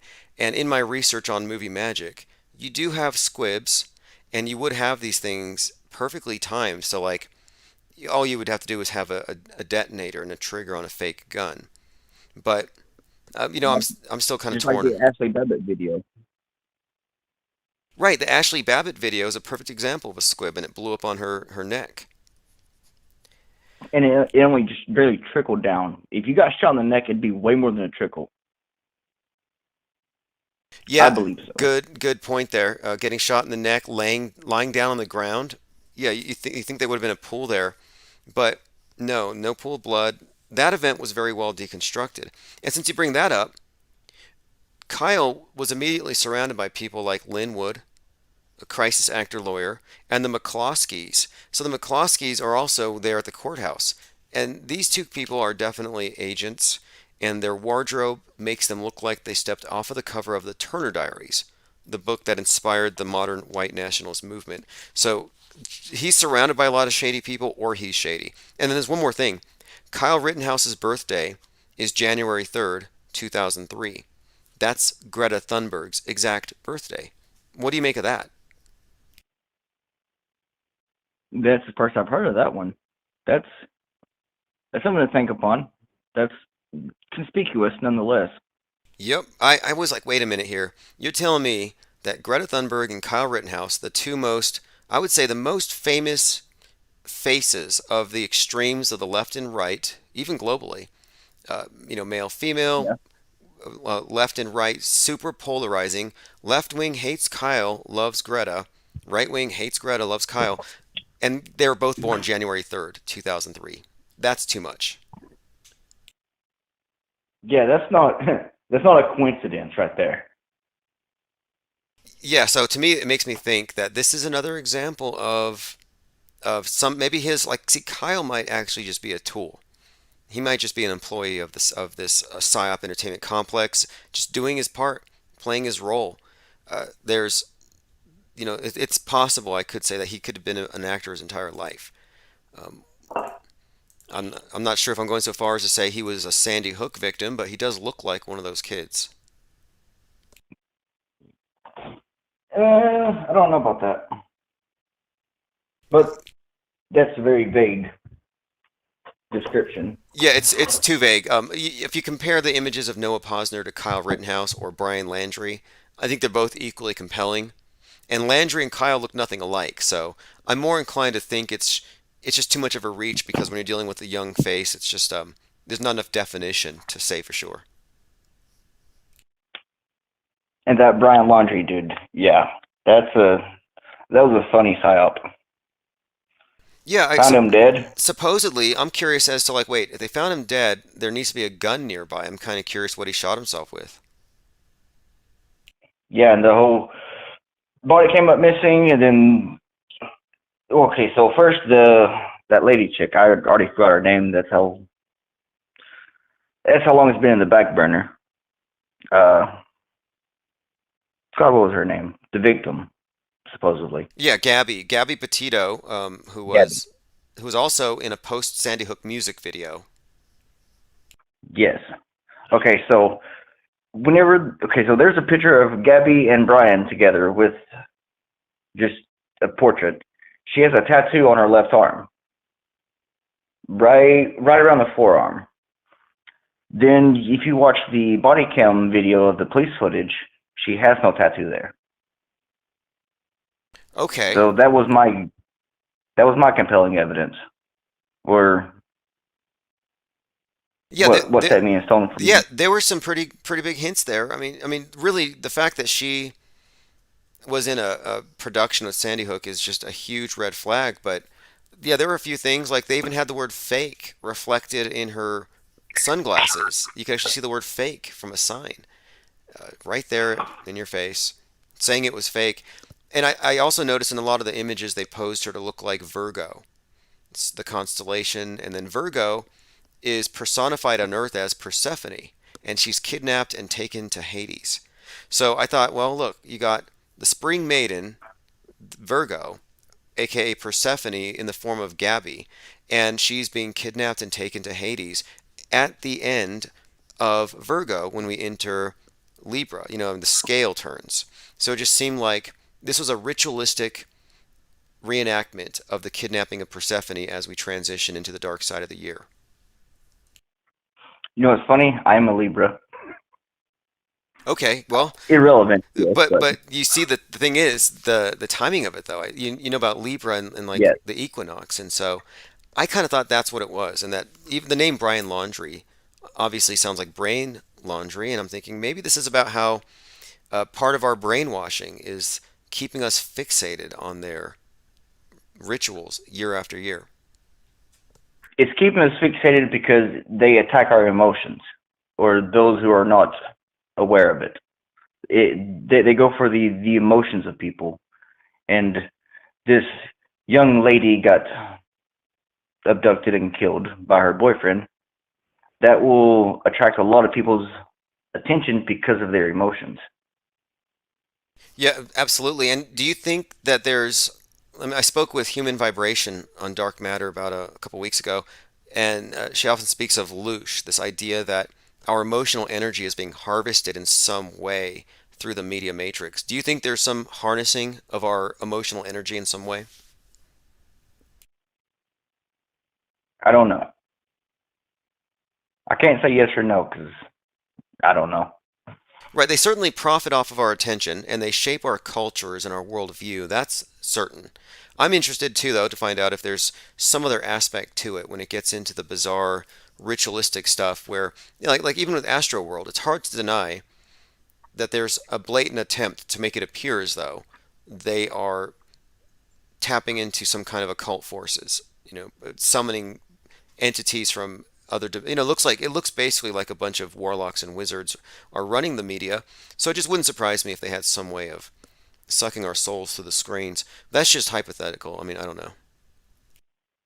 Well, technically they are, because so many people are glued to it that they're not doing anything else, and right, fixated so much on what's happening, across the world, but not locally. So it doesn't have, with them being fixated on the TV and the news, they're not able. The ones who are fixated on the TVs are not doing much for their community and keeping everybody separated to a certain extent. I think that's the goal. Like, I think the idea with this new system is a world under permanent quarantine for whatever excuse they give us, and they want us to live our lives through the metaverse so that we don't care about our local, because now we are all part of the metaverse. You can go anywhere in the metaverse. So it doesn't matter what's outside of your basement. I mean, I think that's the goal here. It seems like it, yes. Black Mirror universe. Now, let me ask you this. Uh-huh. Let me ask you this. What are your thoughts on the smallpox vials that were found in Philadelphia? I didn't know they actually found any, but I heard Bill Gates talking about smallpox, and then there's a movie coming out called The Division with Jake Gyllenhaal in 2022, and it's about a smallpox outbreak. But no, I hadn't heard about that. Do you remember back, I think it was 2 or 3 months ago, whenever New York was going to do a Yes, at 120 locations in New York, they were going to test out leaking, I guess, airflow. airflow. Yes. Yeah, airflow pollutants in different area, and they're going to measure it. And I was like, wait, they have 120 locations where they're going to be putting pollutants out to test the air or something. Yeah, that was I thought that was a bad sign, or a sign that something's going to happen. Well, now with these smallpox things coming out, New York is about to get hit hard with smallpox, is what it sounds like. Well, it says here, New York City, that was last month in October. They're testing airflow to prepare for hazmat accidents. Scientists, emergency planners are conducting an airflow study.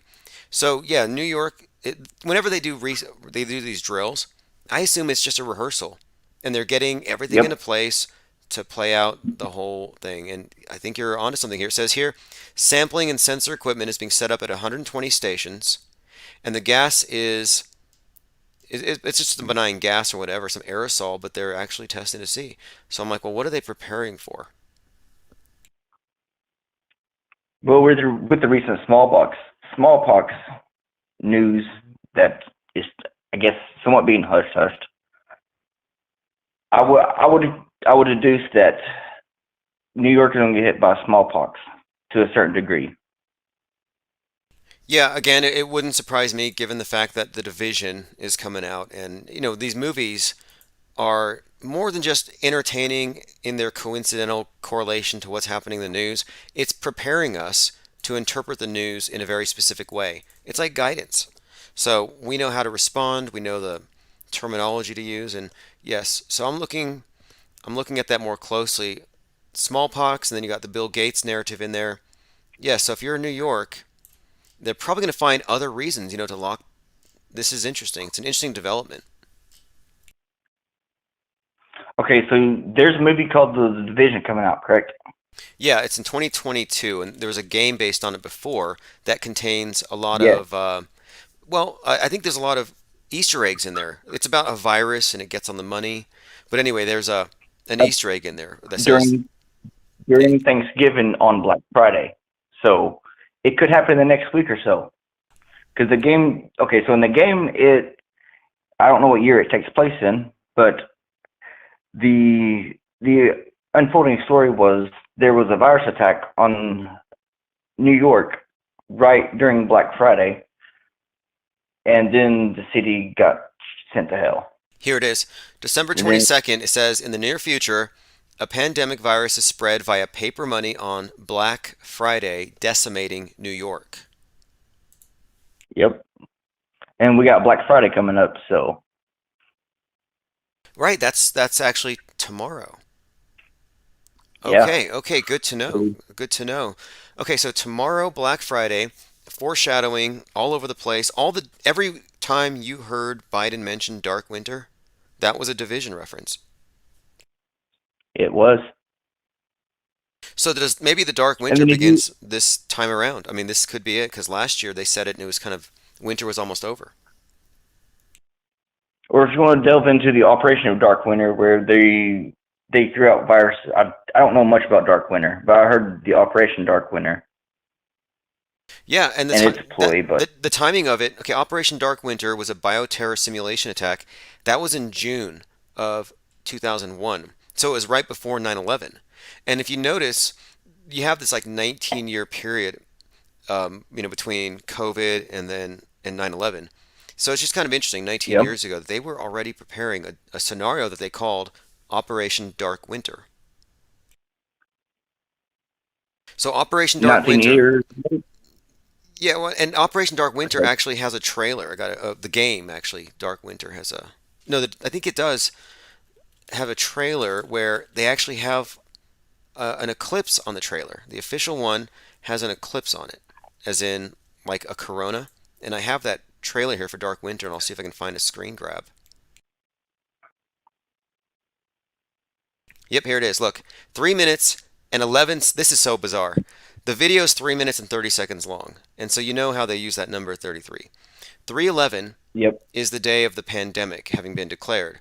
Well, at 3/11 into the Dark Winter Tom Clancy Division trailer, you have a corona. You have an eclipse and a corona, and it says, "What will it take to save what remains?" Hmm. Again, this is Interesting. Dark Winter, the Division. It says here, the Division is a video game set in New York in the aftermath of a viral pandemic. So there you have it. What year? This trailer, let me see the year on it. Release date March 8th, 2016. What year does the game take place in? The game takes Does it place say? in, let me see if it says. Doesn't say here. I'll look into it though because near future is kind of vague, but this is pretty interesting in itself, just the fact that a few years early, even foreshadowing 3/11 in this subtle way with the corona on the screen. I mean, that date is figuring prominently into so much predictive programming. Check this out. Episode 119 of The Office is about Yeah. a character coughing and another character freaks out and wears a mask, and everybody's just talking about why won't she take off her mask? And it came out on 3/11 2010. So 10 years before the pandemic, we had this TV show that was pretty much telling you the whole story. Hmm. I never watched The Office. I don't watch 99% of the stuff that I reference, but what I do is, in the research I come across it and I get the clips and then I do the research and I look up the episodes. And yeah, for me, it's more like Okay. I have to research these things. There's no way one person could watch all this stuff. So we rely on our crowdsourced research here. That is true. Okay, Travis Cloud says But Dark yeah, Winter. It was based in 2001. Anyway, hey, this has been a great call. Appreciate you calling, and certainly call back anytime. Always happy to discuss yeah, these man. things. Take it easy. All right, and happy Thanksgiving. Thanks again. You as well. See ya. All right, let's continue. Okay, so Victoria Pandora says, I thought Black Friday was just a smash and grab now. I saw that. I think they caught these people stealing the purses. Looting is so 2020. Okay, I have to correct a couple of things here. One, the other day I incorrectly said April 30th was Hitler's birthday. I meant death day. Hitler was born on 419 or 420, but he died on 430, which was also the birthday of Travis Scott and the date of the founding of the Church of Satan. Just a correction. Another correction here. It wasn't George W. Bush who said that asinine thing about the English language and Jesus. That was said by Miriam Ferguson, another Texas governor. She said, if the king's English was good enough for Jesus, it's good enough for me. Now, I don't know if George W. Bush quoted that, but no, it actually had an origin with another Texas governor. Mark says, in the first scene of Avatar, everyone on the street is wearing masks. Right. Avatar, James Cameron, another movie with the subtext of unfettered capitalism will eventually destroy everything. The bad guys are already pointed out as the American Marines. Common theme. I mean, America is the pariah, not just with the environmental destruction of the earth, but also with outer space. That's why I think it would be very significant if a piece of space junk from SpaceX hits the station.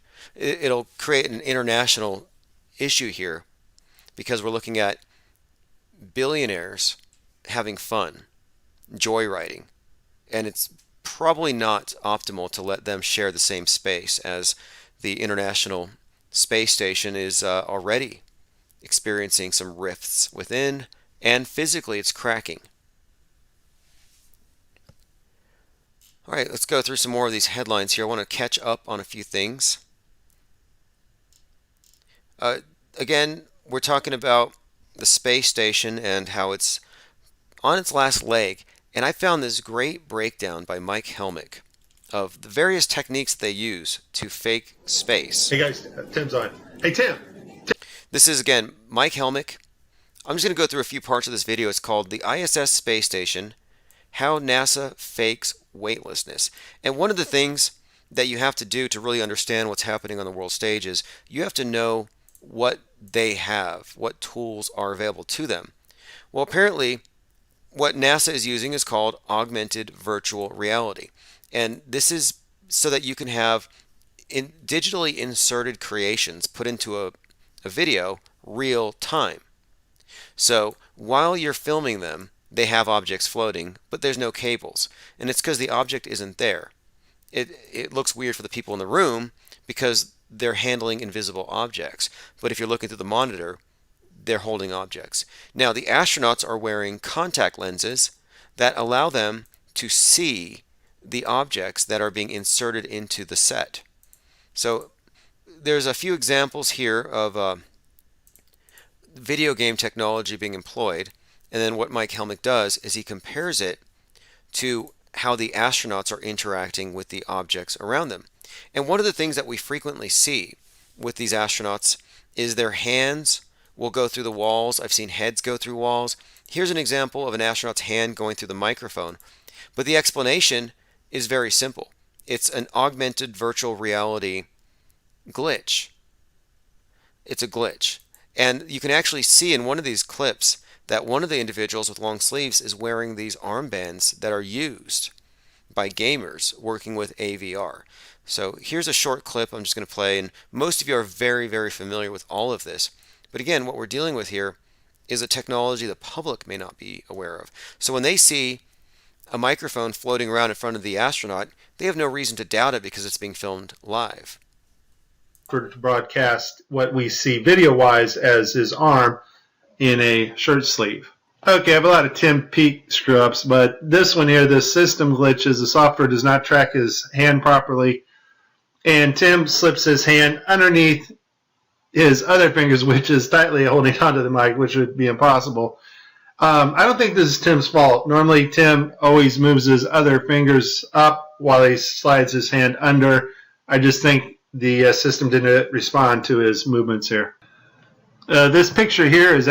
So the point is this. Unless you work in video editing or AVR, you may not know the significance of it, but if you did work with this and you were doing a job for a client or you're working on a movie, you would get fired for this type of stuff. So if you're a video editor and you know about AVR and you see this, you would be dishonest with yourself if you didn't explain properly the cause of hands going through mics, mics going through necks. It's very well understood. Here's another example. This one's classic. So this astronaut moves his hand too fast, and I think there might be a delay, but he thinks he's moving a hat in 3D space, but he's actually moving empty air, and the hat is still in the hand of the other astronaut. Again, another glitch. Busy effect. The only problem is the camera that was supposed to mask this harness out, or the video feed, is not working. And so we see the guy come flying along in a harness on his wires. Pretty amazing. But that's not all that goes wrong here. Okay, here you go. Here you see the handoff of a hat, and the hat never... Now in this scene... The hat never makes it into the other guy's hand, but he acts as though he's received it, and he puts it on the wall. The guy on the left in the green shirt, he thinks he sees an object in 3D space that's being broadcast to him, so he grabs it and he puts it off to the side. He's looking straight ahead because he's looking at an object rotating in front of him.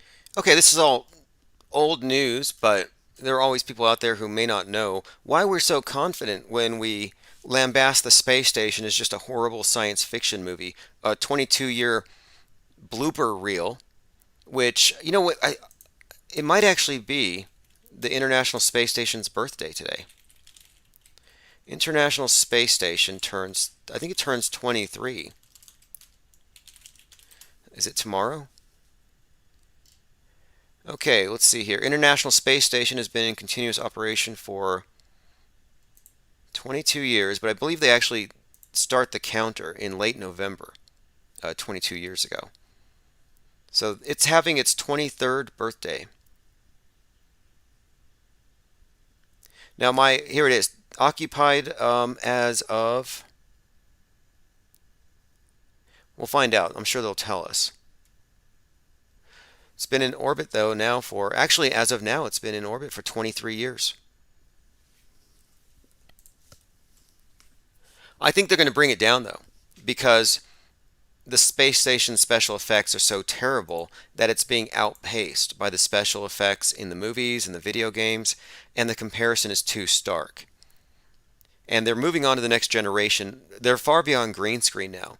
And, you know, one of the points raised by Helmick in this video, and I think it's a great point to raise, is that the special effects are only going to get better, and it's going to be increasingly difficult to convincingly call it out as fake. So you might as well pay attention now and call out the fakery now, because soon you won't have that ability, and it won't even matter. Because if 99% of the sheeple believe something's real, it becomes real. It's like magic. Musicians for Truth says, when was the last time you used this channel? Oh, we got a few strikes. We've gone through more than 100 channels, and in the month of October, I think we lost 5. But I knew this month a lot of my older channels would come back. We have a few large channels with 3,000 plus subs each that'll be activated next month. I don't really pay too much attention to what's going on YouTube. I treat these channels as disposable. That's why I highly recommend that you get on the newsletter. And if you want to join Patreon, get in our Discord server, you get live stream notifications that way. And if we happen to have a channel go down, you'll be directed to the most recent one.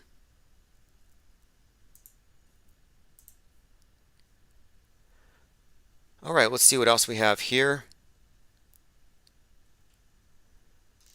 Going through comments, Zereth the Alchemist says, it's all for the children. Space travel is fascinating to kids. They're prepping the next generation for the future alien invasion and fake asteroid show. My guess anyway. Well, it's been a multi-generational brainwashing operation. And why would they spoil it with a bunch of skeptics and people who know it's fake? So you might be right. We may be at a point where they're just waiting for there to be more believers than non-believers, and they want to silence all the vocal critics. And who really is a critic of the space program in any position of influence? The most visible conspiracy theorist out there, I guess you could say Alex Jones, for example, he believes in outer space. He believes in the moon landing. He believes NASA. And that's an important thing to note. There are people who call out all the fake news on Earth, but they think everything above is real. Oh, the media can't lie when it talks about something above the Kármán line. Right. And I think if you call out the fakery above and the fakery below, yeah, then you're looking at things from a proper post-media, post-world stage perspective. But if you're still treating one or the other as real, you have one foot in the matrix. All right, let's see here. A lot of people in the comment section. I want to check out Mixler. So Mixler is our 24/7 audio stream. I say 24/7, but it will officially be 24/7 again, I think in about a day or two. We're waiting on a video card to arrive. Joined by Wee Bear, Salty Siren, Travis Cloud. Oh, and just for anyone's information here, if I say the word globally, it's because we have to be understood and we have to use the language that everybody understands. What are you going to call it? You can say across the world, but to me the term globally, yeah, I know. I'm in the position of I don't know. You may say you know it's a ball, and I'm like, cool. What information do you have that I don't have? You may say you know the moon landing was real. Well, what information do you have that I don't?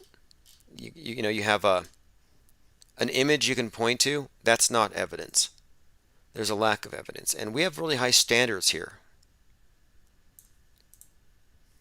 You can't just point at a TV or an app. You could say, well, my app says the space station is flying over my head right now. I have an app that'll point out where the nearest Pokemon is. It doesn't mean Pokemon is there. But we have an issue here as well, and it has to do with what I believe is I would call it the illiteracy of our time. It's the visual illiteracy. The problem today is that people, the general population, are illiterate when it comes to knowing if something is real or not. And if you pay attention and you know what you're looking at, yeah, you can discern it, but that is even going away. It's becoming increasingly difficult. But a lot of people in the world just accept whatever they see on the screen in a more or less passive way. It's faith is what it is. They have faith in media. It's replaced faith in all religions, and as I've said today, it's the religion of our day. And this channel, and I think most of the people listening here, thought criminals, heretics, apostates, non-believers, true investigative journalists. We're actually investigating reality here, which is why I think we'll never be truly censored, because we're far more philosophical than political. Look at the screen here. This is another reason to think that nobody died in that SUV attack, and it's all just a made-for-TV movie. The South Park episode that just came out has a scene with a red vehicle running people over. This is from the trailer. What are the odds?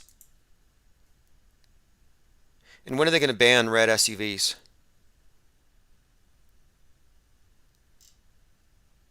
My phones are still open, 833-311-1984, if anyone has anything to add. I'm just going through the Discord server. This is a movie poster. Who made this? The true story of how... Oh, okay, this has got to be a joke. I'll just read it. I didn't make it. The true story of how Patricia Steere covertly murdered 4 flat earthers using a slow kill bioweapon technology. Girl with the Gun. Starring Fokker, Steere, Scheckelberg, Skiba, and Subirats. Okay, some dark humor. But I'll tell you what. If I die unexpectedly of COVID, asteroid, or something like that, whatever it is, if people meme me, I'm not going to be mad about it. If you're memed, you're remembered. And it's kind of like in Westworld. You exist as long as you're remembered. All right, let's see what else. I don't want to go through the list. I mean, I'm starting to think we're going to need an obituary in the new tabloid. We have a tabloid coming out next month, fakeworld.news. You can get the first issue on pre-order right now. and it's going to be printed on the 1st. fakeworld.news. You don't want to miss it. And yeah, we may have to put an obituary in there for all of the truthers. Strangest thing, the timing of it. I'm starting to wonder if many crisis actors have at the end of their contract some kind of dramatic send-off where they die in a way that sends a message, a lasting message. Okay, I got to show you this. Look, you should all be really happy. Like if you were worried about, if you were distressed about this guy in a red SUV just running people over, well, look, this here will prove beyond any shadow of a doubt that nobody died. And I'm not going to play the full 7 minutes. I highly recommend that you watch this video, and I'll put it in the notes. But what you're going to see here are actors recollecting the scene of watching the driver plow into the Christmas parade. And these actors appear on multiple news programs, multiple interviews, but they're word for word, verbatim. Angelito Tenorio, he was there. Angelito, you're an alderman from a city nearby. You're running for a different office. You were in the parade there campaigning.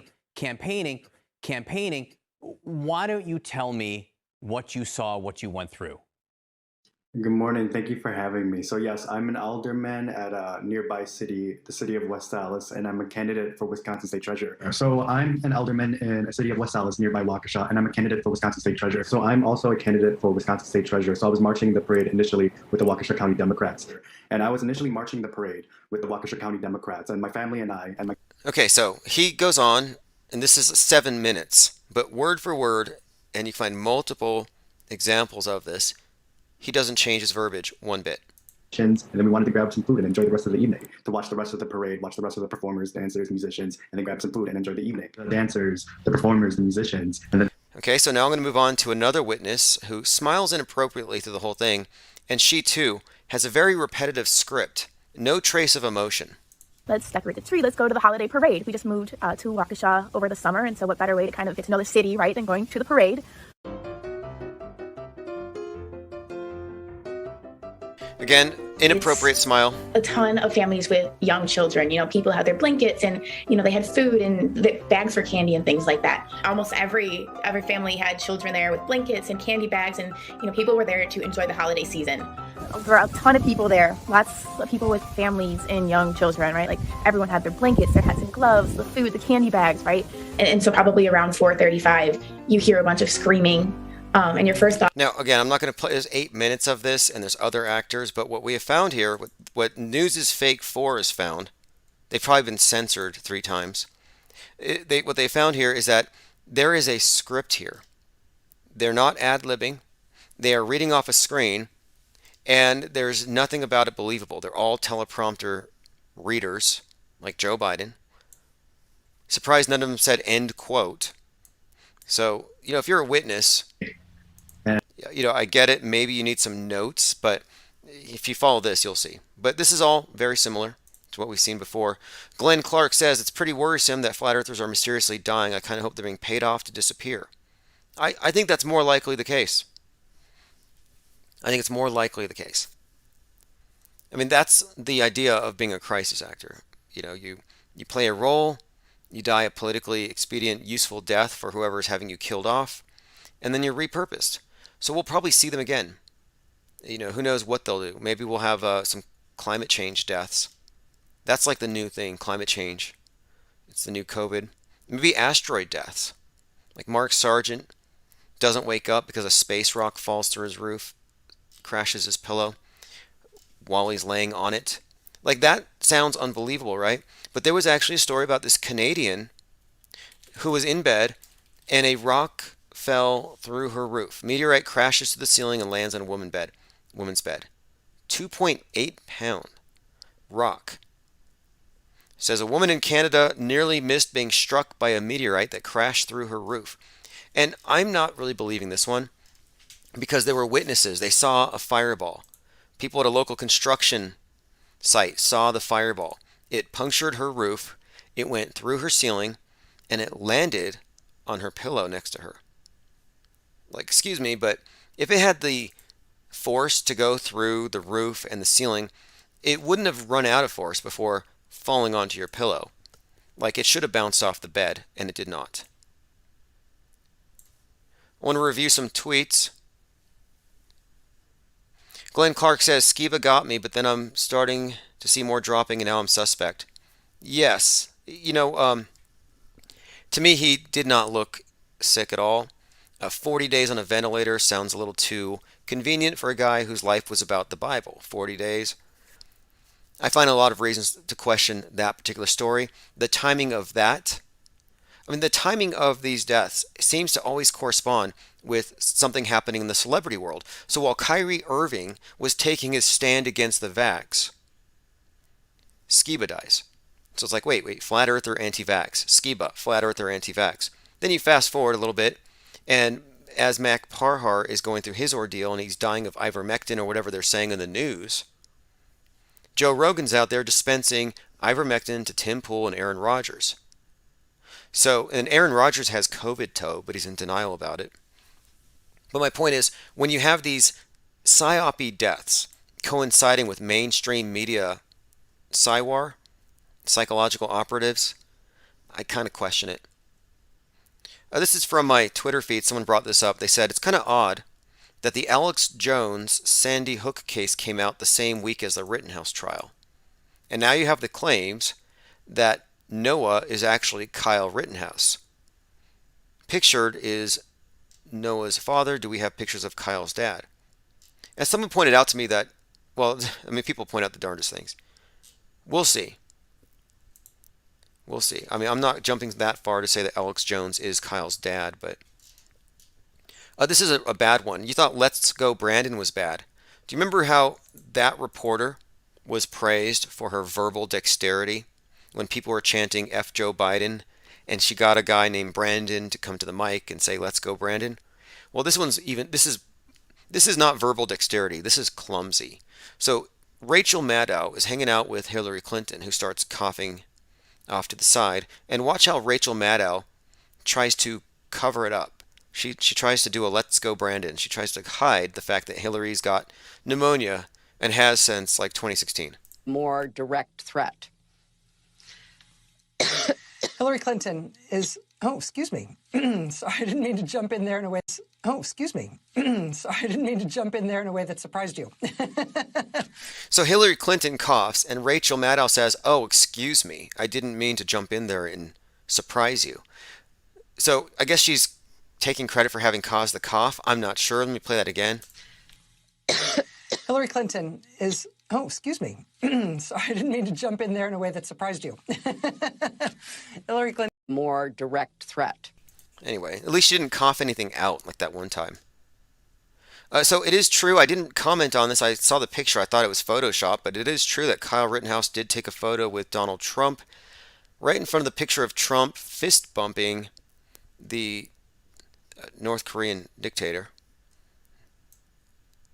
Super politicized thing, but remember, Kyle Rittenhouse was spotted front row seats at a Trump rally wearing a white hat when he was 17. Every single time I see another one of these images, these PR shots, I think, okay, we're looking at an actor. I need to see Gage Grosskreuz's arm. Mark says, that was so weird. Salty Siren says, oh God. Maxwell Cooper says, Hillary's Kuru must be acting up again. Yeah, Kuru is I believe it's a sickness you get when you no longer have access to human meat. Is that what it is? It's like the disease that cannibals get. Kuru, yes. Transmission of infected prion proteins. And it was found among people of New Guinea who practiced cannibalism, in which they ate the dead. Okay, they ate the brains of the dead. Okay, that makes sense. Eating the brains of the dead. That's what the whole adrenochrome thing is about. And you may think this is all just conspiracy theory or nothing, but honestly, they give you every reason to think otherwise. So there is a there. There is a reason why people make the assertions they make. It's not just made up out of whole cloth. How do you explain this? Lady Gaga was performing the song called Adrenochromatic or something like that. and she had this piano that looked like a human brain. And she had these Freddy Krueger knife gloves, and she's playing piano in this giant brain. And it's like, okay, it looks like brain surgery. And then she had this mask on with this like purple light coming out of it. And I thought, what? In the song called Adrenochromatica. It's from the MTV VMA 2020 award. Lady Gaga's outfits, her crowds, the moments that you missed. And yes, here you have her basically doing some kind of, I think, ritualistic cannibalism here. Knife gloves, big old brain, and then she's got this glowing purple liquid on her face. All right, let me see here. Commenter here says, someone said in the parade body video they thought the bodies were dolls. You know, whenever they do these psyops where a truck runs over people, yeah, you ought to look at the bodies, and they usually show you footage that comes from a flip phone from 20 years ago. Poor footage whenever they do these things, but yeah, it's just as likely they just threw some training dummies out. One Step Too Far says, Kyle already said the family's changing their name and moving, and his sister looks like a crisis actor from a shooting, but I don't remember which. Yeah, he'll be repurposed. If he was truly a 17-year-old, I mean, I don't know. Someone suggested to me that he was possibly a 20-something female, and that he was wearing fake acne. Anyway, Kyle Rittenhouse battles Lynn Wood for the $2 million bail money. Remember, I talked about this, how Lynn Wood, crisis actor lawyer, kept him in jail to raise money. The whole thing is a grift. They're probably all in on it. Lynn Wood is probably giving Kyle, I don't know. I don't think that Kyle's a good guy caught up in the wheels of something bigger than him. I kind of think that from top to bottom. But it's getting kind of strange because Marjorie Greene, MTG, she's suggesting, or she's demanding that Lynn Wood go to jail for his treatment of Kyle. So there's kind of a split here. And then Kyle comes out and he denounces Q and the election fraud conspiracy theories. He denounces those and he calls Lynn Wood insane. So Rittenhouse has kind of torn up Q, and then you have the QAnoners waiting for JFK. He didn't show up. So this could be a bad phase for Q, and this has been suggested too, that they're at the point where they're losing all hope. None of their prophecies are coming true. Even their hero Kyle wants nothing to do with them. So this is the point where they drink the Kool-Aid. So I'm keeping my eyes on the situation, on the Q cult, or whatever you want to call it. And there was one other thing that Negative 48, that's the name of their leader, brought up, Michael Protzman. He said, we may not see the truth until we've left our physical bodies. So they've already kind of brought that up as well, that they may have to die to meet JFK. And nothing will stop them, not even Maria Shriver, a Kennedy, who said that they need to stop. Brian Williams said that it's a circus of lost souls. A couple more notes here. The Pizzagate Massacre film, I'll be watching that. This is a film that's getting the public ready for a conspiracy theorist mass murderer. And they've been working this angle for some time, but I think it's going to accelerate. The story is a filmmaker put out this film of using the original Pizzagate narrative, but then made it more extreme. Actually made it into a horror film. And if you watch the scene, or rather the news reports of the Pizzagate researcher bringing a gun to a Comet ping pong, everything about it seems staged. Even the photography. You got a cameraman on the other side of the Pizzagate conspiracy theorist, and then across is the cop pointing a gun. So like you have journalists getting in the line of fire. I find all that to be very suspect. All right, this is The Masquerade, JT33, featuring Symbia. Same time, actually probably earlier tomorrow morning, and then also in the evening, we'll be doing open phones. If you want to leave any messages, 833-311-1984. We get to all those live. And again, appreciate all the comments, chatters, and the voicemailers. Always great intel. Anyway, this is The Masquerade. I'll put a link in the chat.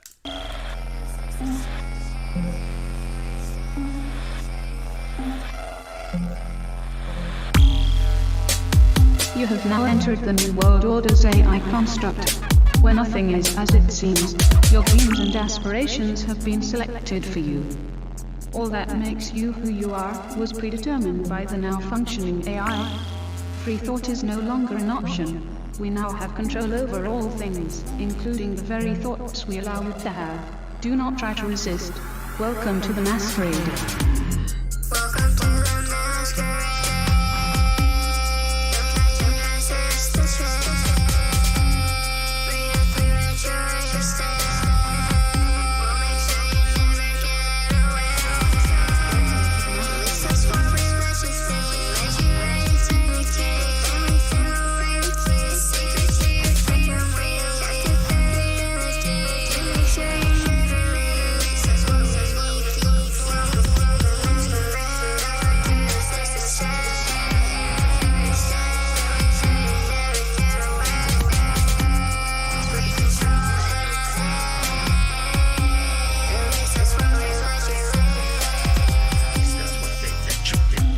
Some sort of illusionary grid that we're living in. Still I'm entrenched in the thought that my thoughts are my own and I'm giving in.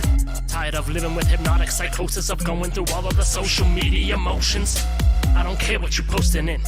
Keep on scrolling through all of the propaganda. Keep on showing support. You're giving them the upper hand. You can find any info to support any truth that you want to pursue it. Truth is subjective. I'm being selective and choosing the path and I knew it.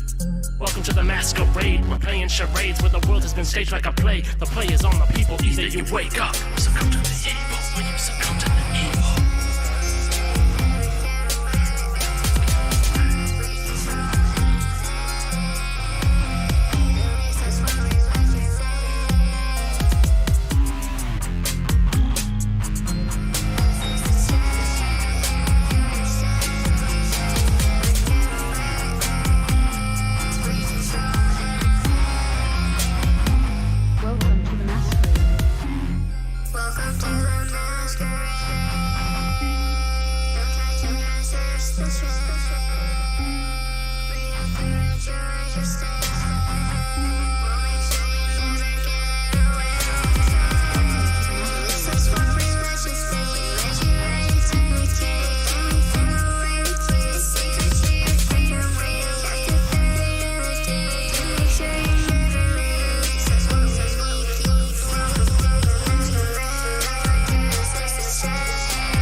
To Infinite Plane Radio. Stick around for live call-in shows. Stay for the music and recent replays. Join us at infiniteplane.live for 24/7 live chat with other listeners.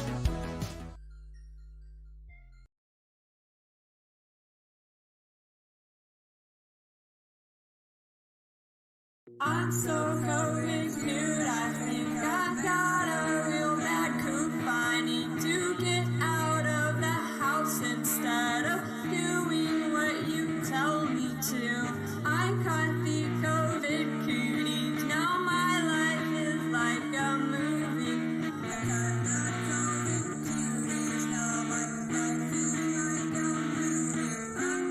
I'm not staying home. I'm filming all the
All right, thank you for joining everyone. It's August the 5th, 2021, and you're hearing One-Eyed Jack and the Shell's Mud Flood, which is the previous reset, the one we're about to go through. I don't know if the coming reset involves mud or anomalous soil deposits or not. Thanks everyone for joining. Thanks Truth.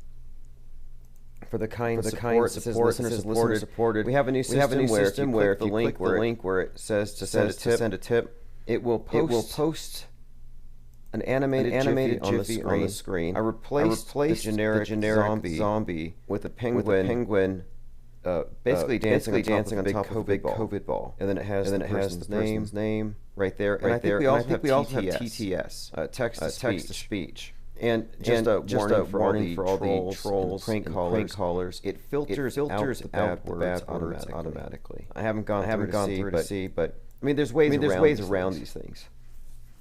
But I'm not gonna divulge any of that. It'll be used against us.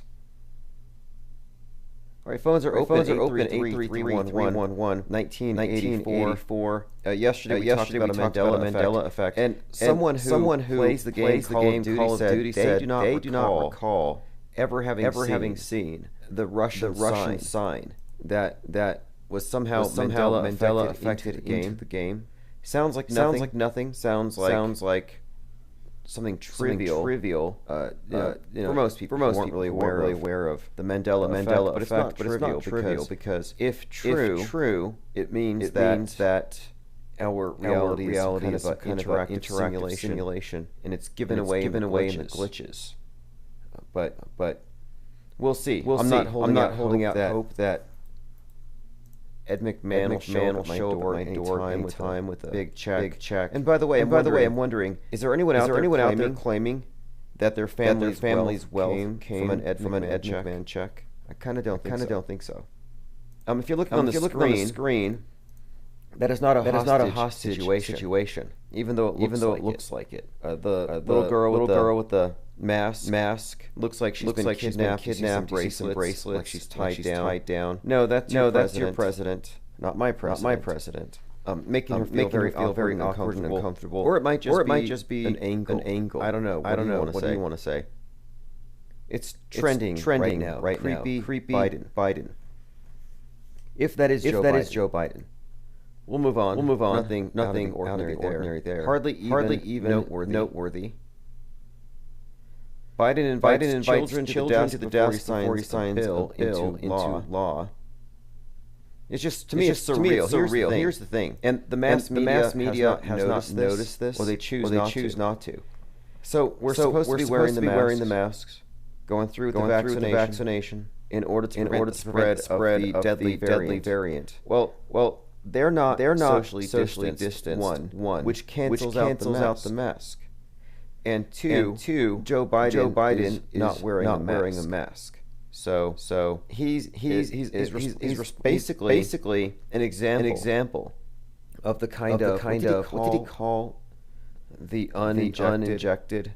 Maybe he used the word morons or something. But anyway, he's such a hypocrite. But I think this might be strategic hypocrisy to induce cognitive dissonance, confusion.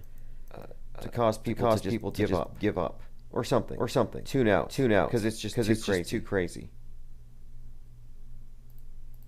Wanted to point this out. Yesterday I was talking about how the author of the book The Turner Diaries was born on September the 11th, 1933. So 9/11/33.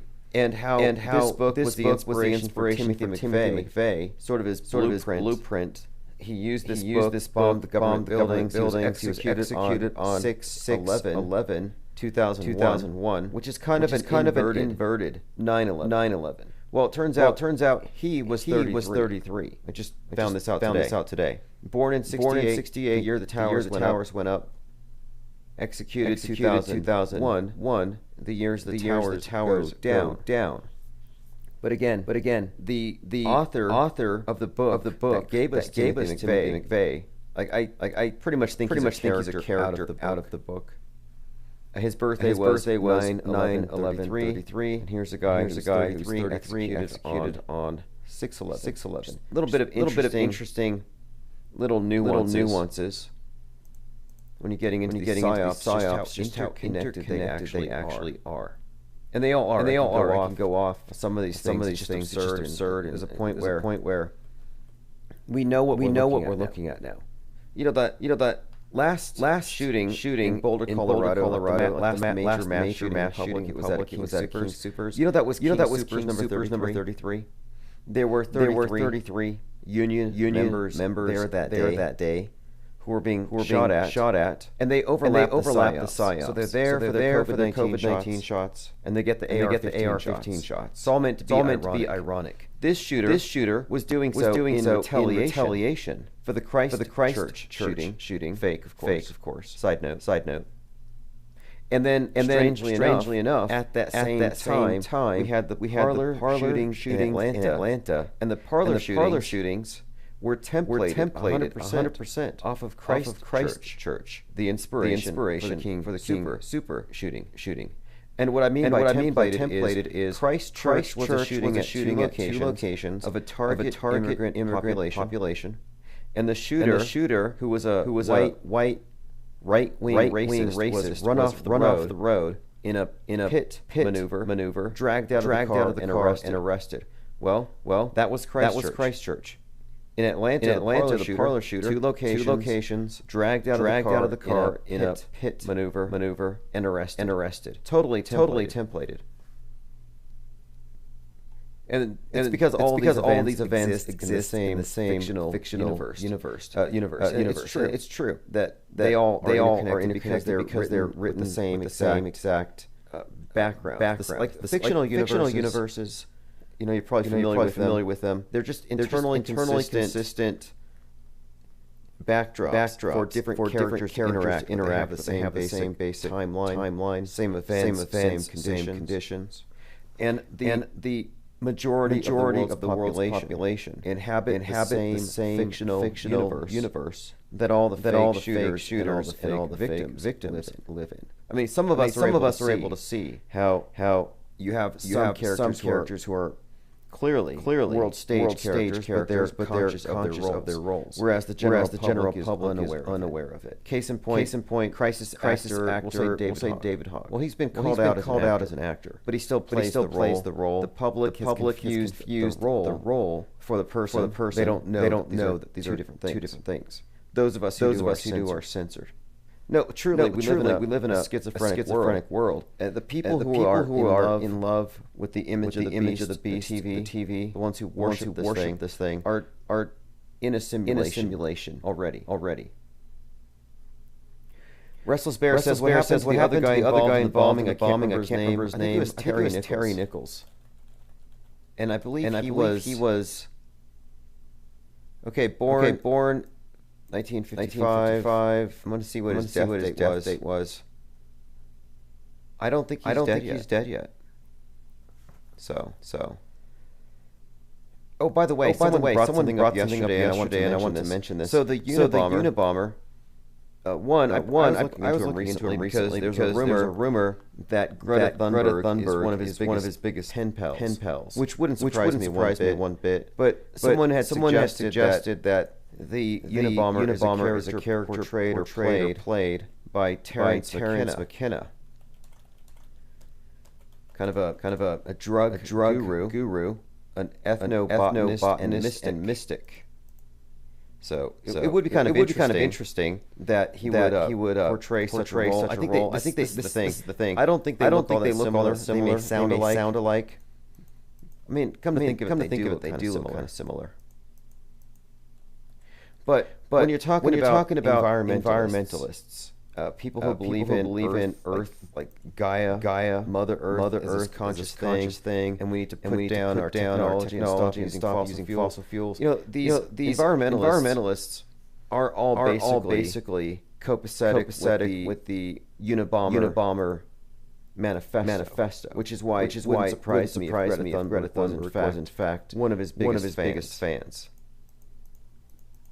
Think about it. She didn't have that outlet at the UN to make those faces and tell us how bad we all are. She probably would be sending off bombs. Like, I'm kind of glad that she had an outlet. All right, phones are open. 833-111-1984. Let me go ahead and start off with a voicemail. Hey Tim, I have a quick fun METASCRIPT related message for you. I was looking through 80s cartoons for no reason whatsoever, and 80s cartoons, which probably a great source of predictive programming. Because what we're doing is undoing our individual and collective MK Ultra programming. And we were all born into this MK Ultra entertainment zone where all your entertainment is there for mind control. It's mind control and brainwashing first. Entertainment is really just a side effect. Very tasty poison. So anyway, the caller here has been watching 80s cartoons. Found a math show. Clicked around, didn't really find there, but it was funny. There was a show in the 80s called Mask. And then what I really was calling a show called Silver Hawks. Started in 1986. And bunch of really weird symbolism on the cover of the show. But I wanted to mention that the storyline is when outer space gangsters or an outer space gangster known as Mon Star escapes from the pineal planet. The pineal gland. Supposedly the limbo section of the galaxy. Okay, I'll take a look at these. I'll pull them up on the screen. And I'm going through my Twitter feed. There's something I want to put up on the screen. I was picking up groceries today, and I got a case of bottled water because I trust the bisphenol A more than I trust the fluoride. I don't even want to say what that will do to you according to Alex Jones. But look at this here. Recycle.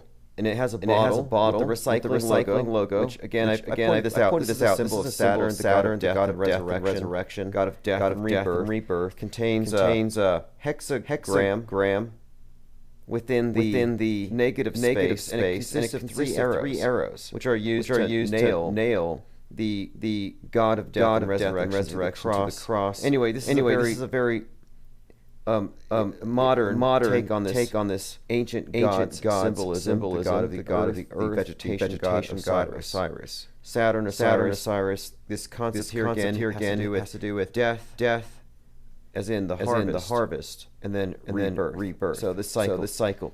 Anyway, I pointed out before that I believe that the act of recycling is paying homage to this earth god. And of course, it is the earth god who will flood the world if you don't recycle. If you don't go green. Because he is the original green god. But anyway, the bottled water company put this logo that says help your bottle get reborn. And it has the recycling logo on it. So I feel very vindicated here that yes, indeed, recycling is actually part of the act of earth worship. And it's a religious act. It's the expiation of guilt. It's confession for the modern atheist. So let's say you're a Catholic confession. Well, what are you actually doing? You're assessing your choices from the last week, and you're separating the good from the bad, confessing the bad, and then you're putting some money in the basket, staving off God's wrath. If too many people sin, God's going to flood the place again. Now fast forward, this modern era. They've replaced that. Well, now at the end of the week, you look at your trash, and that represents your choices. That's the trash, the garbage left over from consumer choices. And then you have to separate them. Your bad from your good choices. And your good choices are those that be recycled, which is pleasing to the earth god, and will stave off his wrath. And then of course. Your other trash represents the bad decisions that you made, and the bad companies that you shouldn't support. So what you're actually having to do here is recognize where you should feel guilty and act accordingly. It's an act of contrition.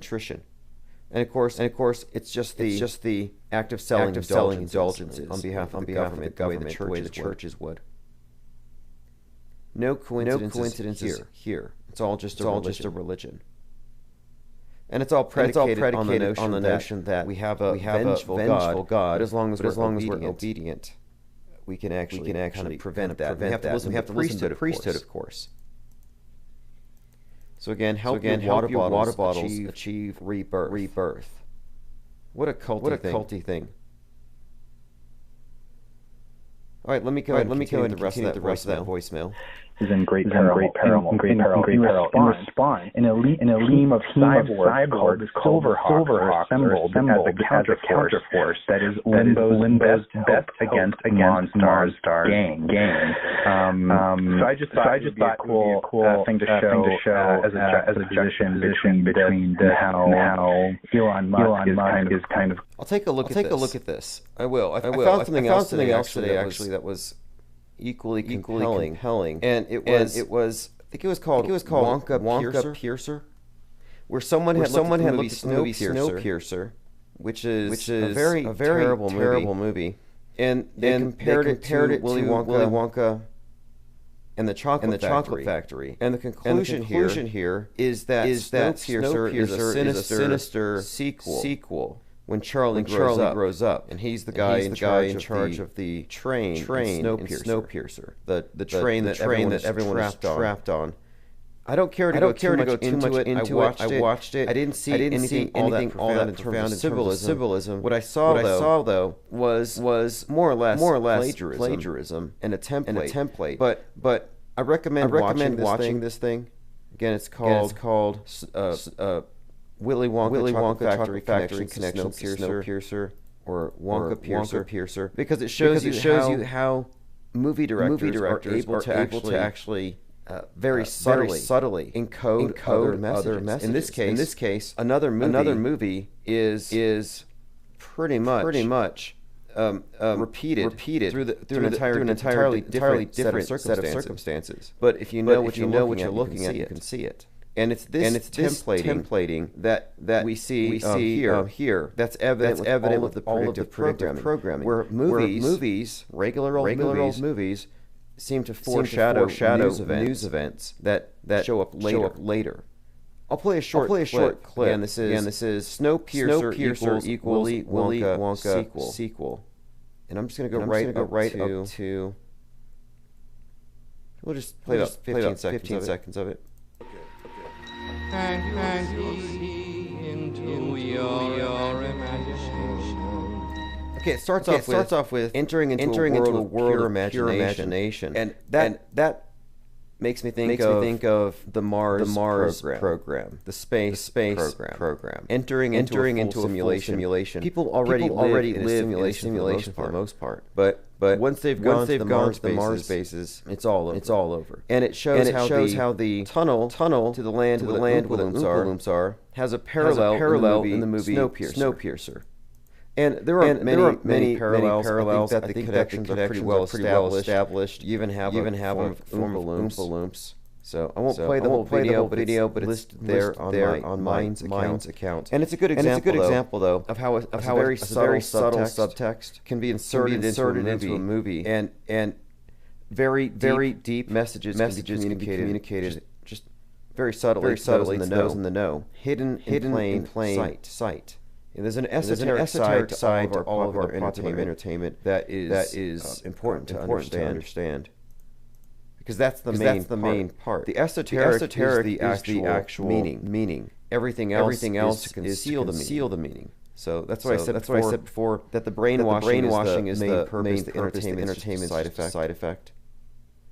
If you're looking on the screen, we have Dr. Aqua Lung, an individual walking around. And I've said this before that on this channel we predicted people will be in space by 2021. Well, we have them. People are walking around with their own oxygen supplies. So they go out in public, which again is completely moronic, and that's just I'm being charitable. If you're really so certain that there is this deadly virus out there, you really shouldn't even be leaving your house. And someone else brought something up. They said, let's say that we're not being lied to about everything, and thanks Zinvalis for the 311. Let's say, for example, that they're not lying about any of this stuff, and the people are now masking up again to protect the unmasked. It's like, why don't they just wear two masks before insisting that everyone else does it? Where are the self-quarantiners? You think there'd be a lot of support for that too? Where are the people who are voluntarily going into quarantine? Maybe even to save the planet, selling their cars and everything. Nobody's doing that. All right, let us continue. Now I mentioned Gaia. I talked about the god of the earth that people are worshiping. And you need to know the World Economic Forum has this thing called the Global AI Action Alliance. And this is all about putting quote artificial intelligence in control. Listen to this. The fourth industrial revolution, or if you want to be a real culty, you can call it the 4IR. The 4IR is a fusion of advances in artificial intelligence, robotics, Internet of Things, genetic engineering, quantum computing, and more. The fourth industrial revolution is a way of blurring the boundaries between the physical, the digital, and the biological. This is what they call the metaverse they're putting us into. The metaverse is mind control. But this is what I've been saying. They've been using entertainment mediums. They've been using the media, the news media, all the movies, the video games in particular, and all of the I would even say the comics and the novels are huge. Predictive programming taken into account. Books are big. But they've used all this to blur the distinction between real and fake. Because they have total control over the media. And this allows them to totally redefine our reality. So here we are. Looking at the World Economic Forum with the 666 logo with dear leader Darth Klaus talking about how we'll be happy when we have nothing. And they have this agenda named Gaia. So just so you know, Gaia is a primordial goddess. It's earth worship. So when I said that the god of earth, the god of recycling is the god they worship, the god that you're venerating, recycle. I absolutely mean it. They're trying to appease their god before he punishes them, before he floods the place. And this is the basis for the story of Noah's Ark, but it's been repackaged. And so now we have the space program as our new escape. Should things get too bad, should we not be able to restrain the capitalists? We have a way out of here. And that's the role of Elon Musk. And they've even used the phrase space ark. And I frequently talk about specifically NOAA and how the National Oceanic and Atmospheric Administration actually uses the symbol of a dove to represent this organization that supposedly is just purely scientific. And their purpose is to warn us of any incoming flood, to help us mitigate environmental catastrophe.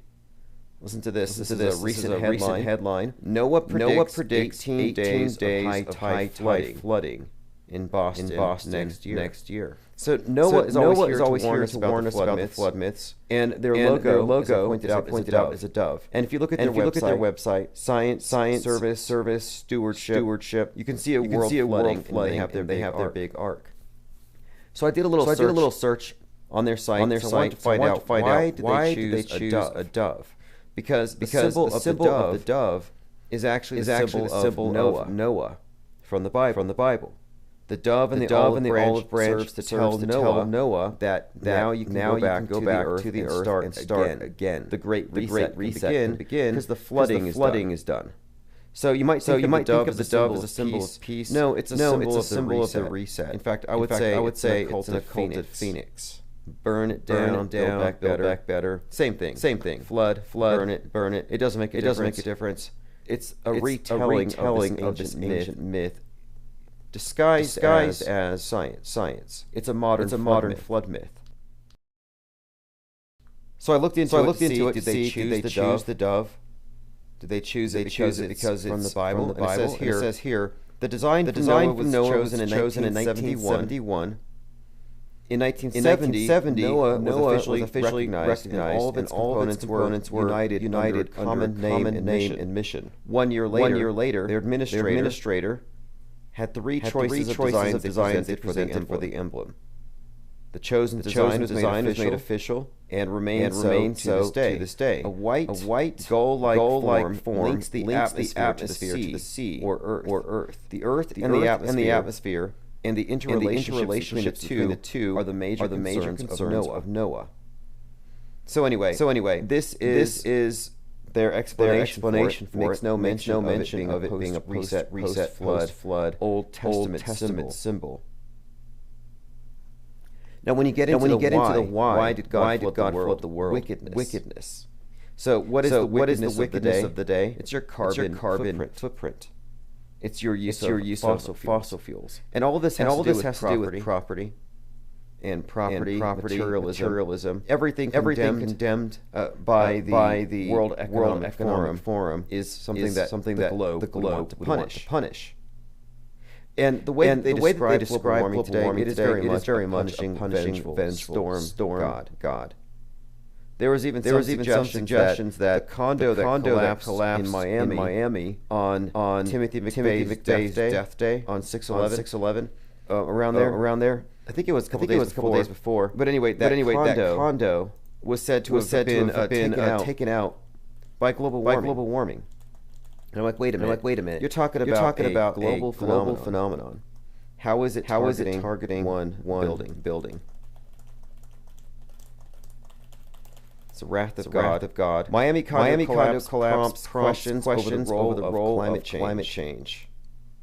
Let me see when this thing collapsed. I think it was early June, but there were reports that it was going to fall anyway. People were talking about problems with the design. Whatever you think about it, the idea that they would connect this to global warming is absurd.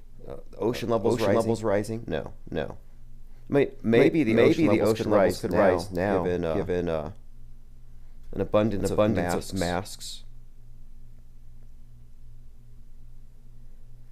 Going through some comments. Lean Dion says the Snowpiercer Netflix series was the one with the 311 shot on it. Oh yes. Netflix movies have all kinds of references to 311. In fact, one of the series on Netflix called Colony has an episode. It's season 3, episode 11. There's your 311. Where it actually says has a couple of things. One, it talks about something called Operation Phoenix. So there's your Phoenix symbol, a reset symbol. And in this episode of Colony, they say that Seattle is going to be the ground zero for the reboot of civilization. Now think about that, because what we're seeing right now is the reset, the great reset. So what's the difference? Reset, reboot? Because the reset started with the pandemic, which kicked off on 3/11 in Seattle. So here's from hiddenremote.com, Colony, season 3, episode 11. I'm going to scroll through here and just give you a little rundown of what it has to do with Seattle. Here we go. Seattle was supposed to be safe. I'm going to play a clip. No, it's a jiffy. It's a gif of Seattle being nuked. That's what it actually has here. Project Phoenix. Now this is the reset symbol. And this movie, by the way, the series takes place after the world has been shut down because of an alien invasion. And like COVID, we never see the aliens. So you have this thing called Project Phoenix. You have an insurrection against this new order. Now listen to this. It ties into this concept of the Ark. Because this takes place in the future. Says in our future, like with every science fiction movie, we've ruined everything. Okay, so at the meetup we see Adam. He explains the plan. He says that Seattle is version of the Ark. They've been collecting all the best people from every field. Doctors, engineers, and soldiers. Because when they get rid of the alien races, Seattle is going to be the place where human civilization starts over. And this is the real resistance.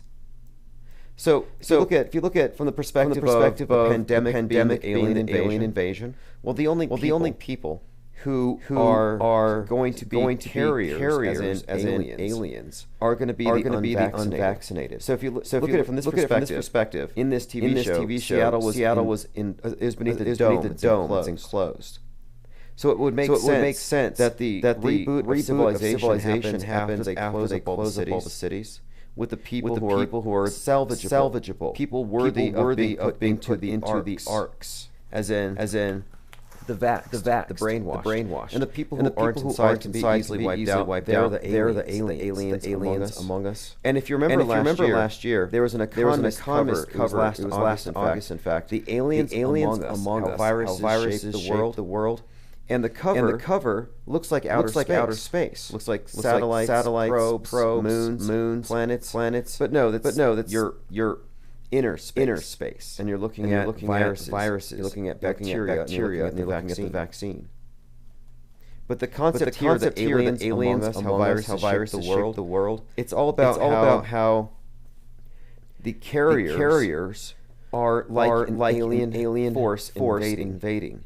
Not a coincidence, in my opinion, that last August Putin released Sputnik, the vaccine. Of course, named for the first object space, kicking off the space race. But what's more, on that same day, a film called Sputnik was released about a virus from outer space that takes possession of the cosmonauts and makes them into predators. So an alien invasion through kind of like invasion of the body snatchers. So my point being, the reboot of civilization is about rebooting it with an arc situation where you have the people who are brainwashed, who go with the program, who have the blood pact with the state. Because that's what it is. It's just a blood pact. It shows that you accept establishment science, establishment media. In other words, state religion. And the infidels can all be filtered out. You're the alien invaders at this point. You're the ones who have been possessed. You're the carriers. You're the ones who have been body snatched. And your vax has made you an enemy, as you can see by the way the describes it. So I would say this is all just more programming. But again, it's worth noting that the resistance uses the name Project Phoenix, and the whole thing is about a reboot starting in Seattle. By the way, the first patient to come down with COVID shows up on 119. There's so much. If we want to go into the metascripting of everything, that shows how everything is carefully planned. And that's why I'm pointing this out. This is just one of many TV shows on Netflix and Colony that was telling us to expect something big on 3/11, which is why we were. And 3/11 was the day they kicked this thing off. But unlike 9/11. This event, which was the 311 for this generation, wasn't described as quote 311. They didn't isolate the day. They didn't brand it that way. And I think it was on purpose. It would have been too obvious. Lean says WEF are the Globe's priests. They totally are. There's quite a lot there to substantiate that because we're talking about Noah's Ark, and then the modern Noah, and the space program, which are the new arcs. This is the modern priesthood. The modern globe is just the new god. No, and look, you have the astronauts who are your high priests. Those are the ones who go really high, or they get really. They get a special view that you can't have. They get to see the face of God. They get to see heaven. They see the face of the globe, and they get the overview effect, which is a cognitive shift, where they no longer see boundaries. Everything is one when you get that high. So they're able to tell us, hey, from our perspective, the globe's not looking too good. And if you don't change your behaviors, there's going to be a flood. So the priesthood informs our politicians who are able to charge us money. You know, you got to pay money somehow to calm the globe down. I mean, it works. It keeps God from flooding us. Why wouldn't it stop the globe?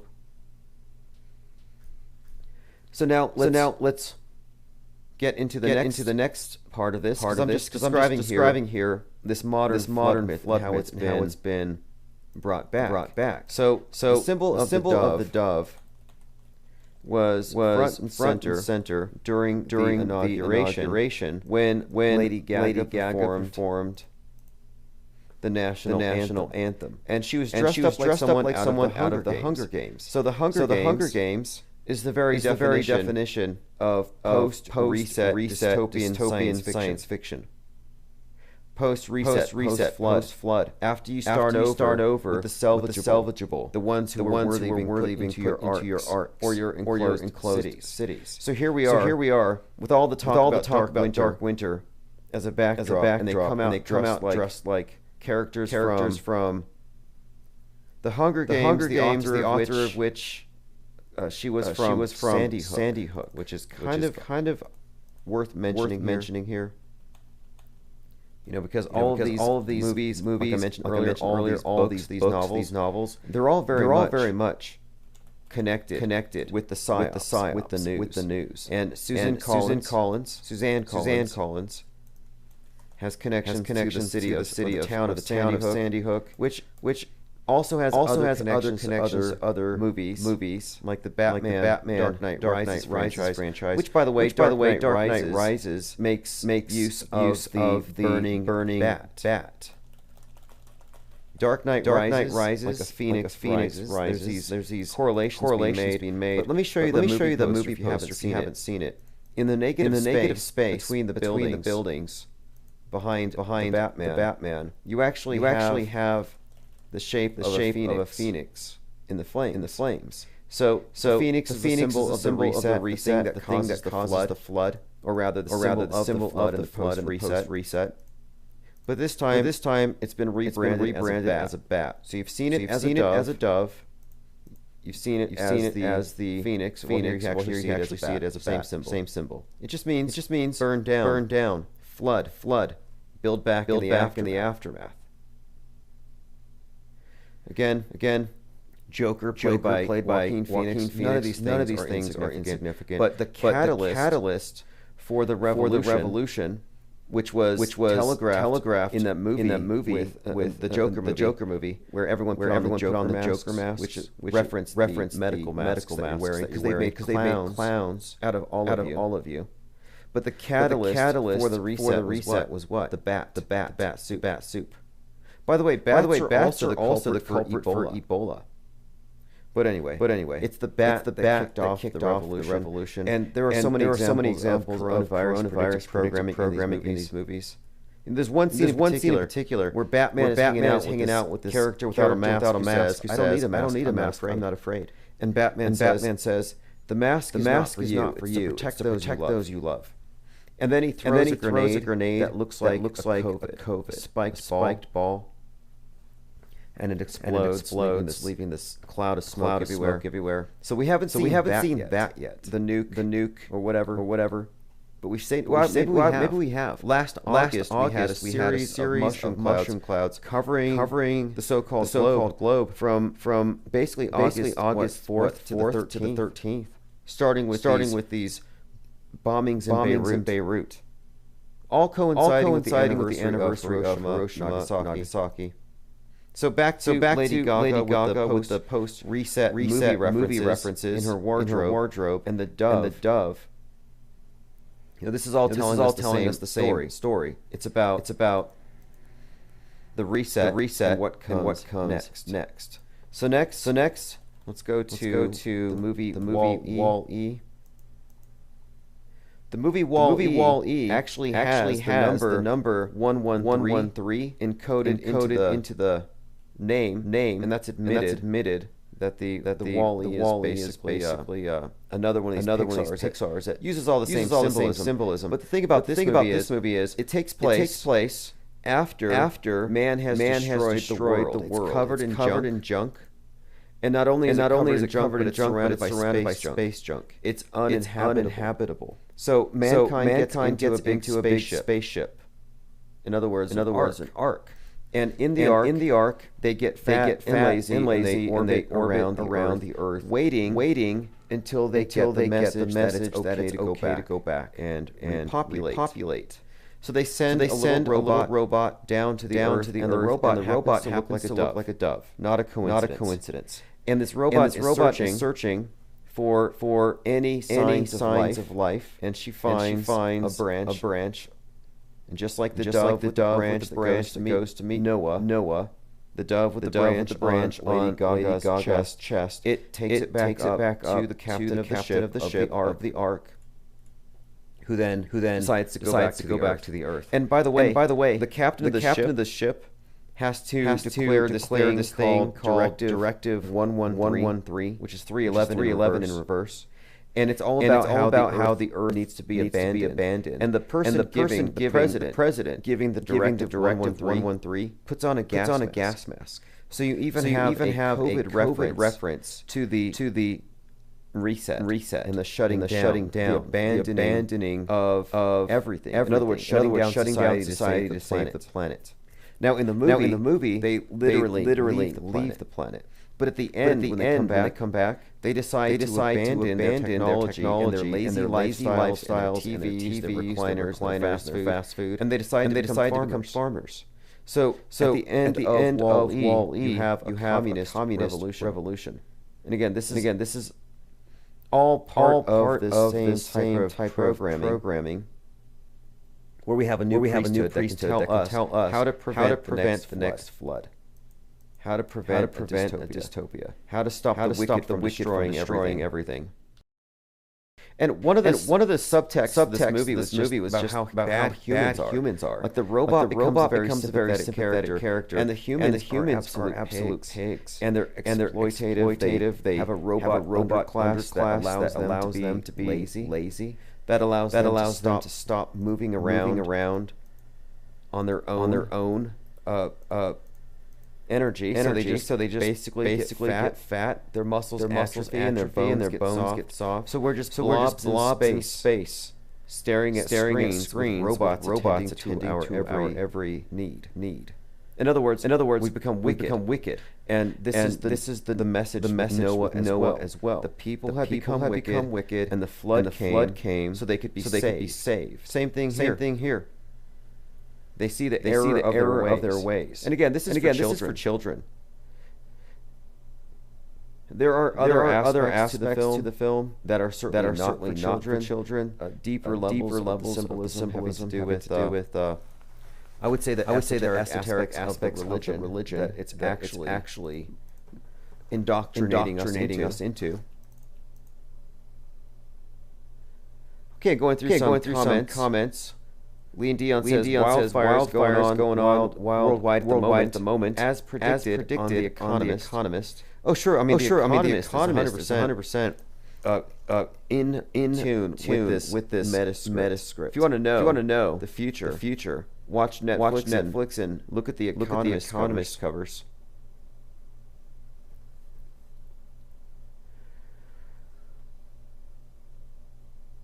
Let's see what else here. Oh, the fire extinguisher. Someone brought up the fire extinguisher scene. Yes. That's the scene I'm talking about. Probably not for children. I'll bring a picture up on the screen for you. So Wally's out in space with the fire extinguisher, and it's about a movie. The movie's about the world having been abandoned, and now you have to repopulate it. It has to be colonized again. And another thing about the robot that symbolizes the dove is that she's well, you'll see. She's kind of like in love with Wally. So there's this part where they're floating around in space. So outer space. If you go into the symbolism of the rocket being the Earth God, and the obelisk being the symbol of the god having been replaced by the rocket. The god is the night sky. ISS. No coincidences here. And you have this scene where Wally is in space with a fire extinguisher, spraying it all over the robot Eve. And it's a very bizarre scene. I mean, if you were a Freudian, and by the way, the CEO of Netflix is related to Bernays. Edward Bernays is related to Sigmund Freud. But if you were a Freudian, you would immediately come to conclusions. But I'm saying beyond the obvious esoteric aspect to it. And I think we're looking at Mystery Babylon, fertility rights, right there in your face. But again, it wouldn't make sense without the full context of knowing that we're looking at a movie showing one, the flood myth, but two, a new creation, like the creation, the repopulation of the world. And here you have this reenactment of the world about to be colonized again, with the robot spraying his fire extinguisher over his female companion. And then of course she carries within her the little green plant symbol of new life. And that's ultimately what it's about. It's about new life after the reset. New life without the wickedness. And if you care to watch that scene and you watch the ecstatic way he behaves, figures out how to use the fire extinguisher, it's pretty clear what you're seeing. Polecat 78 says, why does Space Jam 2, a basketball movie for kids, have the Droogs from Stanley Kubrick's 1971 film Clockwork Orange cheering courtside? I haven't seen that. Actually, I saw part of it. I was listening to it, but I didn't notice that. That's a valid question. Because a Clockwork Orange. I remember when I first saw it. I was in film studies class, and we were watching all these Kubrick films. And the teacher loved the movie Clockwork Orange, and thought it was fantastic. And I was just kind of somewhat disturbed because it's a movie about a group of individuals beating people up, gang raping, just the worst things you could imagine. But the movie does have, as you would expect, the usual levels of symbolism as all their movies do. The Space Jam movie also has a lot to do with this merging into the metaverse. It's another aspect of it. Let's go ahead and move on to another topic. Tonight, and I feel somewhat vindicated. Tonight, George News has officially admitted that they're QAnon. This is a message from Anonymous, also known as the Collective, and now known as George. Anonymous Q. This is the group that started the Q drops, and for some time some people thought I was exaggerating, and I started providing evidence. And here's a few quotes. There are no drops at the moment. That's a quote. Another one here. We were responsible for leaking the Integrity Initiative project. Why did Google terminate our channel in 2018? George News also says 35 and 45. Yes. That's all code. You may not know. 35 is a code for JFK. And what he's saying in many of these drops, they're no longer Q drops, more or less, is that JFK Jr. was standing up against the societies, and that the war on the deep state is real, and JFK Jr. is going to resurface very soon with his magazine George, and that moreover he is QAnon. So sounds crazy. It is insane. But this is what is at the bottom of the QAnon rabbit hole. JFK is right and center here, which makes me think the whole thing is an elaborate reality game, probably written decades in advance. Not quite sure where it ends up, but it's not over yet. And in this live stream tonight. This individual behind this thing admitted that yes, they are one and the same, and that there are no drops at the moment. And my own research has revealed, and if you care to find it, this person is a personal acquaintance of the Trump family, and actually received a key to the White House. There's quite a few things in there that substantiate this. It's already being looked into. It'll come out sooner or later. Oh, and in case any of you are holding out hopes that Keanu Reeves was the one, have a collection of pictures here. He's making all the same symbols as everyone else. I don't know if he's into pizza or hot dogs, but definitely throwing all the usual satanic hand signs. Here's a nice picture. Lorraine Powell Jobs, owner of the Atlantic magazine, hanging out with Ghislaine Maxwell. Ghislaine Maxwell, the Forrest Gump of sex traffickers. Like, is there anybody in the world she hasn't been photographed with? You know, she was photographed with Elon Musk, and he claims that it was a photo bombing that he didn't know. Restless Bear says Jizz Lane. Right, all of their names tell you a different story. By the way, she started this thing called Terra Mar Project. Like apparently they have some kind of nation out in the high seas, uncharted waters, which is probably where all of this quote human trafficking goes on. If it's real, but it fits with the story. Atlantic is pure commie trash. Says one commenter. No disagreement there. I played the clip earlier where Bill Gates was explaining to Anderson Cooper his relationship to Epstein, and it was because of Epstein that he was divorced. Kevin Kline wanted nothing to do with him. After he found out that he was over there at Epstein Island. Bill Gates claims that there were other people there, so it's not that big of a deal. But no, I meant to say Melinda Gates. But let me go ahead and show you this. This is a real interesting set of I don't know. I think this might actually be true. What I'm about to explain here. So Bill Gates has a girlfriend named Ann Winblad. Okay, so he hangs out with Ann Winblad once per year. Nothing fishy there. But once per year, Melinda let Bill have a getaway with an ex-girlfriend. And supposedly they just went skiing or something. So nothing strange about this. It's a little questionable, I guess. It's their business. So I looked into this a little bit because here's where it gets weird. So if you're looking at the screen, you're looking at Bill Gates' ex-girlfriend, Winblad. But now, this is where it gets kind of well.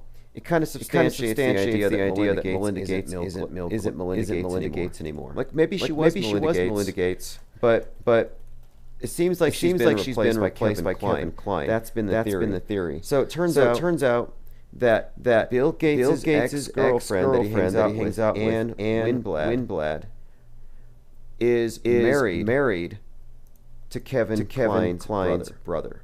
So there you have it. Again, here's the connection. Bill Gates' girlfriend is married to Kevin Kline's brother. And strangely enough, since about for the last 5 or 6 years, Melinda Gates has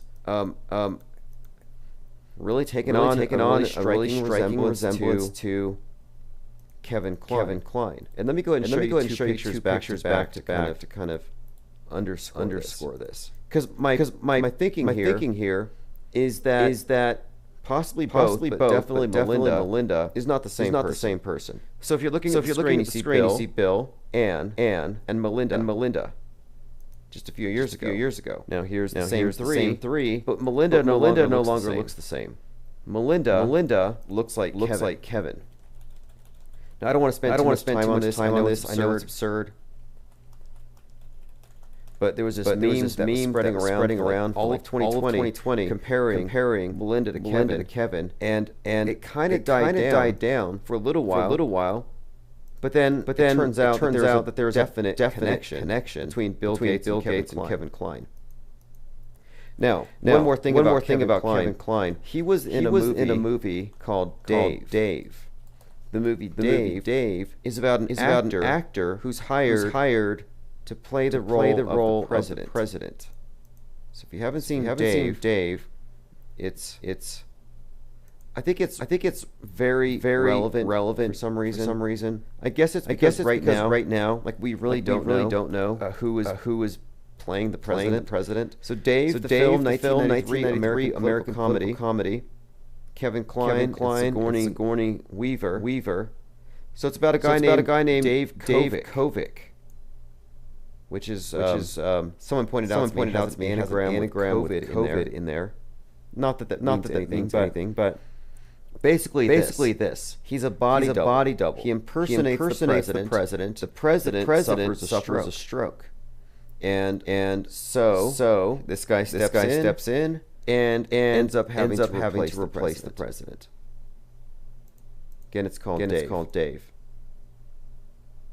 Restless Bear says, what are the odds? Yeah, I'm saying that it's an explanation. So we probably are correct about it, and that might even explain why they had a public divorce. It's like, hey, this is getting a little too open. And did you all hear the theory that Bill and Melinda died? Like, didn't they die in 2013 or something? There was this story. Yeah, here we go. 2013. Now it was fact checked, but it says here. Microsoft co-founder turned philanthropist Bill Gates claims he and his soon-to-be ex-wife Melinda died in 2013. And I've seen the reports. Could be a hoax. Let's move on. I refuse to take this guy seriously as some kind of a villain. I really don't think that there's any chance he's going to blot out the sun or any of the things that people think he's going to do. I think it's mostly a character to help substantiate this idea that we're looking at a potential global genocide by the technocrats. Now they don't like you. That's for sure. They want to replace you with robots. But I think that they don't really need to inject anything to accomplish their goals. Just the existence of this choice is all that it took to cause all the division that they needed. I don't have any sort of expectations of people dropping dead. I don't think vaccines make people magnetic. I'm not a vaxophobe, but I do support vaxophobes. They want to speak out on the topic. But anyway, listen to Bill Gates again defending his relationship with Epstein. Can you explain your relationship with Epstein? Did you have any concerns? Was there ever any concerns you had about it? Oh, certainly. I had several dinners with him. hoping that what he said about getting billions of philanthropy for global health through contacts that he had might emerge. When it looked like that wasn't the real thing, that relationship ended. It was a huge mistake. Now, again, he exonerates himself. Typical psychopath. He says, everybody else is doing it. Spend time with him, the credibility of being there. There were lots of others in that same situation. But there were lots of others. If you missed this earlier, Donald Trump's Trump cards have been released, and the main card has a phoenix on it. Red background, gold phoenix. Just pointed that out because there's no coincidence. Like, look at this. Loki variants. How many of you are watching the TV show Loki? I haven't seen it yet, but it came out before variants were a big thing, and variants figure very strongly into the story. They're always putting memes out there in advance. Let's see. Restless Bear says he had no idea. Right, he got on the Lolita Express. I take it. But for all the talk about Epstein, I think there needs to be more focus on Richard Branson. Richard Branson is said to be the Epstein for the royalties. So all the royal families, anybody who's higher up in these mere celebrities, they go through Branson. And he's got an island there, somewhere between Epstein Island and probably wherever SpongeBob has his island. Okay, so that was the daughter. By the way, the girl that was being kidnapped by the president or held hostage. No, that was actually the daughter of the late Capitol police officer. Very young crisis actress. Because nobody died, nobody cried on that day. It's such a flimsy story, and it's great to see even mainstream characters calling it out. It's just terrible crisis acting. Did you know that Laura Ingraham was doing this piece where sort of like what we used to do a couple years ago? We started something. We called it the Golden Hoggy Awards, named after of course, David Hogg, and it was a way to give awards to the best crisis actors.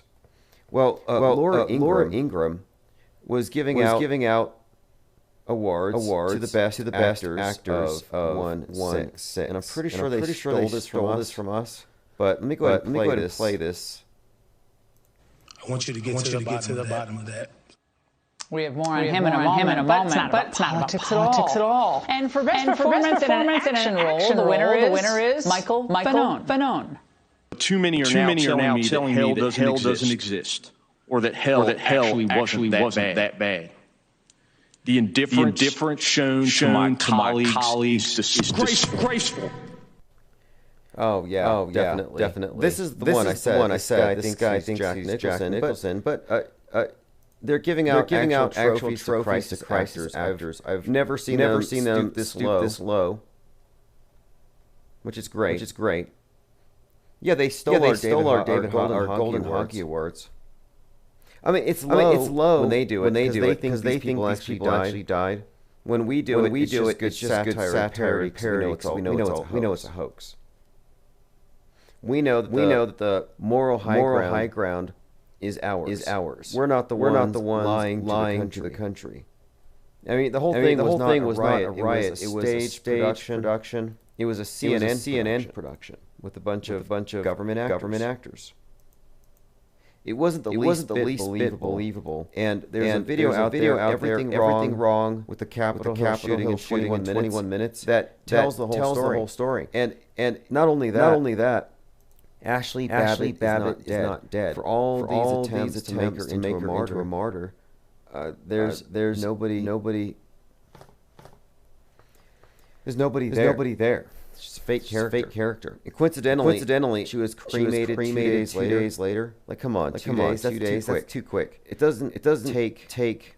I mean, we're talking about an autopsy, right? You have to do an autopsy to determine the cause of death. I mean, 2 days seems a little fast. Like, I understand maybe they could rush it, and it wouldn't take 2 days to get her to the coroner. But to go from there to cremation in 2 days. And someone suggested that might be sort of hinted at in her name, Ashley. As much as these names are often indicative of the characters' roles.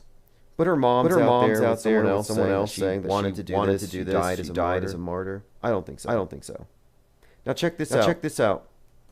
Michael Fanone, Crisis Actor Award winner. Listen to what he said to the GOP members of Congress. Quote, you guys don't seem to have a problem when we're kicking the S out of black people.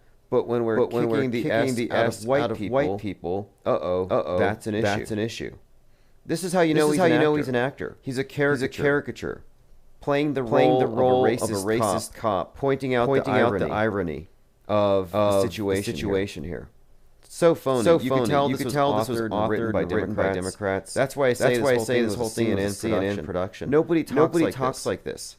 It's called the aftermath. Why Officer Mike Fanone won't forget 116. This morning we did a closer examination of his ears, and it does look like the guy's wearing a mask. I mean, we know it's fake and all that. That's a given. But there are indications that that's not even a real face. He's got like an extra set of earlobes. But I'm not going to get too far into that right now. I did want to point this out again. Salon.com did a piece where they noticed that the story of the martyrdom of Ashley Babbitt mirrors a 1963 episode of the Twilight Zone called He's Alive. So another example of a character drawn from fiction. Ashley Babbitt. I mean, all of them.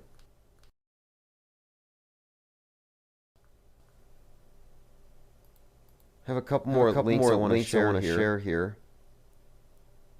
I missed this one last month. I wasn't following the Kyle Rittenhouse trial all that closely. But they're trying to bring up the fact that he shot a sex offender as something of a defense. Which he couldn't have known. Kyle Rittenhouse's attorney wants to argue that one of the men killed was a sex offender who tried to steal his gun, which according to the story that would be true. I've often said that Joseph Rosenbaum died doing what he loved best, chasing a minor. But according to the story, he grabbed the barrel. And this is before he went and shot Gage Grosskreutz. And then Anthony Huber.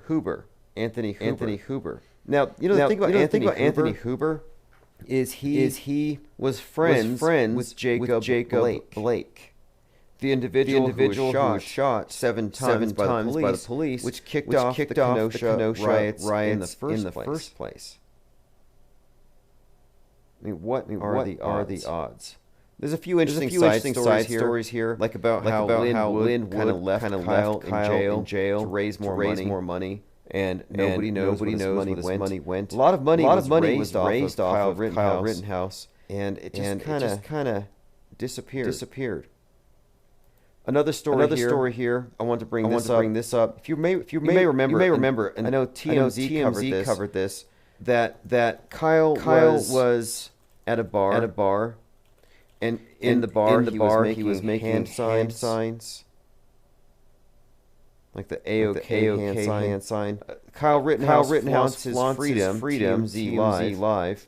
He had a shirt that said free as F. Kyle Rittenhouse flaunts his freedom. Two people, right? He had a busy weekend. was out at a bar. Yes, he's 18. There's a reason. He's fine for him to be there because he's with his parents. But it's more about what he's wearing while he was in the bar. A T-shirt that says "free as blank" four-letter word. You know, the interesting thing about this, he has a lot of supporters. He does. I remember he got how much? Now, okay, people remarked about the hand sign. And I remember thinking, okay, they're just taking it too far. Well, more information kind of came out that he was posing with Proud Boys. And they serenaded him with a song called Proud of Your Boy. This is something of you could say an initiation. So he was initiated into the Proud Boys. And the song Proud of Your Boy is from Aladdin. Here's a short clip. Now, the Proud Boys, you should know, are led by feds. Proud Boys' leader was a prolific informer for law enforcement, a federal and local law enforcement informant. Proud Boy leader, government informant.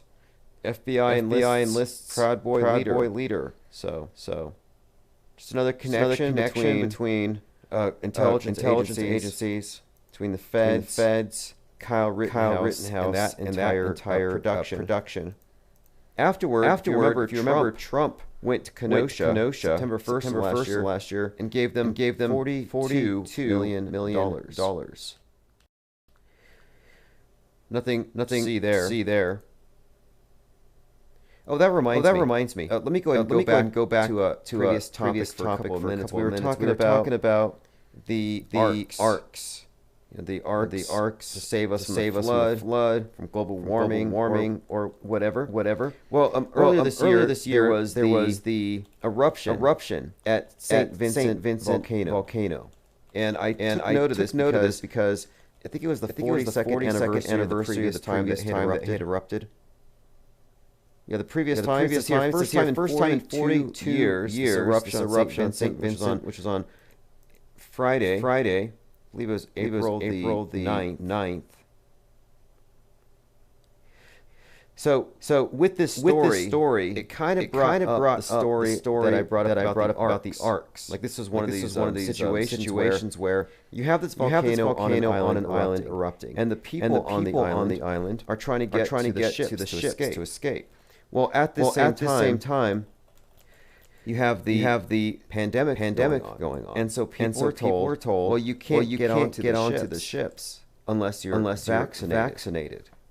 So here you have a situation where the people who are vaccinated, who have been saved, are going to get onto the ships, and they're going to escape. The people who were unvaccinated are going to get the lake of fire, the lava. Here's an article from April 12th. The people on the Caribbean island where a volcano went off are being evacuated on cruise ships, but not without a COVID-19 vaccine. So what a perfect dilemma they've created. What a perfect situation. A perfect hypothetical to overcome any vax hesitancy. Like you might as well get saved because if there is some type of a calamity, like a volcano or global warming or flood, you're not going to get any of those rockets to Mars or to the space stations without your vax pass. I mean, what a sales pitch. What a sales pitch for the vax pass. And this is what religions have been doing forever. If you get saved, you go to heaven. If you don't get saved, you go to hell. So the vaccine is truly salvation. They've resold, repackaged and resold it.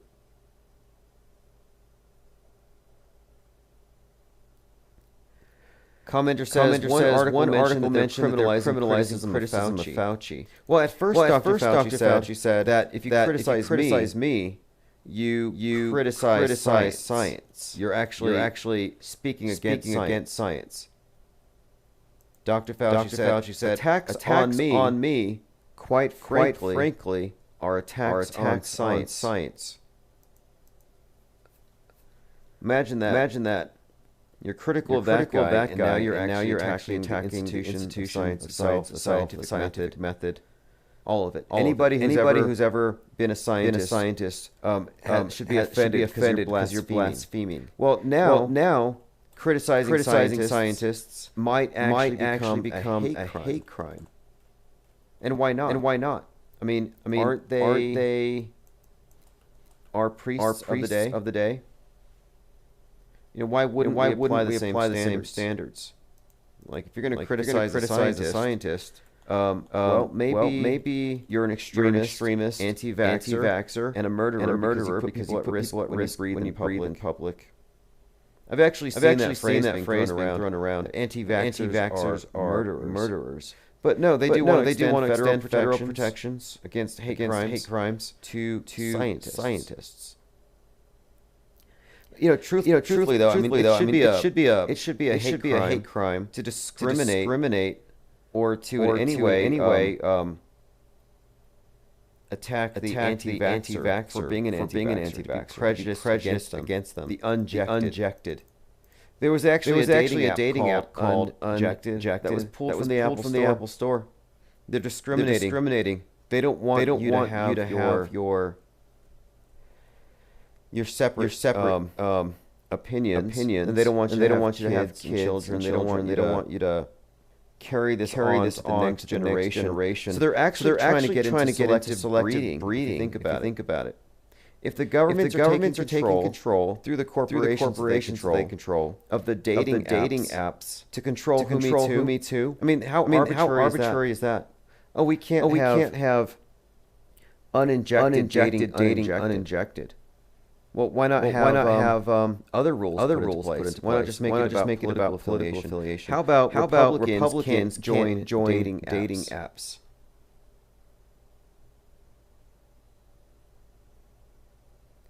Lean Dion says the Russian Orthodox comments on the vax. Yes. I believe they said that you go to hell without your vax. Like actually your vaccine pass is your pass to get into heaven. St. Peter's there at the gates. He's going to look at the list of the vaxxed and the unvaxxed, and send you down into the lake of lava. If you didn't have faith, or if you blasphemed against Fauci. Tommy Jones says, where would we be without IPS bad-mouthing religion? They don't shoot people with poisons to be saved. The last time I looked. Maybe you don't know the history of religions, or the pederasty that they brought into our modern age, or their superstitions, their mind control, their guilt control, their false worldview. Maybe you haven't looked into persecutions, the enforced ignorance, the murders of the people who translated the Bible into the Vulgate because they didn't want the priesthood to be able to completely weaponize ignorance as they had. I mean, there's nothing positive about the history of religion. Bad-mouthing religion. Yeah, I will badmouth fascism and mind control all day long.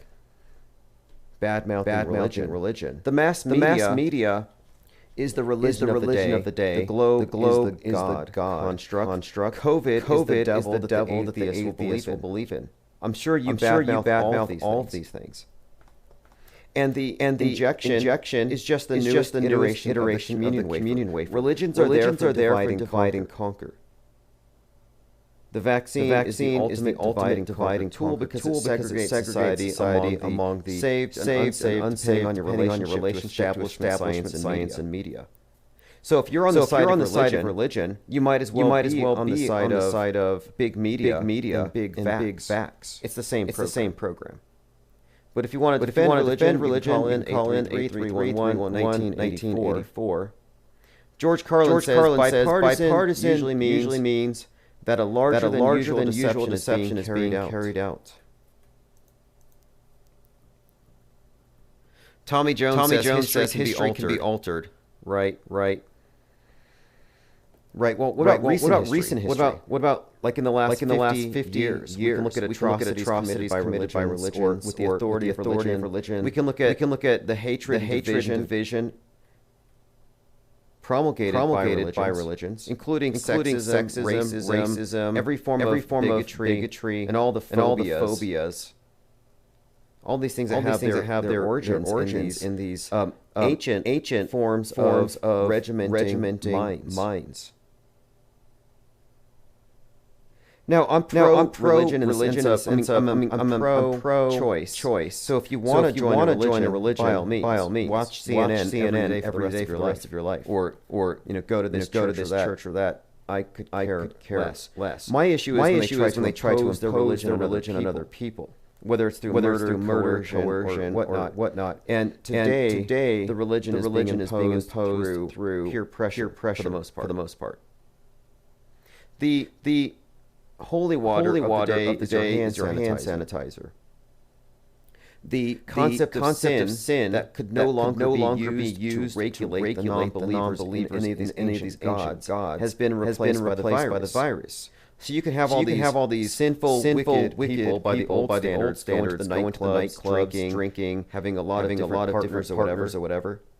And you could say you're going to go to hell for that. And they'll say, I don't believe in hell. That's superstition. Enter Dr. Fauci. You're going to catch a pandemic. You're going to spread a pandemic. Put on this garb, socially distance, stop going to bars, change your behavior, and spend more time reading the Bible of the day, which is MSM. And people did it. Lockstep, overnight, puritanical revision of a wicked society. And they converted us into this new religion. They pulled it off flawlessly. And I'm not just picking on the Christian religions. I think that all of the religions were started by the same evil demigod. So not picking on Christianity. I would say that Christianity, Islam, Judaism, heliocentrism are all part of the same cult. They're all the same. It's like a hydra. I would even throw Freemasonry into the group. If you want to have a list of all Judeo-Christian religions, you have the big four, whatever, Christianity, Judaism, Islam, and heliocentrism, and then throw in Freemasonry. Because I think it's all sun worship, including heliocentrism. They don't know that they're worshiping the sun, but they are. Tommy Jones says bad analogies don't make good philosophy. Oh, these are perfect comparisons. I'm suggesting that the exact same thing. This is not a coincidence that Noah, as I've been saying, has the same exact template as Noah from the Bible. But I'm not here to debate necessarily. I'm just pointing out the facts as they've been presented and as they are presented. And it does happen to be a fact that the National Oceanic and Atmospheric Administration uses the symbol of the dove, and they're warning us about the flood, our wickedness. And yes, it is indeed perfectly templated on an archaic religious system. And I say it works flawlessly. Like there are so many atheists out there who are devoutly religious. You'll never get them to touch holy water, but they'll put on the hand sanitizer. They would never consider a religious garment, but they'll put on the face mask. And if you look at the way they treat who don't put on their face masks, or who don't go along with the program, it's all about shame, ostracism. It truly is a salvation template. And if you're not going to be saved by the blood of Bill Gates, the best they can do is guilt trip you and blame things that go bad in the world. They'll blame you if this devil continues to ravage the world. In fact, it's the unvaxxed that have allowed the new variant. Anyway, I'm totally open to conversations about religion for sure. I think that is the main topic of the day. I think that the Bible has been replaced. All of the holy books have been replaced by the monolith, the TV screen, and the curated version of reality, which is the New Testament. And it's a work in progress. They have to finish getting rid of the heretics, the blasphemers. They have to get rid of the Apocrypha. And they're doing pretty good. And right now, the infidels, the conspiracy theorists are the only obstacle between total world salvation. That's why I call it the cult of monolith, because it's all about this monolithic worldview. And until everybody's saved, the world isn't saved. The world has to be saved before we can have this perfect utopia. They're trying to eliminate sin. We're living through a holy war right now. All right, thanks everyone for joining. This is COVID 1984 by Chief Crow. We will be more than likely live tomorrow afternoon to parse through the news and everything developing. It's going to be a very interesting week. There's a new moon on 8, which is Lionsgate, which might mean something. Generally, these occult rituals happen around dates that correlate to that star, Sirius, and the sun. And their interplay above. I mean, everything about this cult is based on the celestial realm and the personification of the lights above.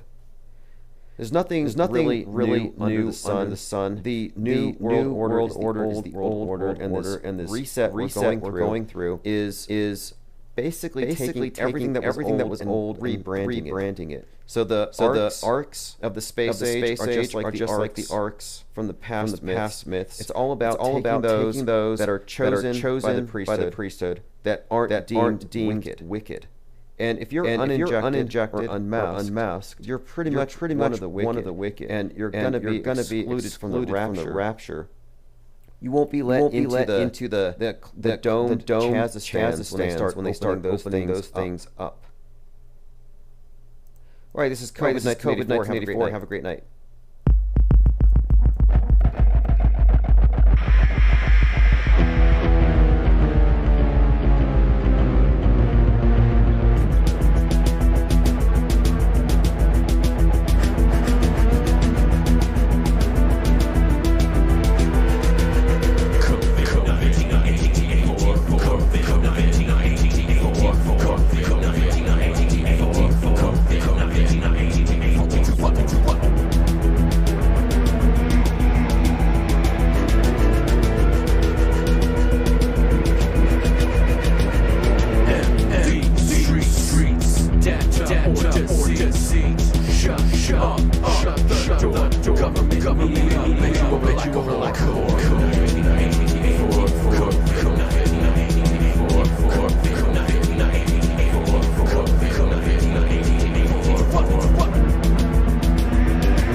We are at risk of having a flat Earth report come out of the House Intelligence Committee as to what happened with Russia.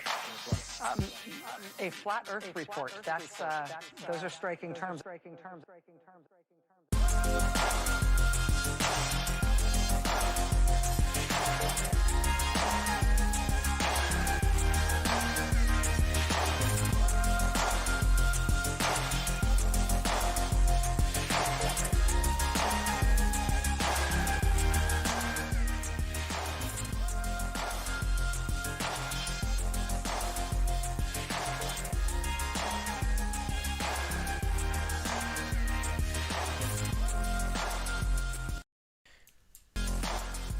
How are we doing? It is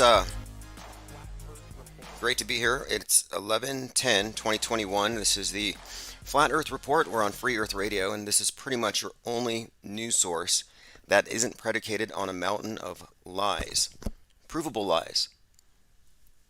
Stuff that you can't even talk about without being censored. That's why we're not on YouTube right now. But we're on Free Earth Radio. They have their own chat. You can join us there. And I'm also monitoring the chats at Infinite Plane Radio. And I'll put a link in there so you can merge with their crowd. It's nice to be invited on.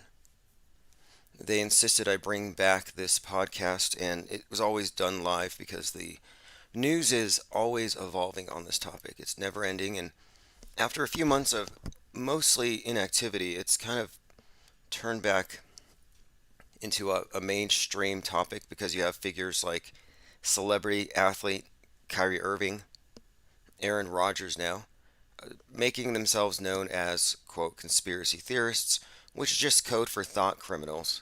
The CEO of Pfizer came out in favor of branding people who spread, quote, misinformation as thought criminals. Well, rather, criminals. Now, that's problematic given that most of what they say today contradicts what was said a year ago, which would make them all guilty of misinformation. So in the last few days, we've covered some of the events, specifically the Travis Scott Astroworld conspiracy theory. We've been talking about the Baldwin event, the shooting at the Rust movie theater, where one of the crew members that was taking the set down was bitten by a spider. And it so damaged his arm, it's so necrotic that they're having to amputate it. And I'm like, isn't that interesting, considering that the assistant director had a very conspicuous spider tattoo on her stomach, which they seemed to display, and this was the 24-year-old who handed Baldwin the gun. So in a roundabout way, you could blame her. Interesting, again, because she's the one who handed him the gun, and she's got a spider tattoo, and a spider bites a guy, and he loses an arm. This is from The Guardian. Rust shooting, prosecutors reject conspiracy theory of sabotage plot. Santa Fe County District Attorney, after defense attorney of crew members make the suggestion, said that they do not have any proof. Do we believe sabotage is a possibility? So again, the gun was said to have been cold. It was handed to Baldwin by a 24-year-old. Now here's a statement from Jason Bowles, the attorney of Hannah Reed, the one with the spider tattoo. He said, I believe that somebody who would do that would want to sabotage a set to prove a point, want to say they're disgruntled, they're unhappy. And that's kind of interesting because if you recall, the union walked off right before the shooting, which to me is highly suspect anyway. If you were going to stage a fake event, you would get rid of most of the witnesses. So, the ones who aren't in the know. Because I'm suggesting there is a conspiracy. It's a conspiracy to fake a murder. Well, anyway, 24-year-old hands him the gun. He pulls the trigger. She dies. And I noticed that Kim Basinger entered the picture shortly after this. But as you can see here, they're kind of leaving the door open that maybe some disgruntled worker, maybe a union worker.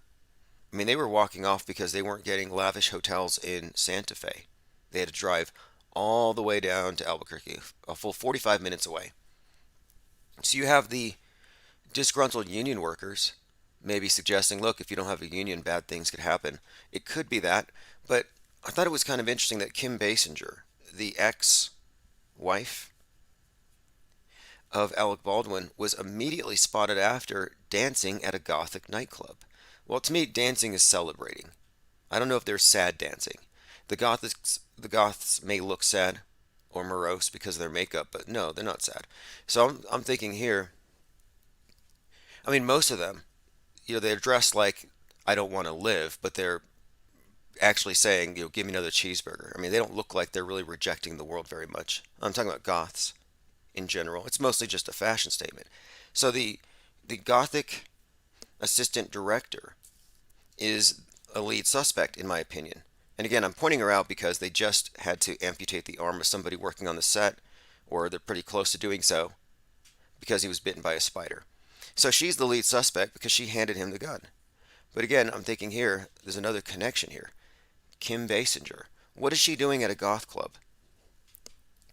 What is she doing at a goth club dancing conspicuously while her ex suffers the major tragedy of his life? I mean, this is going to be ruinous for his career and perhaps his psychology. At least that's how it's going to play out. You know, real or fake, that's the story. And it looks like there's a revenge plot. Did Kim have it in for him? Because again, she's dancing at a goth club. You have a very conspicuous goth who's the gun handler, Spider Girl. So that's my conspiracy theory. It's totally fake, but there is a pretty good story that, yeah, if anyone's to blame, I don't think it would be the union workers. I think it would be Hannah. So anyway, Travis Scott, Astroworld conspiracy theory, TikTok videos taken down. So they already set the precedent with the flat Earth topic that you have to start censoring because of the children. That was what started it at the very beginning. They said children researching about how the astronauts landed on the moon are being dragged down the conspiracy theory rabbit hole. So the flat Earth topic would then enter their periphery. And many flat earthers said, I found this topic because YouTube recommended it. So here you have TikTok having to deal with this problem that YouTube has already dealt with by censoring everybody. TikTok's having to deal with it because they have a younger audience. So the official story is 8 people died and hundreds were injured when crowds rushed the stage. Now the video doesn't support this. You don't see any crushing. You don't see any real stabbing or people being jabbed with needles, as was reported. You really don't. It doesn't look any more raucous than a normal like Marilyn Manson concert. Now there is all the satanic and CERN imagery, which is not inconsistent with, I think, a lot of music today, but in this case, I think it was a little more egregious. And there were some coincidences worth noting here, like the 8 jets of flame. And then immediately after the show, it was RIP for the 8 hashtag trending. And you had 8 people supposedly crushed to death. So it says here, and this is from BBC, conspiracy theories have spread on social media, including claims that the crush at the event was a ritualistic sacrifice. A TikTok spokesman told Newsbeat it's removing suspicious content. So even speculating that this was a satanic sacrifice will get you banned. And I'm thinking here, wait a minute. You have satanic imagery, a big upside down cross for the stage that leads you into a pit into hell. The singer is wearing a shirt with people going through a portal as humans coming out as devils. And people are crying for help as individuals are fainting or being trampled. Whatever the case may be, it was a scene out of hell. Witnesses there said it was demonic. It was out of hell. It looked like a scene from one of these Renaissance paintings, like Christ in Limbo, Hieronymus Bosch. Just people rushing into the mouth of a devil, and here you have the mouth of Travis Scott, which is stylized in the exact same way. So with the CERN, the upside down cross, the flames, the demons, I think it's fair to say it was some kind of, well, more than a Halloween party. I mean, this was, and the timing, Harvest Festival around this time, I would say it was very pagan, very occult. More so than the Bohemian Grove, where they sit around in black robes and burn a human effigy to an owl. I mean, how is this any different? Now, they are saying that anything, because Astro World Sacrifice has been trending since the event, says the conspiracy theorist crowds were put under a spell by the crush, the Astro World Sacrifice. Others have linked the date, and we have done that, to the establishment of the Church of Satan. Because 666 months and 6 days before this event, the Church of Satan was founded, which means it was the Age of Satan. The Age of Satan is another one of these new age concepts that we entered a new age, kind of like Aquarius, but the Satanists just went full Satan pill on this one. They went full dark. It's going to go to the devil starting in 1966 on April 30th. Now, April 30th happens to be the birthday of Travis Scott, who happens to see, I think he's a friend of Bill Clinton's. Like, see pictures of them together. So yeah, Travis Scott shares a birthday with the Church of Satan that seemed to be commemorated, not only this Halloween, but with this event. And then you can look at all the various celebrities attached to this, like Drake, and there's some Kardashian connected individuals, people who are on record, or at least well known to have sold their souls.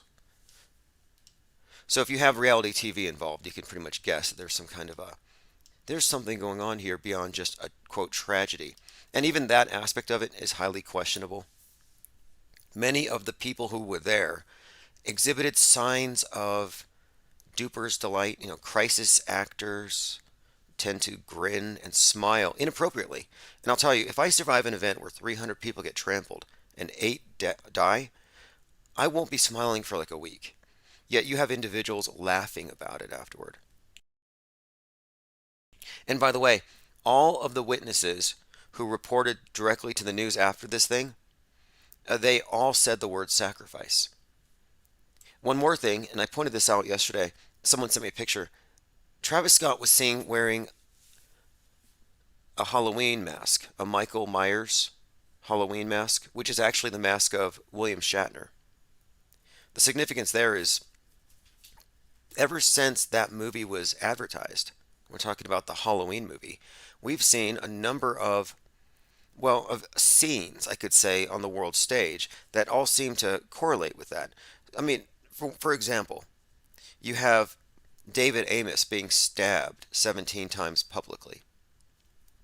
That's a very kind of a horrific thing. Then you had Matt Gaetz being chased around D.C., reporting to Congress, I think somebody's trying to kill me. Then you had the stabber in Tokyo in the subway, dressed up like the Joker, who stabbed 17 people. Drake had a new single out called Knife Talk. I mean, look, it's very stabby if we really look into this. And you even bring Baldwin into this. It just seems like this was a season of sacrifices. But the vision or the image, the visage of William Shatner / Michael Myers with a knife is sort of a backdrop to all of this. And so the fact that he's wearing it, and then we have yet another series of sacrifices, these are not disconnected. Another thing, somebody said something about the Astros losing. I'll have to look into that. And then also a musician. See, we have all these things happening at the same time. UB40's Astro reggae singer died at 64 on that day. So November the 6th, at the age of 64, Astro, reggae singer and mainstay of the British band, dies. So again, Astro World, Astro, are these connected? So we can look at these different events from this meta perspective and often find that there are indeed narratives that seem to be steering the mass mind towards a foregone conclusion. And I'm wondering, well, what's coming next? Now, one more key point here. William Shatner goes to space, comes back down, and he warns the world of a catastrophic event. Not overtly, but he inadvertently seemed to have let it slip. He was being interviewed and he said something about how fragile the Earth is. And then he mentioned the coming catastrophic event. So I'm thinking, wait, did he just let out a secret that he wasn't supposed to? Was there a was there a meeting behind closed doors, and was William Shatner privy to it? Does he know that something's going to happen? And I'm thinking, well, he just went up there and he saw the Earth from space, and I actually have the clip here. It says, William Shatner was struck by the fragility of the planet, and he said, quote, "The fragility of the planet, the coming catastrophic event, and we need to clean this act up now." So this is reported by NBC News. Now again, Shatner is the face of the Knife Man, as well as the Rocket Man. There's a great deal of significance here with regards to Halloween and the time of the year, but I'm just pointing out here that here he is looking at the Earth 50 miles above, and he says, "We pollute it, and it's our means of living, and I was struck so profoundly by it." So he does get very poetic about it, although Jeff Bezos is more interested in spraying champagne on the ladies there. But what he says is, we need to clean up this act now, the fragility of this planet, the coming catastrophic event. So people have been speculating, what is it? What is the coming catastrophic event? So I happen to think, because he doesn't elaborate, it may have something to do with, I don't know, a meteor, an asteroid. Through all the impressions, the first thing I want to say is the irony. I have an album out there called Bill right now. It's getting great reviews. Okay, by the way, he has an album out called Bill. Now, he does a rendition of Rocket Man, and he originally sang Rocket Man in 1978, which was the same year that Halloween came out. And again, the key here is Michael Myers, the Knife Man, has Shatner's face. So here you have William Shatner, and he just lets it slip. And I'm going to play a few clips here where he says, the coming catastrophic event. They're lying in that chair, trying to think of something clever to say when I came out, when, if everything worked, and I see the little blue orb, and I was trying to think of something clever to say, and then we get up, and when I was there, everything I thought might be clever to say went out the window because the experience. So they always talk about how the experience of seeing Earth from space is so profound that it changes your worldview. You come down an environmentalist. You have to save the world. It's typical. And what they're trying to convey here is the idea that you've seen God. You've seen the face of God. So now national boundaries, politics, oh, that's beneath you. Now you just got to save the planet for the collective. Everybody needs to become one.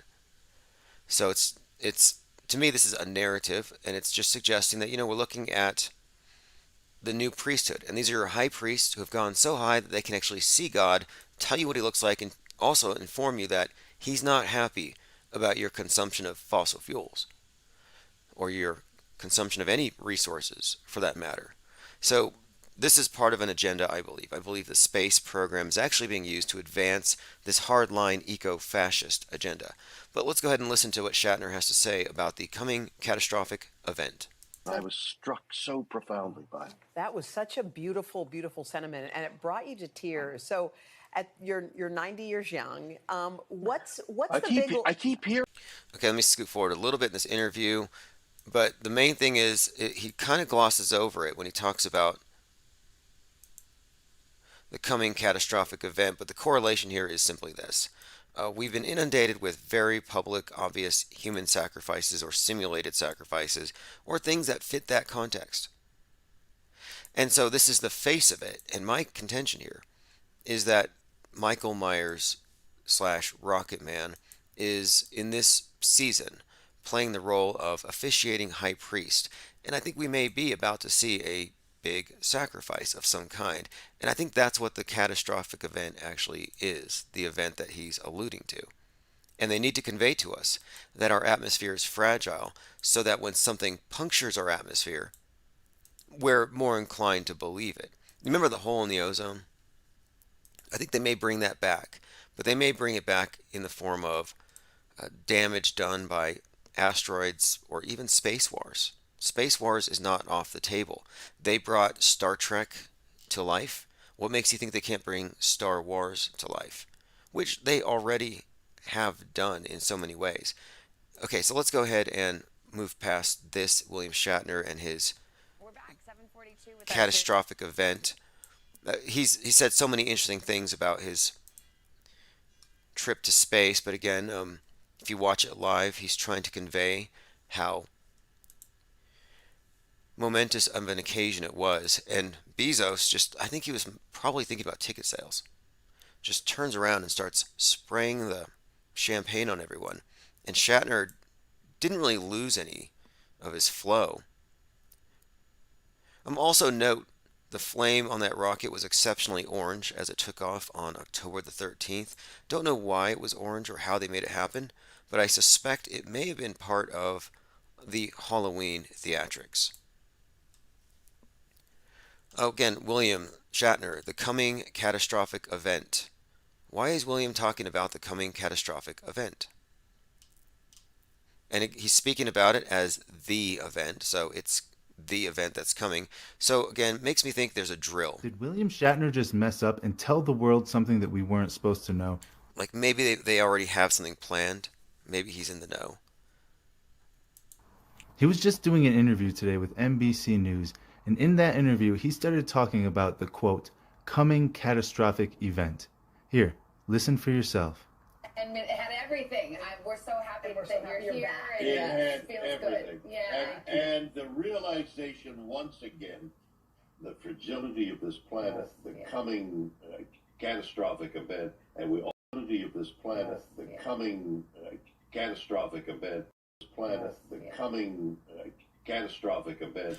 Not possible events, not the gradual heating of the climate, but no, we're talking the coming catastrophic event. So it's coming. All right, let's go ahead and move past that for a moment. Space station readies evasive action to dodge space junk. Now, the first time they were ever hit by space junk was earlier this year, and it was a small piece and it hit the arm. So just above the elbow of the ISS's arm, there's a hole where it got hit by space junk. The mission was actually called Celestial Immunity. Think about that. The mission is called Celestial Immunity because they're testing out the efficacy of vaccines in space. And during that mission, the space station gets punctured by a piece of space junk in the arm, which is very much like the space station got vaxxed. Do you think that's a coincidence? Because you would have to be a coincidence theorist to think so. I think it's clever PR. I don't think it's real. I also think there are many interesting symbolic connections that they make intentionally between outer space and inner space, which we will be going through, I'm sure in the future, but because it's becoming increasingly relevant. In fact, I'm going to be discussing this tomorrow with a guest on the Dark Matter Network. The use of rockets and the term booster and the terminology and how it overlaps with the vaccination agenda, which is the cleansing of inner space of, well, viruses, does have a correlation to the cleansing of outer space from space junk or meteors. And we have the DART program to shoot down meteors. There is a parallel here, a storyline that is in development that we're going to be discussing, among other things. I mean, we are in the space age, and they've restylized the obelisk of the age as the Space Needle, which is really close to where Bill Gates lives. Okay, bad news, there's space debris coming in too close to the International Space Station, but good news, the ISS will perform evasive maneuvers to stay safe. Now, notice how it looks like when the space station is seen from the back, when it has its solar panels vertical, it looks like Darth Vader's ship. And then from the cupola, it looks like the Millennium Falcon. The Millennium Falcon is an interesting name, considering the New Agers, not the Satanists, but the other ones, the Thelemites, they call it the Age of Horus, who is the falcon-headed god. So the Millennium Falcon could be a reference to the Age of Horus, the New Age, in my opinion. And there's more.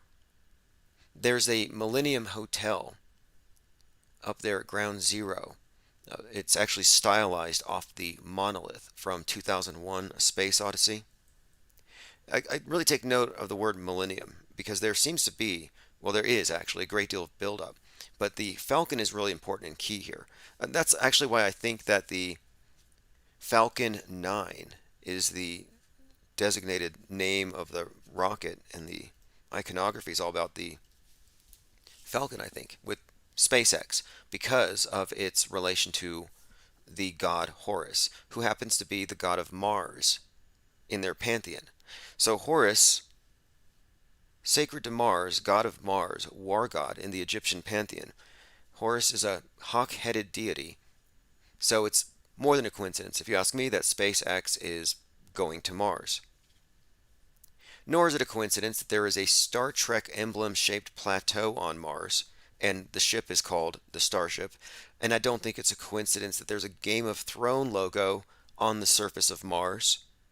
And it's actually the House of Stark, which is like a wolf's head. And the House of Stark is another connection to Elon Musk, because Stark is the name of Iron Man, Tony Stark. And when Robert Downey Jr. got the gig to play Iron Man, he studied Elon Musk to better portray Tony Stark.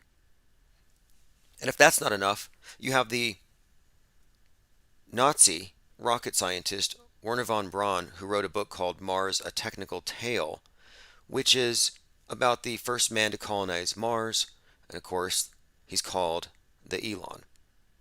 And I guess we can go one step further and just recognize that there's a very clear resemblance between Wernher von Braun and Elon Musk, and it could easily be his dad. Von Braun, by the way, and I brought this up yesterday, and if you didn't hear yesterday's, it's because it was censored by YouTube. Go to theflatearthreport.com.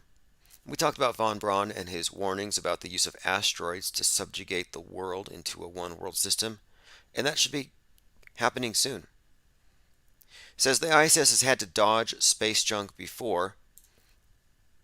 You have debris from a satellite that was deliberately destroyed by China in 2007. They said a paper on the resulting debris cloud estimated that a satellite broken into around 4,000 objects that were big enough to track, as well as many thousands more smaller pieces. I've seen some estimates. I think there was one even put forth by Michio Kaku, who said that if you were to take a bucket of or a barrel of nails and scatter it in low Earth orbit, we would be locked down. The ISS has had to dodge space junk before. An unknown piece of space debris in 2020 triggered an evasive maneuver.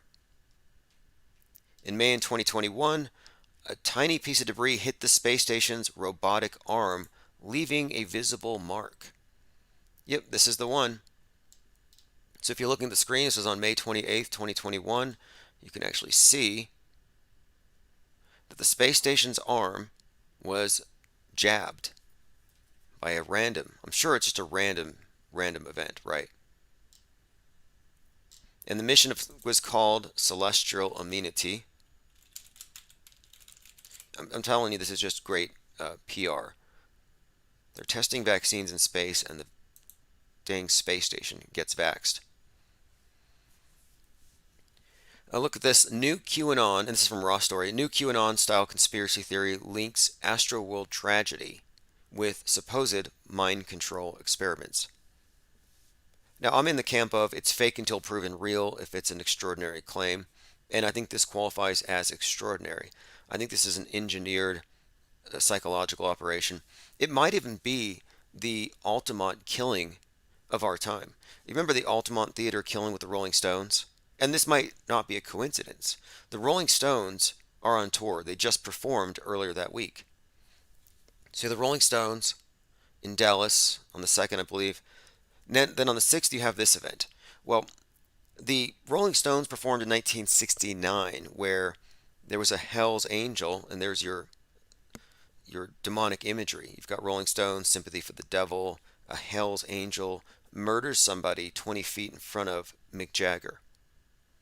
And the way it was described, the ultimate theater killing, or the ultimate concert killing, brought the 60s to a crashing halt.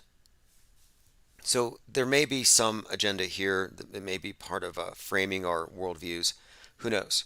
But this is meant to be, I believe, more of a psyop than an actual tragedy. And it still hasn't been established that it's a tragedy. A video that's spreading across Facebook is falsely claiming what the tragedy at Astroworld over the weekend was a part of. Oh, one more thing. It was declared a, quote, mass casualty event. For 37 minutes after it was declared a mass casualty event, the performance continued. So that 37-minute window is what I would posit here, is where it became theater. So let's continue. And look, this is not beyond the scope of the PSYOP entertainment complex. If you've studied any of their events from Vegas on, you can see This is not hard to pull off. Okay, so the theories are being spread that this was an experiment in which crowds at the show were mind controlled using graphene oxide, purportedly found in the jabs. So, was this a mind control experiment? I would say this is the result of generations of mind control. Just the fact that this concert with that bad auto tune brought 50,000 people. I mean, probably many of them were willing, dying to get in. They were willing to get crushed. I mean, I don't think anyone actually died the way they said, but this was a very, very energized crowd. And they go there intentionally to, quote, rage. At the very introduction to the concert, they were kicking down the fences. A video spreading across Facebook. When do we start calling it meta? A video spreading across Meta is falsely claiming that the tragedy at Astroworld was an experiment, a mind control experiment. But luckily the Houston Chronicle is here to do a fact check. First of all, contrary to the video, there's no evidence that graphene oxide turns people into zombies. Again, I'd like to point out they already fit that definition. No injection required. I remember people were saying, back in April, May 2020, oh, they're going to turn on the 5G towers and mind control us or whatever, zap us. And I'm saying, they don't need 5G towers to remote control you like a robot. No, they need some short old grifter in a smock to smugly tell you to go home, and you will. And that's all it took. So this is again from Houston Chronicle. We previously fact-checked a claim that said graphene oxide, a material made by the... Here we go. Let me skip through here because I don't want to read anything that's going to get us banned for no reason. They just killed 4 YouTube channels. I don't believe that there's anything in the thing other than a schism to create a new holy war. Basically what you have, Church of the mainstream media, it's replaced the old Church of State. It's the MSM, and it's global. Their science, their doctrines constitute your new religion. Their priesthood don't want to be questioned. And moreover, the concept of sin has been replaced with virus. So they have a scientific basis for it, and you can't question it. They've replaced their angry God myth and their flood myths with global warming. You can't question that. So here you have the communion wafer of our time. This is the injectable salvation because the devil is loose. So you have God, the globe, who gets mad and floods you, but the devil only gathers among the non-believers, the heretics, the conspiracy theorists, wherever people gather. So this has given them the power to affect a puritanical revision of society, where people who previously had no rules because there's no God in this atheistic view suddenly act like a bunch of Puritans. They pulled it off. Hand sanitizer, holy water. You have your new religious garb, which they claim is to protect you. It's a medical device. But if it really was, you would have biohazard containers for masks everywhere, and you don't. Because maybe they're not biohazardous. Maybe it really is all about the mind war. So those who refuse the communion, or the teachings and the doctrines of the mainstream media, well, they are the Protestants, the heretics of our time. That would be the anti-vaxxers. So this is in fact a holy war. All right, let's get back on topic here. I was a little late today. I was watching Kyle Rittenhouse and the trial, and they don't even give him the benefit of the doubt. Unbelievable. So this is funny to me because the left will always say that the right-wingers are hateful when they call someone a crisis actor. Well, that's because most of the people that they bring up forward as victims are laughing and goofing around, and they don't have any tears. We've never seen a crisis actor cry. So questioning the grief or the emotions of someone is tantamount to a hate crime if they're a snowflake liberal, or if they're on the left or advancing a leftist agenda with a psyop. We're not talking about real victims here. We're talking about actors. Think Jussie Smollett. You would call me, or CNN would call me, a hate monger if I called that event a hoax when it happened, which I did. Got banned for it. The next day, it was revealed to be a hoax. So it's not fake unless they designate who the victims are and aren't.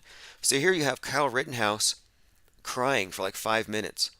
And I think Team Kyle wept today. They all wept for St. Kyle of Kenosha. I mean, it was a very emotional scene here where, yeah, he broke down. This was the most realistic breakdown, crying. Grown man, I mean, 17, 18, but he's old enough. Here he is crying like a baby. And the thing is, he's undoubtedly crying. But now suddenly, the media decides, oh, he appears to be crying. Right, appears to be crying. Hello and welcome to the Raw Report. 18-year-old alleged. Anyway, I'm gonna play the clip here if anyone wants to hear it. It's a little off topic. Does anyone want to see or hear this spectacle and judge for yourself? Hello and welcome to the Raw Report. I think it's only fair that we scrutinize all the characters on the world stage equally. The scene that left 2 people dead and another wounded. Rittenhouse took the stand on his own behalf on the second day of the defense case in Kenosha. While speaking about one of his victims, Joseph Rosenbaum, Rittenhouse became emotional and was apparently unable to continue. Here's a look at the Fox News clip of Rittenhouse. People right there.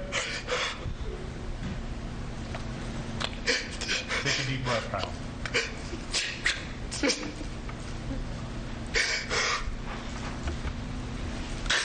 That's what I...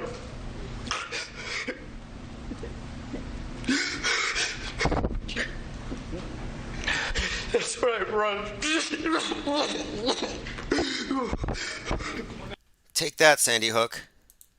I mean, I don't know. I'm just saying he's a better actor. Take that, Gene Rosen School of Crisis Acting. Whatever your take on the story is, that's hard to beat. I mean, if we're going to give out a golden hoggy, if you're just going to not give him the benefit of the doubt, he's got to be the best actor.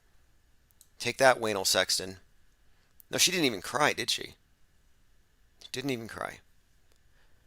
I guess after 4 or 5 or 6 crisis actor gigs, it's all just smiles. Is that how it is? All right, we already talked about Alabama gubernatorial candidate Dean Odle, who believes that the sky is going to fall and the glass from the Sky Dome will crush the non-believers.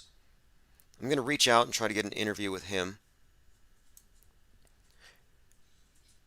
We've talked about the leaky space toilets. Now, again, this is absurd. I don't know why they do this. Maybe it's just because they don't want the topic to be taken too seriously. They don't want it to get too lofty. Maybe they don't want people asking serious questions.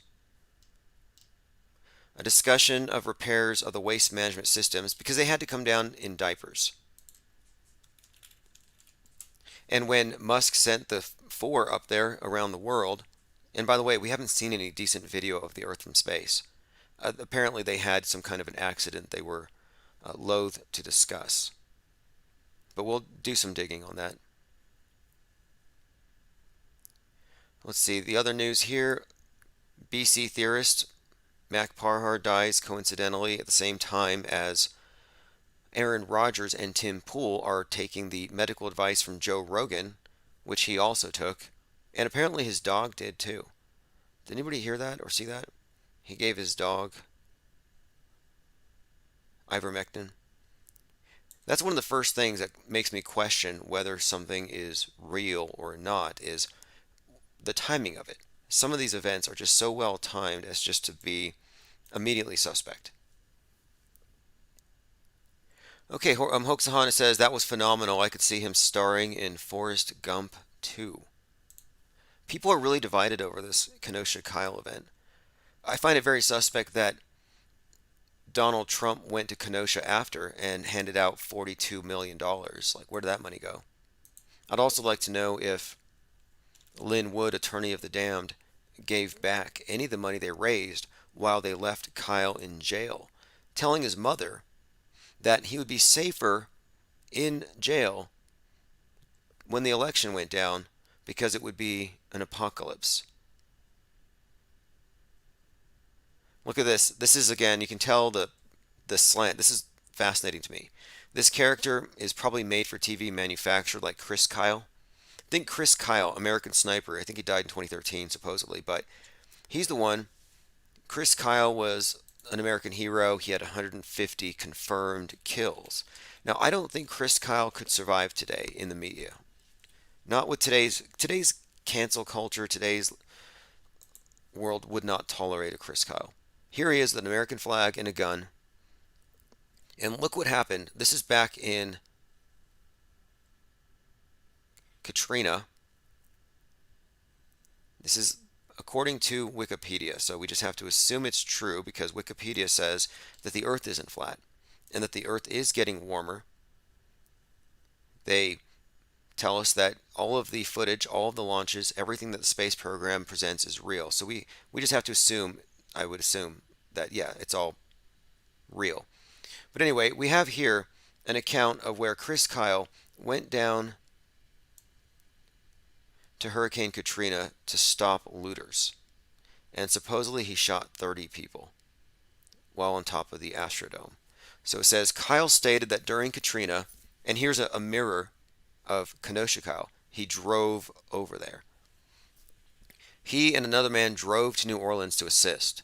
With sniper rifles positioned atop the Mercedes-Benz Superdome, Kyle started shooting a number of armed residents and looters.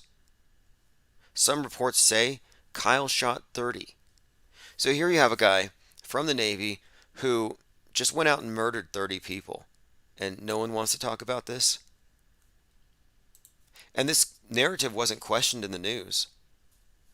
Hillman Avenger says all the world's a stage. All the men and women are merely players. They have their exits and entrances. I think the last words of Elvis Presley on stage was all the world's a stage.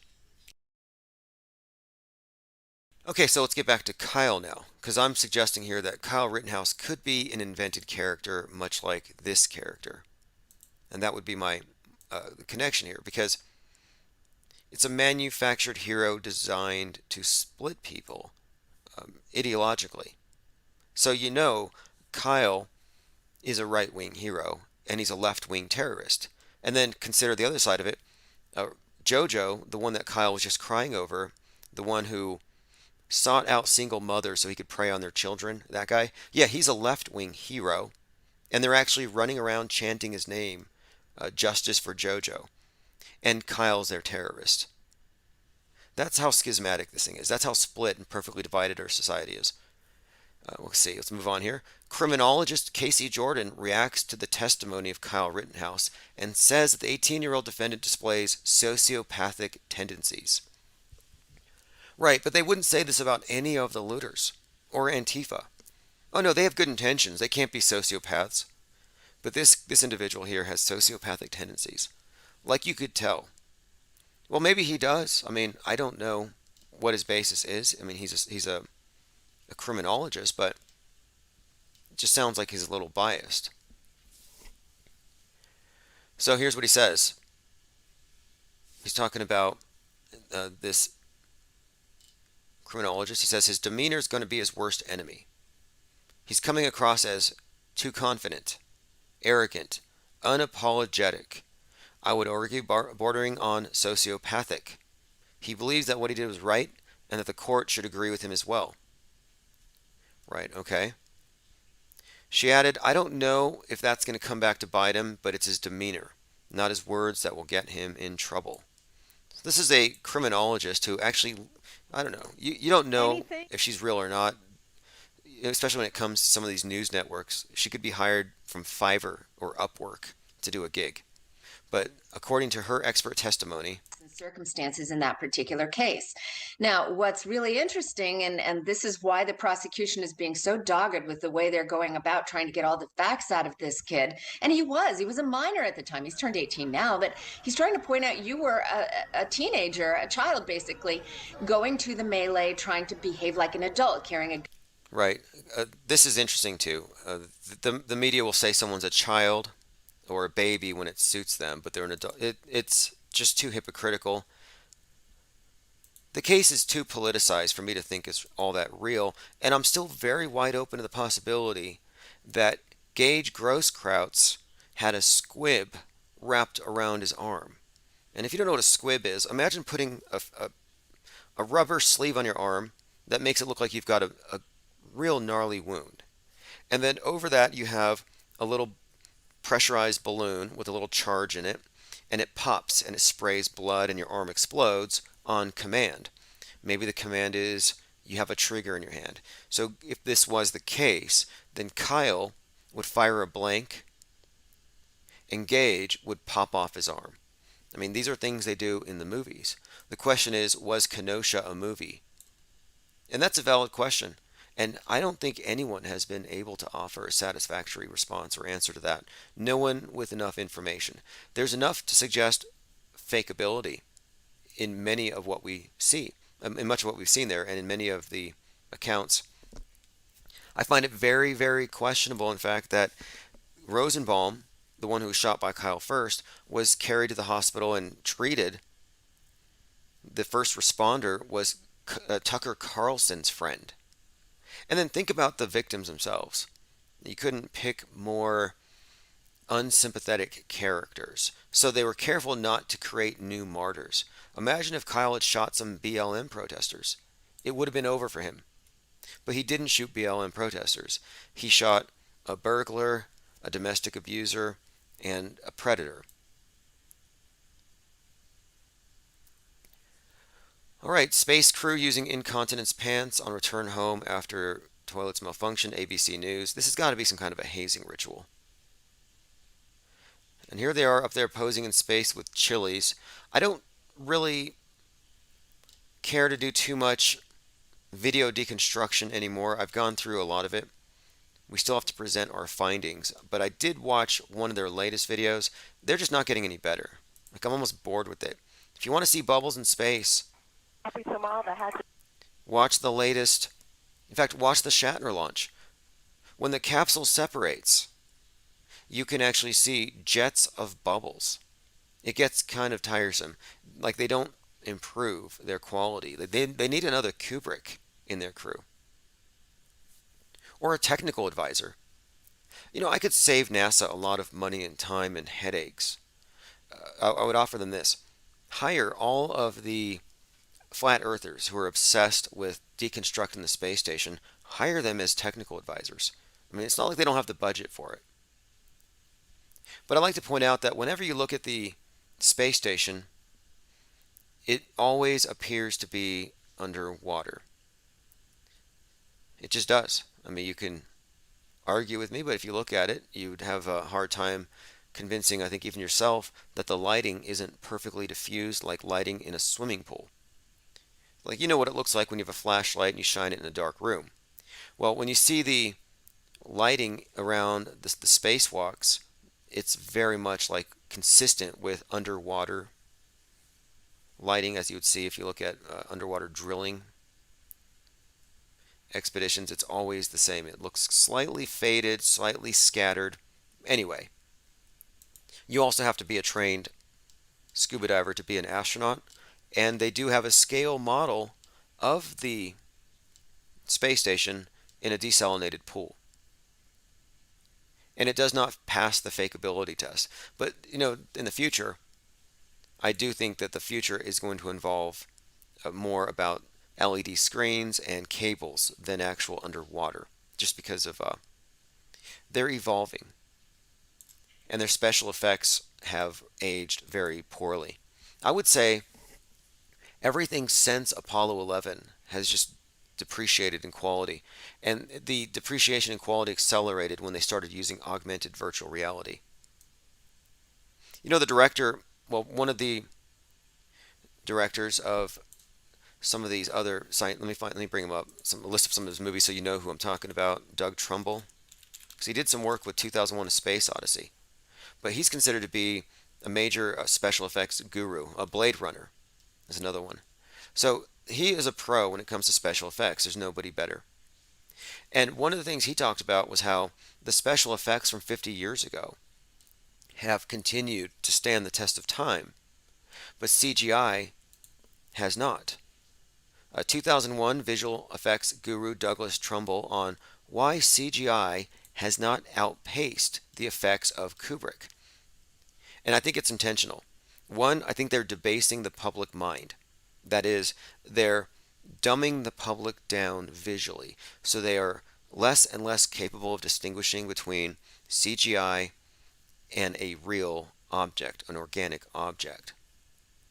So in this article, and this is from IndieWire.com, Envisioning 2001, Stanley Kubrick's Space Odyssey, Trumbull talks about exactly this, about how every couple of years, the special effects that you see today don't look as good as the contemporary.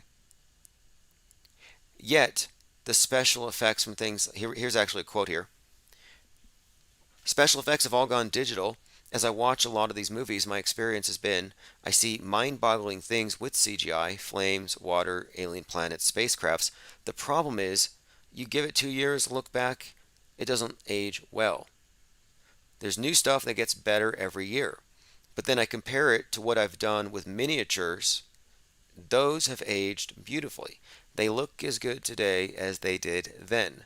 They still look credible today, even though they were made 50 years ago. What I call, quote, organic effects. So organic effects versus the CGI. And the thing is, the public can no longer tell the difference between organic effects and CGI. And that's been my point. And I still am really into video editing, but I've always been really into organic effects. That's what actually got me interested in film. And when everything started going CGI, I lost interest because I thought you're trying to recreate reality and make it real, and they're starting off from total fabrication, and the technology is just years and years behind. So my point being, the general public has been dumbed down, and that's why they can't tell fake when it's fake. That's why Elon Musk can say, oh, you can tell it's real because it looks so fake. And that was with regard to the Tesla Roadster that he sent into space. You can tell it's real because it looks so fake. Now, he laughed. I don't know if he was... Well, let me go and play that actual clip of him so you get an idea of his tone. I wonder if that individual who analyzes body language and tone and demeanor, who said that Kyle Rittenhouse was a sociopath, would tell us about Elon Musk. Real because it looks so fake. And you can tell it's real because it looks so fake. And you can tell it's real because it looks so fake. You can tell it's real because it looks so fake. Duper's Delight. All right, everyone, thank you for joining. We will be back tonight, live, open phones. This was mostly a test. We're going to be on Free Earth Radio. I don't know if it went over today. I think that the encoder might have crashed. I checked the chat room, and chat room works. So in the mornings, join us here at ferlive.com. I'll keep you appraised of all the links. Subscribe below if you haven't. I'm going to be returning to the 24/7 live stream. Let me go ahead and play. This is One-Eyed Jack and the Shells, Pope Elon. We're all going to die someday. And if you're going to pick some place to die, then why not Mars? Okay. If we're born on Earth, why not die on Mars? Seems like maybe it'd be kind of exciting. But so I think given the choice of dying on Earth or dying on Mars, I'd say, yeah, sure, I'll die on Mars.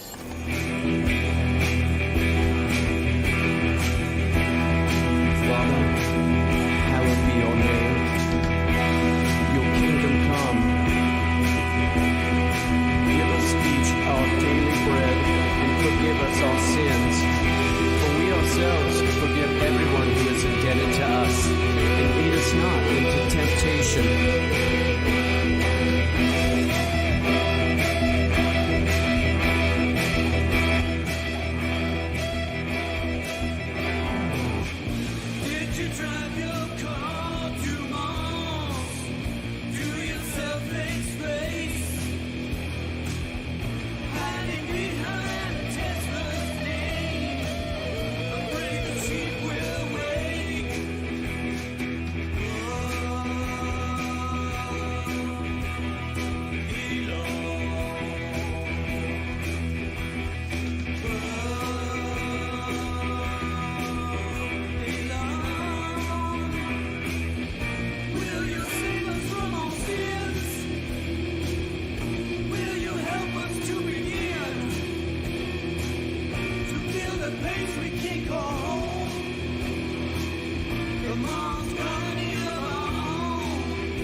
And you can tell it's real because it looks so fake.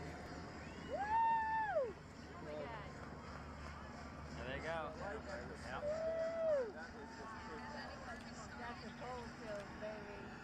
Wait for the sonic booms.